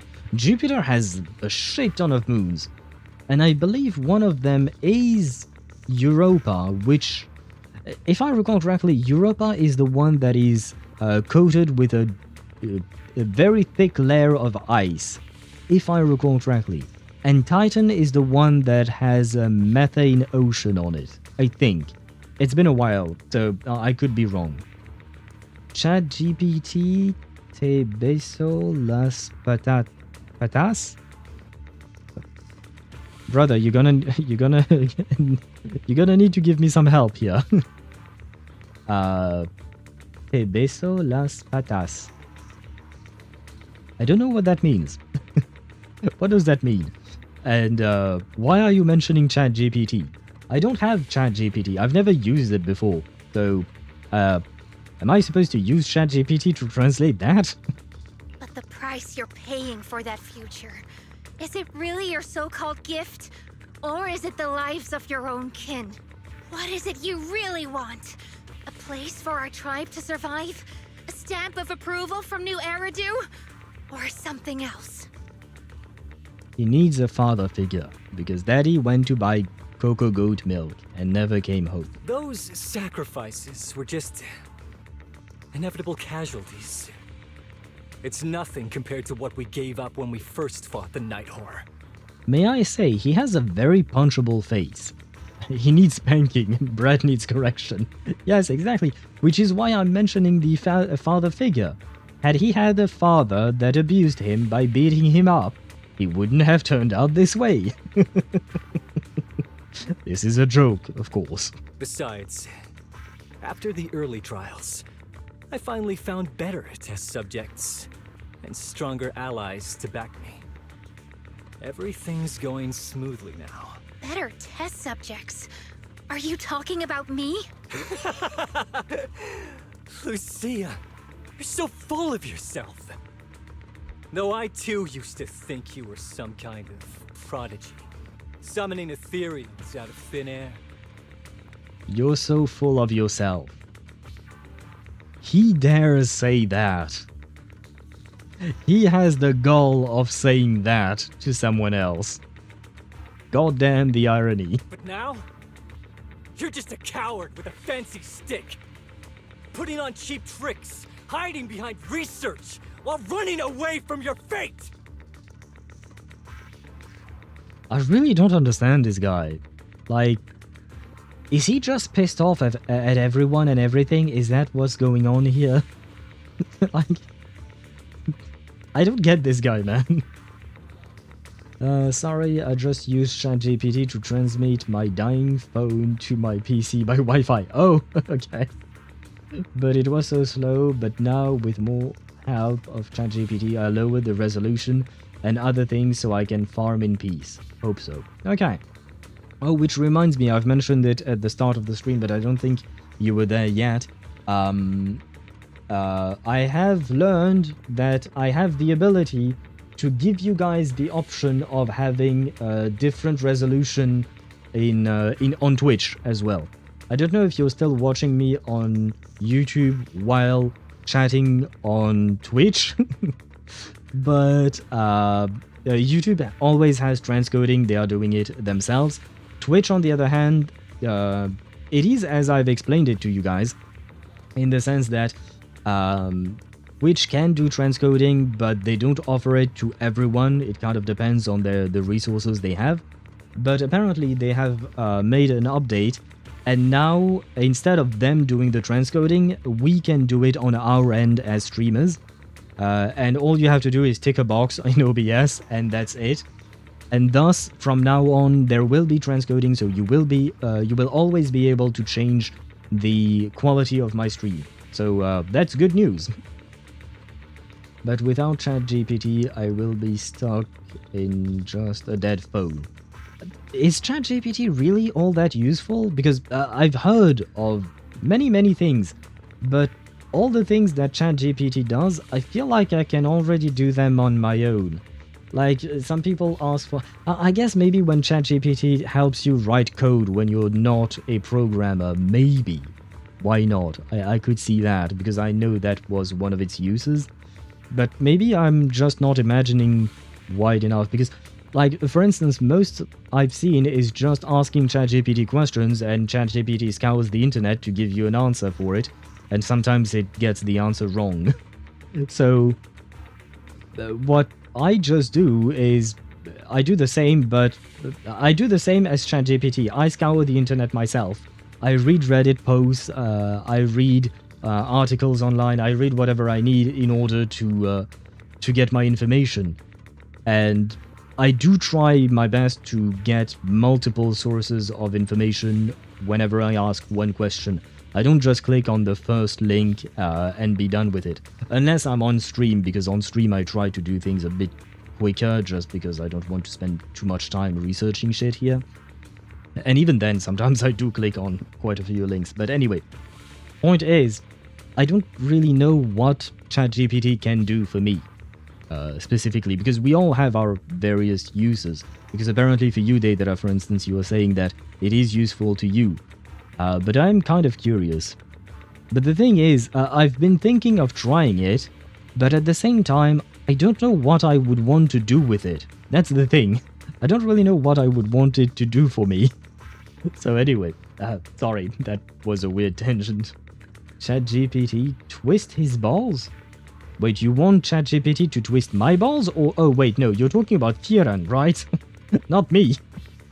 I don't think I've ever done anything bad to you, Chip. So, hopefully you meant Kieran, right? I couldn't care less whether you live or die. What is it you're after? Chestnut or the staff? Why not both? Obviously both. There you go. That staff was entrusted to me by the chieftain. After everything you've done, you still have the nerve to ask for it? And Chestnut? Chestnut is my friend. She is a free Ethereal. I will not let you take her away. Oh, save the speech. I've heard it all before. The Night Horror is watching over the conflicts, gifts from your dreams. But you've never even dreamed of the Night Horror. You are just making up stories to hide the fact that it never chose you. So what, now you're the chosen one on top of every bullshit thing you've mentioned before? The only reason you stumbled upon this rare hottie in the first place was because I slipped up. And I'm here to fix that. It's time things go back on track now. Yes, it is time for us to punch you in the face. You treat our people with even less care and compassion than Nineveh does the Hornets. I don't believe a word you say, and I won't let you hurt anyone else just to feed your ambition.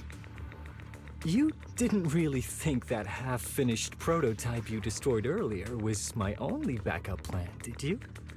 Not everyone can stand to see the Night Watcher's rare gift go to waste.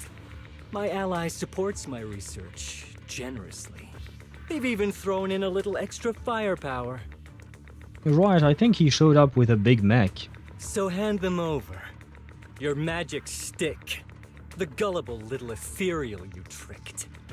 And you, my new test subject. Or, other plan, we beat up your mech, and then we beat you up. How's my counter offer? If you surrender now, maybe I'll even spare you from getting torn up too badly, before I put you to use. Okay.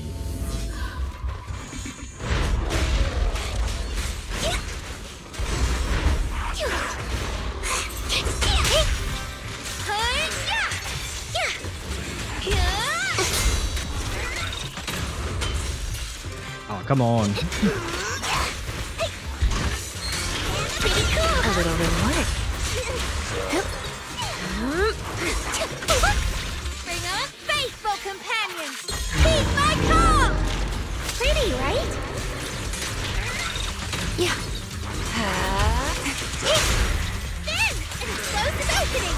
Oh, Oh, come on! I pressed the button. Let me help you chill out.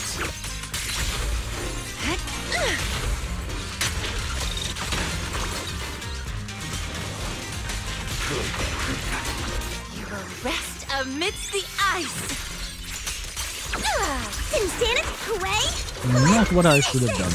My bad. Time to rally for the next attack. Dullahan strike. Yeah, evade the enemy assault and circle around.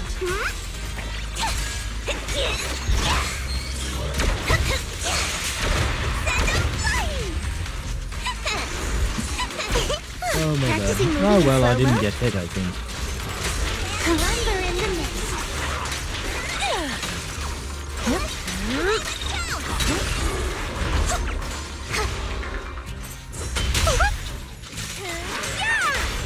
How about I smash it? Yeah, that is exactly what I'm expecting out of you. Smash. Oh no. Well. Chestnut, watch out! So, looks like the staff didn't make you stronger. Why don't you give it back to me? Well, that I wasn't the won't allow point of you the staff. to disgrace the relic of my ancestors! Chestnut. I will never give the staff to you. Instead of using it to hurt people or treating it as a bargaining chip, I would rather use it to make new friends in the hollows. See, I told you she needed friends. Little Monty! Wait, those look really real compared to her usual illusions.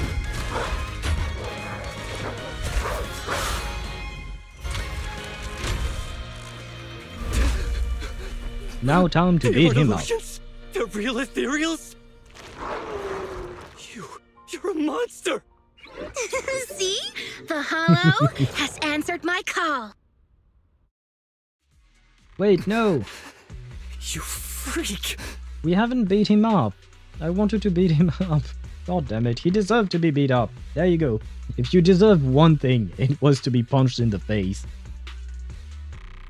But of course ChatGPT doesn't do miracles and is in English or a technician language, so you need to know what you're doing anyway. I see. And oh, you switched back to YouTube. Okay. Well, welcome to YouTube side, Deidara.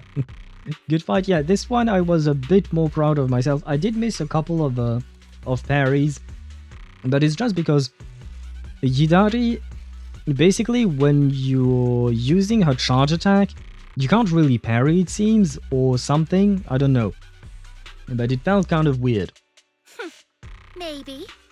But if you were really blessed by the night horror, how'd you end up being defeated by a freak and a little hot tea? I underestimated you. No. What you underestimated was what you kept talking about. The gift. You always saw our abilities in the Hollow as some kind of superior gift. And you see the city people as enemies who abandon us. And when it came down to it, you forgot that we've been acknowledged by the Hollow and chose their machine instead. I was only borrowing their power. Yeah, keep justifying yourself. Most people see Ethereals as enemies, but when you try to exploit their power and get burned by your own betrayal, it's hard to play the victim then, isn't it? When you spoke so passionately about our tribe's place in the world, I thought you understood that. Are you defending the Ethereals now? That's not what she said at all. Yeah, And but... as far as I've seen, Lucia never stood by when Ethereals were hurting people. Yeah, but he's a dumbass who's just trying to pick random words in whatever Lucia is saying so that he can keep justifying his horrible behavior. There is no changing him. Just punch him in the face. That will help. At least he will be knocked out. You see the Night Watcher's power as leverage or a weapon for revenge. I see it as a way to understand the world. I want to learn about Ethereals because the Hollow is their home. They're born there. They exist there. And they return there. I want to learn from them. I will say, this take is actually quite interesting and I hope we explore it more in the main storyline. Like the fact that Hollows might be sentient and have wills, that Ethereals are not always hostile, and maybe learn more about that whole ecosystem as a whole. It would be really interesting. Hidari charging actually auto-parries with her tentacles. Really?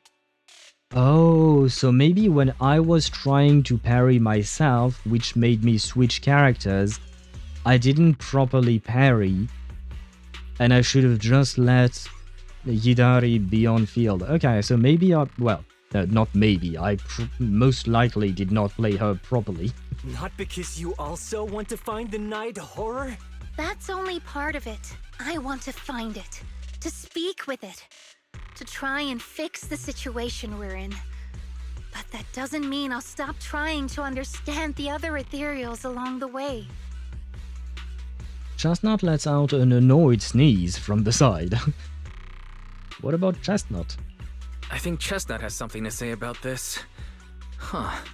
There's still a lot we haven't figured out about her. Chestnut, I might never be able to fully understand you. This is probably goodbye for us. Wait, why? Why would it be goodbye? The sneezing stops abruptly, replaced by soft, eager whimpering. You never said who your ally was, but I'm guessing they already know about Chestnut, don't they? That's right. I won't lie. I did promise my ally I'd bring back an ethereal that could talk to humans. He's very interested. Over-promising much? Because even Chestnut cannot talk to humans. So, make your choice, Lucia. What do you mean, make a choice? Brother, do you really want to be beat up now? I mean, I really want to. Stay with her, wait for them to find her, and watch as she's dissected, destroyed? Or let her go deeper into the hollow and never see her again. Well, I feel like the choice is kind of obvious. Let her go deeper, unless Lucia manages to find some kind of a third solution here. Given the parameters of the question, between one or the other, let her go deeper and never see her again is better because at least she'll still be alive. No need for threats. I know what you mean. People like us, strange, sometimes invisible to others. If we don't live among our own, it's nearly impossible to find someone else who's just as special, a real friend. Thankfully, I met my friends. Friends with genuine kindness, some patience, and a little passion. Sounds familiar. Who said that again? Wait, wasn't that what Karen said? The way to get puppies to like you? Friends. You mean the kind of friend who sends 2 messages in the morning when they wake up, then leaves you unread all day until finally replying right before bed. Well, you do realize that your friends might be friends, but they have lives and they won't always reply to you on time, because that's life. Brother really has he has many problems. God damn it. This dude sucks. This guy, yes. Yeah, he definitely sucks. Remember how we said that people suck? Well, he sucks even more. Monitor. Twist his balls for real. Oh, right, that's the monster that you use as a profile pic on Discord, right? Monitor? Is that how you say the name? But yeah, he deserves to have his balls twisted. There you go, another thing you deserve, my dear friend. But yeah, this guy is, wow. He's just a piece of shit. He's just a piece of shit, man. It's, oh well. Monster. Wait, but there wasn't an S in what you wrote before. It's spelled monet. Why would you write monster by replacing the S with a 3? the 5 is right there. If you want to replace S by a number, use 5. And if you want to replace like E, for instance, E, you could use 3. Why not? You could understand that. But replacing S with E with what? What is wrong with that game? I don't know the Arknight devs behind it. Yeah, what is wrong with them? Good grief. Excuse me, Mr. Noble and Talented Night Watcher. Unless you're night blind, you should be able to see me standing right here. I'm Lucia's friend, in case you missed it. Yes, and I have not left her on red. I'm actually right there in the hollow with her. See? Staying close doesn't mean you have to talk to each other all the time. We live in different moments, but that doesn't keep me and my friends apart. Yeah, your friends are not going to revolve around you because that's not what friends do. Now, before I say my proper goodbye to one of my best friends, Chestnut, and hand you over to public security, I've got one last question. That ether amplifier of yours, what are its side effects? What? Right before I summoned the brave little hotties, I felt a strange power surge through me. In this area, only that amplifier could have caused something like that. But what's the price? You think that machine summoned those hotties? It's impossible. You've destroyed that thing completely. And as your tribesman, I didn't feel anything unusual. Maybe it's time you face it. You're just something that can't be explained. So I guess that means she's special and you're not. So now go die in your prison cell with that thought in mind, please. I understand you're desperate and not thinking clearly, but there's no need to keep repeating that word. Freak! Okay, I'm sorry. It's like something only angsty teenagers would say. Hear it one too many times, and it feels like getting brushed by Sordidus's tentacles. Ugh. Yeah, I guess he is kind of an angsty teenager. He certainly does not have a proper handle on his emotions. Once again, had he had a father figure in his life, had his father not gone to buy some cocoa goat milk, he would have turned out okay. Maybe. Anyway, I'm taking you to public security. Our tribe isn't some lawless land. Now, it's time to say goodbye. No. Reluctantly, Chestnut turns to face Lucia. Chestnut is exhausted from the battle, but somehow she's made her way back to the small pillow Lucia gave her. They lock eyes, both alive, both relieved, and neither ready to say goodbye. Wait, they lock eyes? I didn't see any kind of eyes on Chestnut, but okay. I guess it's for the dramatic effect. Oh wait, I'm gonna grab a screenshot of this. This is pretty. He's right. You'll be freer and safer if you stay away from me. That is sad. Having to say goodbye to your best friend slash pet slash companion, whatever you want to call it, must be hard. Metaphorical eyes, I suppose. Yeah, I suppose as much, yeah. But I was actually genuinely trying to remember Chestnut's form, I guess, because I'm not gonna lie, I've never really taken the time to observe the Ethereals. I tend to just fight them, you know? So I wanted to try and remember, does she actually have eyes? Head for the deepest part of the hollow. As far as you can go. Be wary of humans the way they're wary of you. But don't hurt them. If we're lucky, maybe we'll meet again. Good girl, Chestnut. Go on. I still don't understand why she named her Chestnut. She has nothing to do with chestnuts. I mean, it's not like I have a better name off the top of my head, but yeah, anyway. I will never forget you. Aww.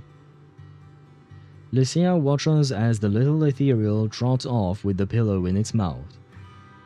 That gentle, puppy-like hearty feels like a dream. Sorry. As if it never existed in this time and space at all. Hey, come on, it's not a dream. You have plenty of good memories with it. I already miss you. Oh, I'll grab a screenshot of that too. But, deep within the hollow, a strange creation awakens once more. After an adventure that defies all instincts and the natural order, it returns to its body. This was a fruitful journey, returning with a name and gift given by a new friend. Now it returns to watching the Night Watchers who gained powers from it.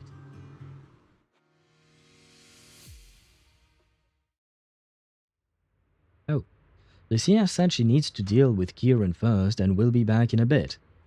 So tired. Let's take a break. So much has happened. Wonder how Chestnut is doing. Will you ever see her again? After taking a short break, you are woken up by your phone's notification sound. Sure enough, it is a message from Lucia. Oh, I was... okay. I was expecting the pop-up of my phone chat message and all that. Oh, look! There are reflections on the ground! Well, they're not as pretty looking as they were earlier today. Oh no, yeah, you can kind of see them. But yes, this is new to me. This is new. Look at how shiny the floor is. Well, it's not the floor or the ground, but you know what I mean. This is all new. I love the shiny floor. She freaked the dog and it smells like chestnuts. Do Ethereals... what? Wait. That's actually a good question. What do Ethereals smell like? Because according to Lucia, chestnut does not have a good sense of smell, apparently. So that's one thing. But what do Ethereals actually smell like? Huh. Because apparently, when we touched it, it was hard to the touch. And honestly, given the way they look, it didn't really surprise me. I do wonder though, how their skin or exterior is like. What's the texture like? Is it smooth like metal? Does it have tiny bumps? And what does it smell like? What the white girl doing with the dog? Wait, white girl, dog? Or do you mean... oh, this girl? Did you mean her? Did you mean Lucia? But good question though. Metallic?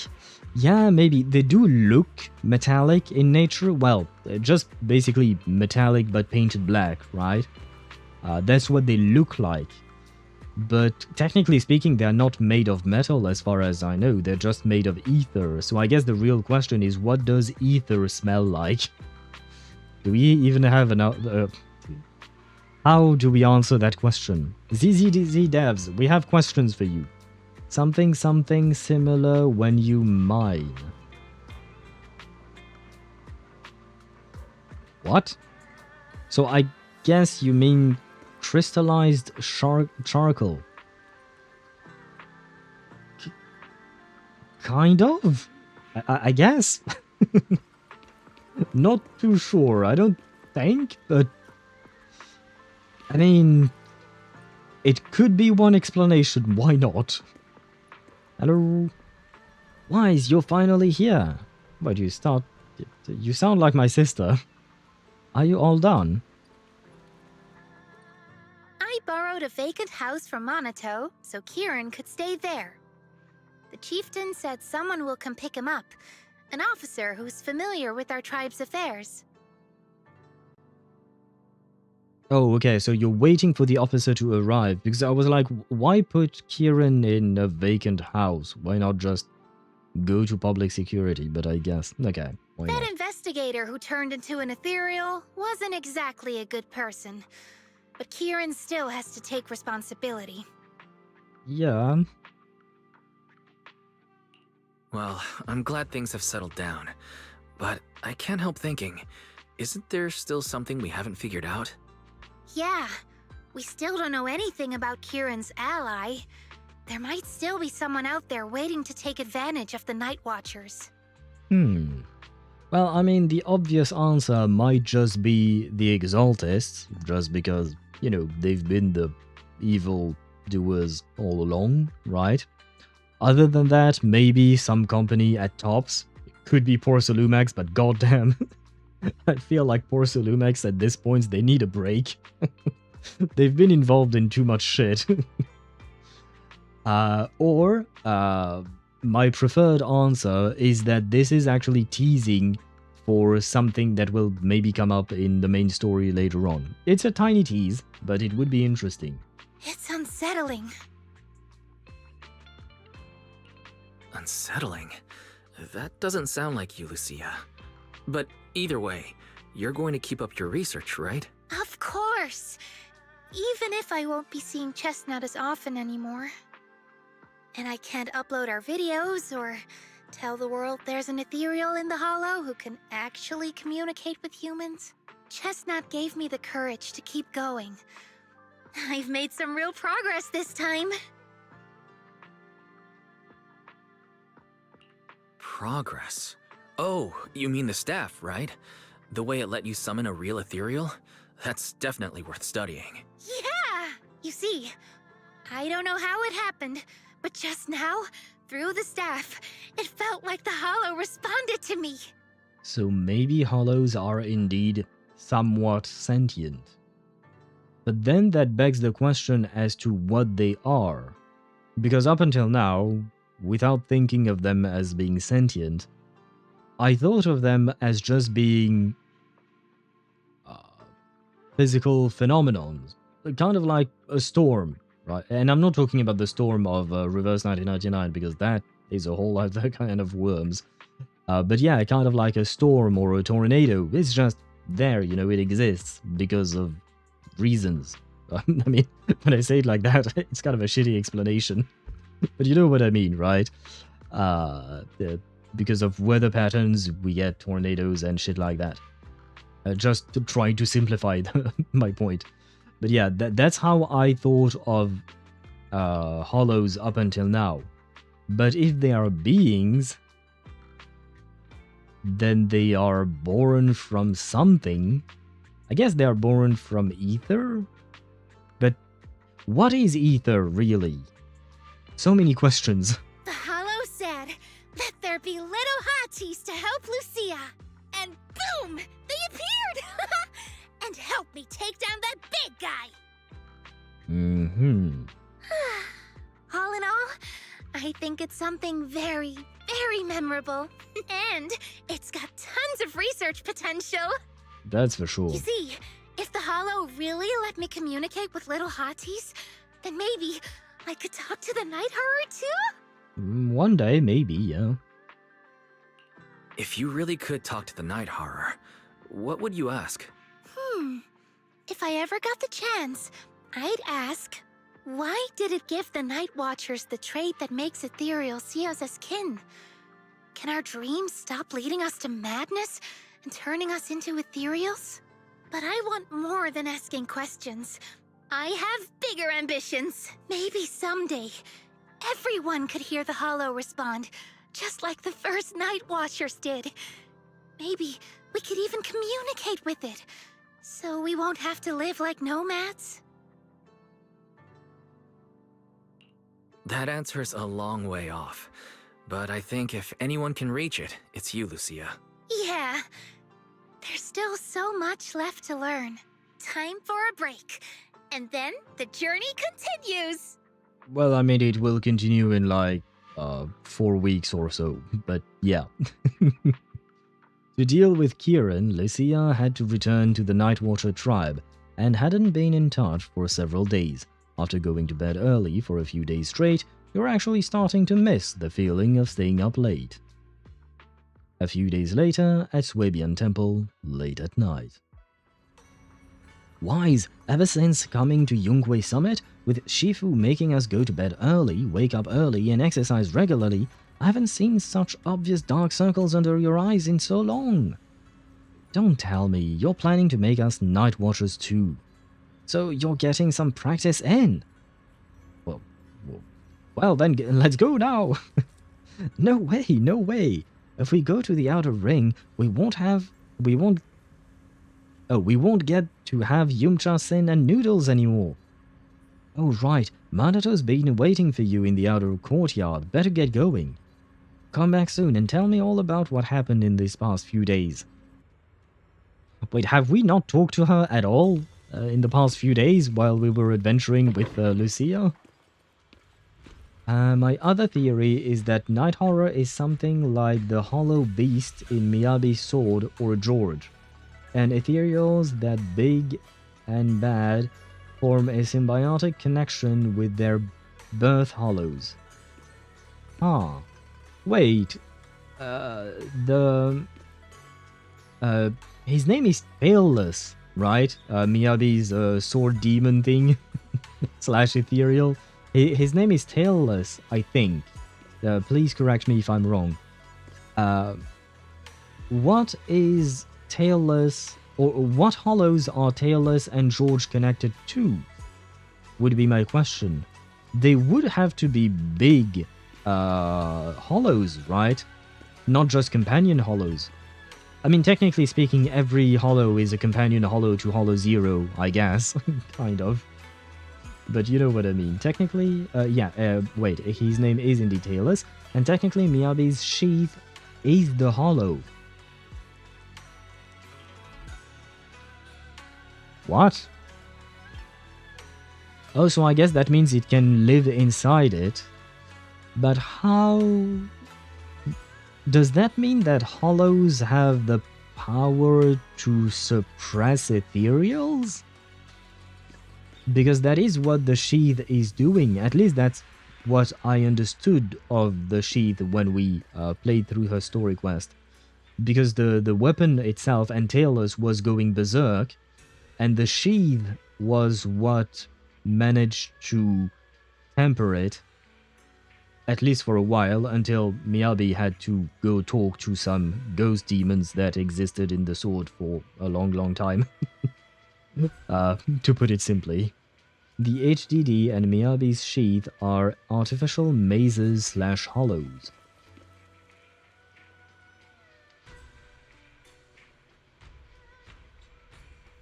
Okay. Okay, for the sheath I understand, but why the HDD? Why would that be an artificial maze slash hollow? I guess maybe it's to connect to the hollow? Or work in a similar fashion to the hollow so that it can mimic it and thus be able to communicate with it despite its restrictions? HDD is somewhat theorized. Okay. And the Hoshimi family has used the power of Tailless to maintain Void Hunters throughout generations. But the HDD as an implant takes the siblings' ether aptitude. Takes up the siblings' ether aptitude. Right, because I don't remember. Is it just contact lenses that the siblings have, or are their whole eyes just not theirs anymore? Well, technically it's theirs, but you know, they're not their birth eyes, if you want to put it that way. Because that I don't remember. I do know there is something very special about their eyes, but I don't quite understand what... Well, I guess they don't understand it themselves. Whole eyes. Or brain. Oh. So wait. Could Wise and Belle be extensions of the HDD? Kind of like plugging an external hard drive into your PC or something like that, except then they're not just an external hard drive. Optical connection and whatnot. Ah. Oh, do you just... I guess either it's just their eyes plus the optic nerve, or their eyes, the optic nerve, and the whole brain. But does that mean that Wise and Belle are constructs? Oh, could they be intelligent construct, just like, shoot, what's her name? Magus. It whole. Or part of the brain. Okay, yeah, that could also be a thing. Implants. Probably a small chip wired into their brains, / head. Oh, could be that as well. If I recall correctly, wasn't there a project that Elon Musk had to implant chips inside of people's brains or something? Like, I don't fully remember it, but yeah. I wouldn't trust that anywhere. Yeah, never mind. Let's not talk about that. Hello, Manato.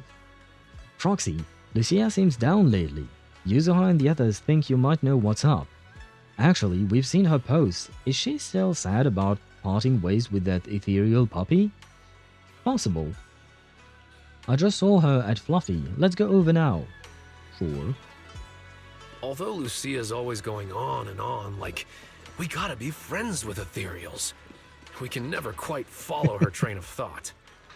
Brother is so large we couldn't But pass as through her the door. human friends, everyone really likes her. Plus, she's always so cheerful. So what's been weighing on her lately? I don't know, but bro is so large, he bumped into me when we were both trying to get through the door frame, or the gate frame, I guess, of the temple. Goddamn, brother. Kingsman ass plan. Yeah, I guess so. And just like I didn't trust... Wait, who was the villain in the first Kingsman? That was... wasn't it played by Samuel L. Jackson? Or am I confusing him with some other villain that he probably played? That guy has so much movies under his belt, it's kind of confusing at some point. Yeah, Mr. Valentine, he was played by Samuel L. Jackson, right? If I recall correctly. But yeah, and what I was going to say, just as we shouldn't have, well, people shouldn't have trusted Mr. Valentine, I don't think we should trust Mr. Musk. Not gonna lie. And yeah, Samuel L. Jackson, okay. Considering Ye Shun Guang is coming up and she still exhibits memory issues in the short interaction we have, I feel... Oh, wait. Yeah, no, I feel like there is something more to your sentence. SIM chips implanted on brains for free for everyone. Yeah. There is no single corporation in the world that will give shit for free for every single person in the world. Like, seriously? Can you really believe that? For George and... Wait. Oh, for George and Qingming Bird, or a Qingming Bird, I'm not sure. Okay. Oh, right, but wait. If Tailless has the sheath as a hollow to rest in or something, what does George have? Because he's just hanging out on Ishuan's shoulder. So, does he not have a home hollow or something? Oh, miss, I remember you. Would you mind if I asked a few quick follow-up questions? Oh, you mean the sturdy little pillow I bought here? Yes. Sure, go ahead. What do you want to know? Thank you so much. So, did your puppy like it? Yeah, she loved it. I'm glad to hear it. Next question is, how's the wear and tear? Pretty worn out now. Oh no, I'm so sorry. We'll keep improving the pillow's material. But the material's already been reported as too hard by a lot of customers. If we make it any sturdier, I'm worried some smaller pups might hurt their teeth chewing on it. Fair enough. Chestnut is, well, a big girl. For most dogs, the material is already strong enough, I think. All right, noted. And one last question. Has your pup shown any discomfort from the filler scent? Not at all. She's quite a strong pup. Loves running around with that little pillow in her mouth. Wonderful. Thank you for shopping with us. We appreciate the feedback. Lucia, are you done talking? Why do you sound so angry? Karen falls silent, staring at the tall, slightly intimidating canine Thyron standing before her. He is quite intimidating. Does she have a little birdcage carry with her? I don't remember. I don't think so, at least not that I remember. Yeah, I'm not sure if George is actually a hollow beast and just something Yixuan formed herself. I think the Qingming blade would have been the carrier for the original Qingming bird, and it's why wielders of that blade have memories and sensory loss. So I don't think George is the original Qingming bird, but I hope we get an explanation in 2.5. Oh, that's when Ye Shengguang will come out, right? 2.5. Yeah, because next up is 2.4 with Ban Yue and Aileen. Okay, yeah. Okay. Wait, so George is not... So it's not George the First. Wait, could he be just like Chip? He's George the Second. Or the Third, or the Fourth. How many Georges have there been? Since, since George started existing. Where are my virtual idols at? Oh right, I forgot about that group. Do you actually want them to come out? I personally don't care. I don't particularly like their design, so I'm just like, whatever. But it is true that they've been teased for a while, and we still haven't seen them at all. Although I don't really see how they would fit in the story. Though to be fair, we have Spook Shack, which I guess they managed to somehow make fit in the story, so why not virtual idols as well? Huh? What's with that look? What were you guys talking about just now? Why are you so aggressive in the manner of your speech? Like, please calm down, brother. We know you're nice, but not everybody does. After a whirlwind of explanations, you finally convince Ken the toy wasn't meant for Manata.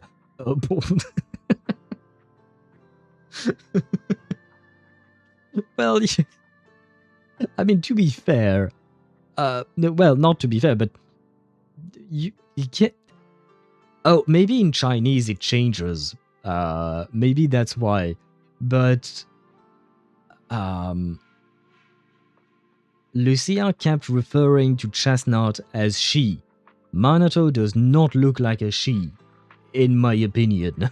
In my very expert opinion, after spending many hours observing him for science. No, I'm just kidding. But yeah, no, she should have known, I think.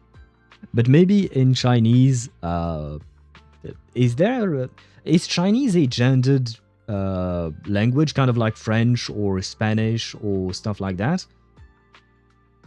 Yeah, in Chinese, he, him, they are all, I assume, pronounced the same. The characters are different, yeah, but when you're speaking, you might not know unless you have... Is there some kind of context clue? Oh wait, is the word just ta? If I hope I'm pronouncing that right. But pronounced the same. Okay, so I guess it makes sense, but in English it doesn't really make sense. So I guess the localization team did... Well, I guess they did nothing. They just translated the shit and were done with it. Just finished the Genshin quest. It was so good. Nice, congrats. How long did it take you to finish this story? Have you been at it all day long? Oh wait, and I missed some messages from Swivy. We know that Yixuan from the short animation was working on an alternative for Qingming Blade so that her sister wouldn't have to use the power and lose her memory/senses. And all of that, I assume. Resulted in her auric ink. Minato as a pet, he certainly has been a big dog. He's a big dog, sure, but he's not the one we were talking about. Ken apologizes 6 times for the misunderstanding, then brings out the store's most popular dog treats and insists Lucia take them. Next time, don't call hotties puppies. All right. Canine thyrins aren't puppies either. Okay, now I get why he might be a bit angry. I started at 4 PM and it's now 1 AM, but I did take half an hour break. I can't do math. Wait. 4, so that 16, 4 and 4, 8, 9. So that's 8.5 hours. Oh boy. It's gonna take us a while. Prepare to keep... because tomorrow we are finishing Mi-Side, and Friday we start Genshin. Prepare for some Genshin for at least 4 streams, if not 5. Ah shit, but we also have to go back to Wuthering Waves. It's next Thursday. I guess it will wait. It has waited for a couple of weeks. We can wait a day or two more so that we can finish Genshin.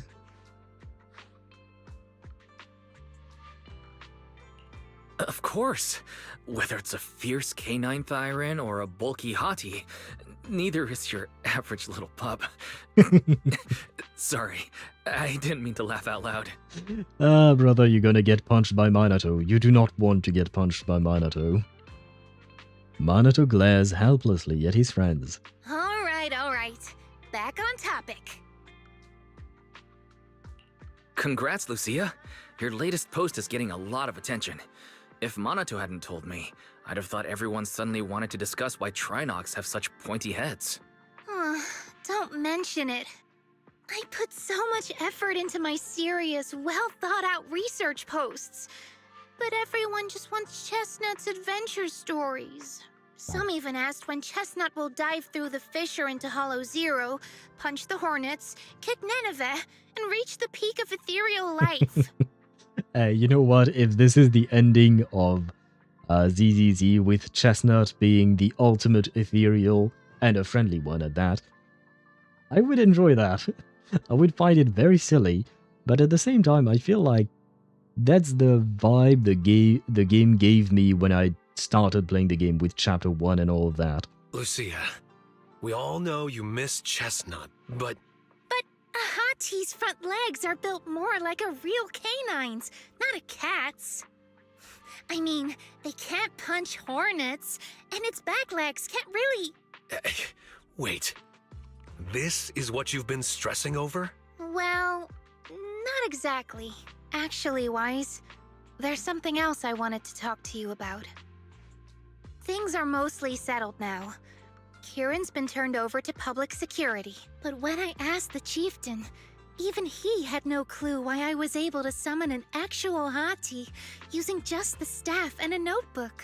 If it wasn't just the staff, then maybe the little Hatis appeared because the night horror was watching me again. Or was it because of Chestnut? Do you think the night horror might not be an ethereal at all? Okay, but then what would it be? I trust your judgment. But aside from Ethereals, the only other beings we've seen born from the Hollow are sacrifices, right? The Night Horror doesn't seem like one of them. Then what could it be? It gave the Night Watchers the traits that make Ethereals mistake us for kin. It can enter our dreams and lead us into the Hollows. It even foreshadowed my farewell with Chestnut. It has to be something far more mysterious, some deeper creation of the Hollow itself. But I still know far too little about the Hollows. Like you said, the answers might be a long way off. At least I can restart the research I put on hold. So, who's coming with me into the Hollow to see if an Avaris actually bonks its horn when it rolls over? That is one hell of a question. You gotta sleep early today, no matter what. Let's leave such night outings for next time. Lucia isn't disappointed. She happily waves to you and leaves, scribbling away on her little notebook. In the night sky of the unknown, and on this dreamless journey, there are plenty more truths regarding the Hollows, waiting to be discovered by this Thyran girl full of curiosity. And that shall be the end. It is the end indeed. We're not keeping up with the schedules. When have we ever kept up with the schedules, Chip? When? I've always changed the schedule on the fly, depending on what we needed to do. It is what it is. I suppose it is what you should be expecting. Change of plan times 10,483. Yeah. I mean, I posted the new schedule today for this week, And within less than 5 minutes of posting the new schedule on Discord, I changed it. Because at first I thought I would start the stream tomorrow at 6 PM like I usually do. But after talking with Chip and I think it might have been Sparta, maybe, I think. But you guys told me that, yeah, Sparta said better safe than sorry, so tomorrow's stream will start at 4 PM. I am going to turn into a pumpkin because it is now midnight and I do not wish to disturb my neighbors. So I'm going to leave you very quickly, guys. I will just take a quick tiny bit of time just to mention I really enjoyed this story. It was kind of silly on some points, but it also brushed up on some very interesting concepts that I hope that we can get to learn more about in the main story, and we see more stuff developed like that. As for Lucia as a character, honestly, I quite like her. She's a bit strange, for sure, but she's very fun and funny as well, both. So I really like her, and I like playing her, so that's great, right? And I see that you're clapping, Chip, but yes, we've managed to actually finish the story in one stream. Owl's character story tier list when? When I finish them, because there are still some that I haven't done. Like, I didn't do Nekomata, I didn't do Grace, I didn't do Coletta. I did Rena, yes. I didn't do, shoot, what's her name? It starts with a Q. The only name that comes in my mind is Chiu Yuan, but that's not her. But I didn't do her. I did Bernice. I didn't do Ellen. I didn't do Harumasa. And I think I've done everything else, yeah. Qingyi. There you go. Dial-in V1. Yeah, I've heard that Dial-in might be some kind of a second version of Qingyi. But yeah, I haven't done several of them, so I can't really do a proper tier list if I haven't done some of these. I don't know which one I would do next whenever we have some time off, or, you know, we have less things to do with main story related stuff, because I usually prefer to focus on main story stuff. So I don't really know which one. Maybe Qingyi would be the one that I am interested in the most. Yeah, probably. Yeah, out of the selection here, I would say Qingyi is probably the one I'm interested in the most. So that would be hers. Unless they come out with a new one, and then I'll probably do the new one first, just for the sake of getting the rewards and stuff like that. And because I'm also interested in the new characters, of course. But yeah, until I actually do everything, it feels like I can't really do a tier list. Although, you know, the shuffle thingy that you made me do before we started Me-Side, not last Saturday, but the Saturday before that, I actually quite enjoyed it. I kind of want to do it again, but for other games. But we'll see about that later on. The leaks and rumors have even reached Owl. Yeah, I don't even remember how I've seen that, but yeah. I mean, I scroll on Reddit from time to time. Well, no, I do it quite often. And sometimes I see things. It is what it is. I mean, I don't mind seeing things about characters' kits. That's fine. But I don't really want to see their animations or story-related stuff. And sometimes I've been spoiled animation stuff.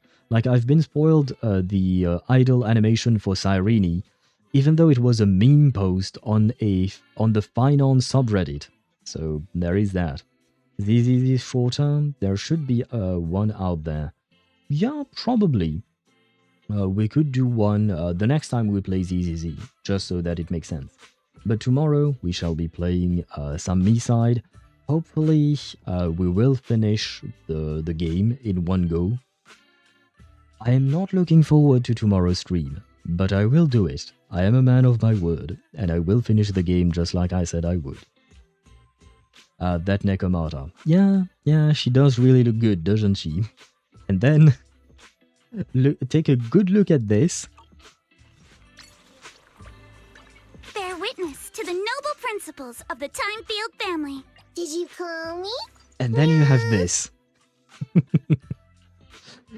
The disappointment is my disappointment is immeasurable, and my day is ruined. It has been ruined for 8 months. That cursed cat. Yep, it is indeed.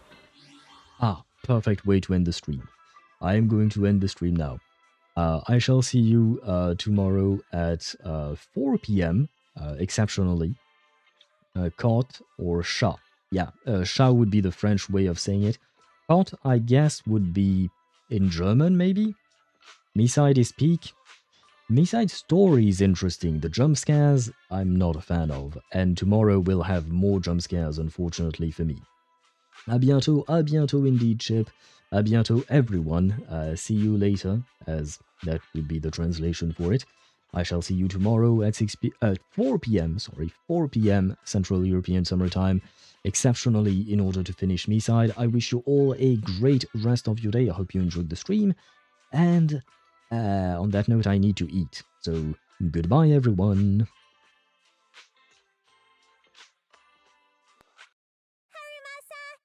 Read me the story from that picture book on your desk. Huh? It's just some doodles. Fine, I guess there's no saying no to you.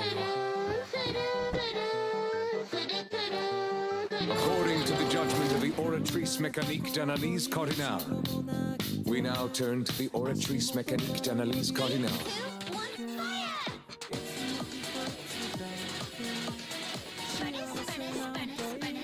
Yes, what a time to follow. Wait, I can't see the name of the person, but Methodiel, thank you very much for the follow. I see that you guys are having fun. Good for you guys. Methodiel, thank you very much for the follow. I really do appreciate it. Welcome to our community, and I will leave you on that note. Goodbye, everyone.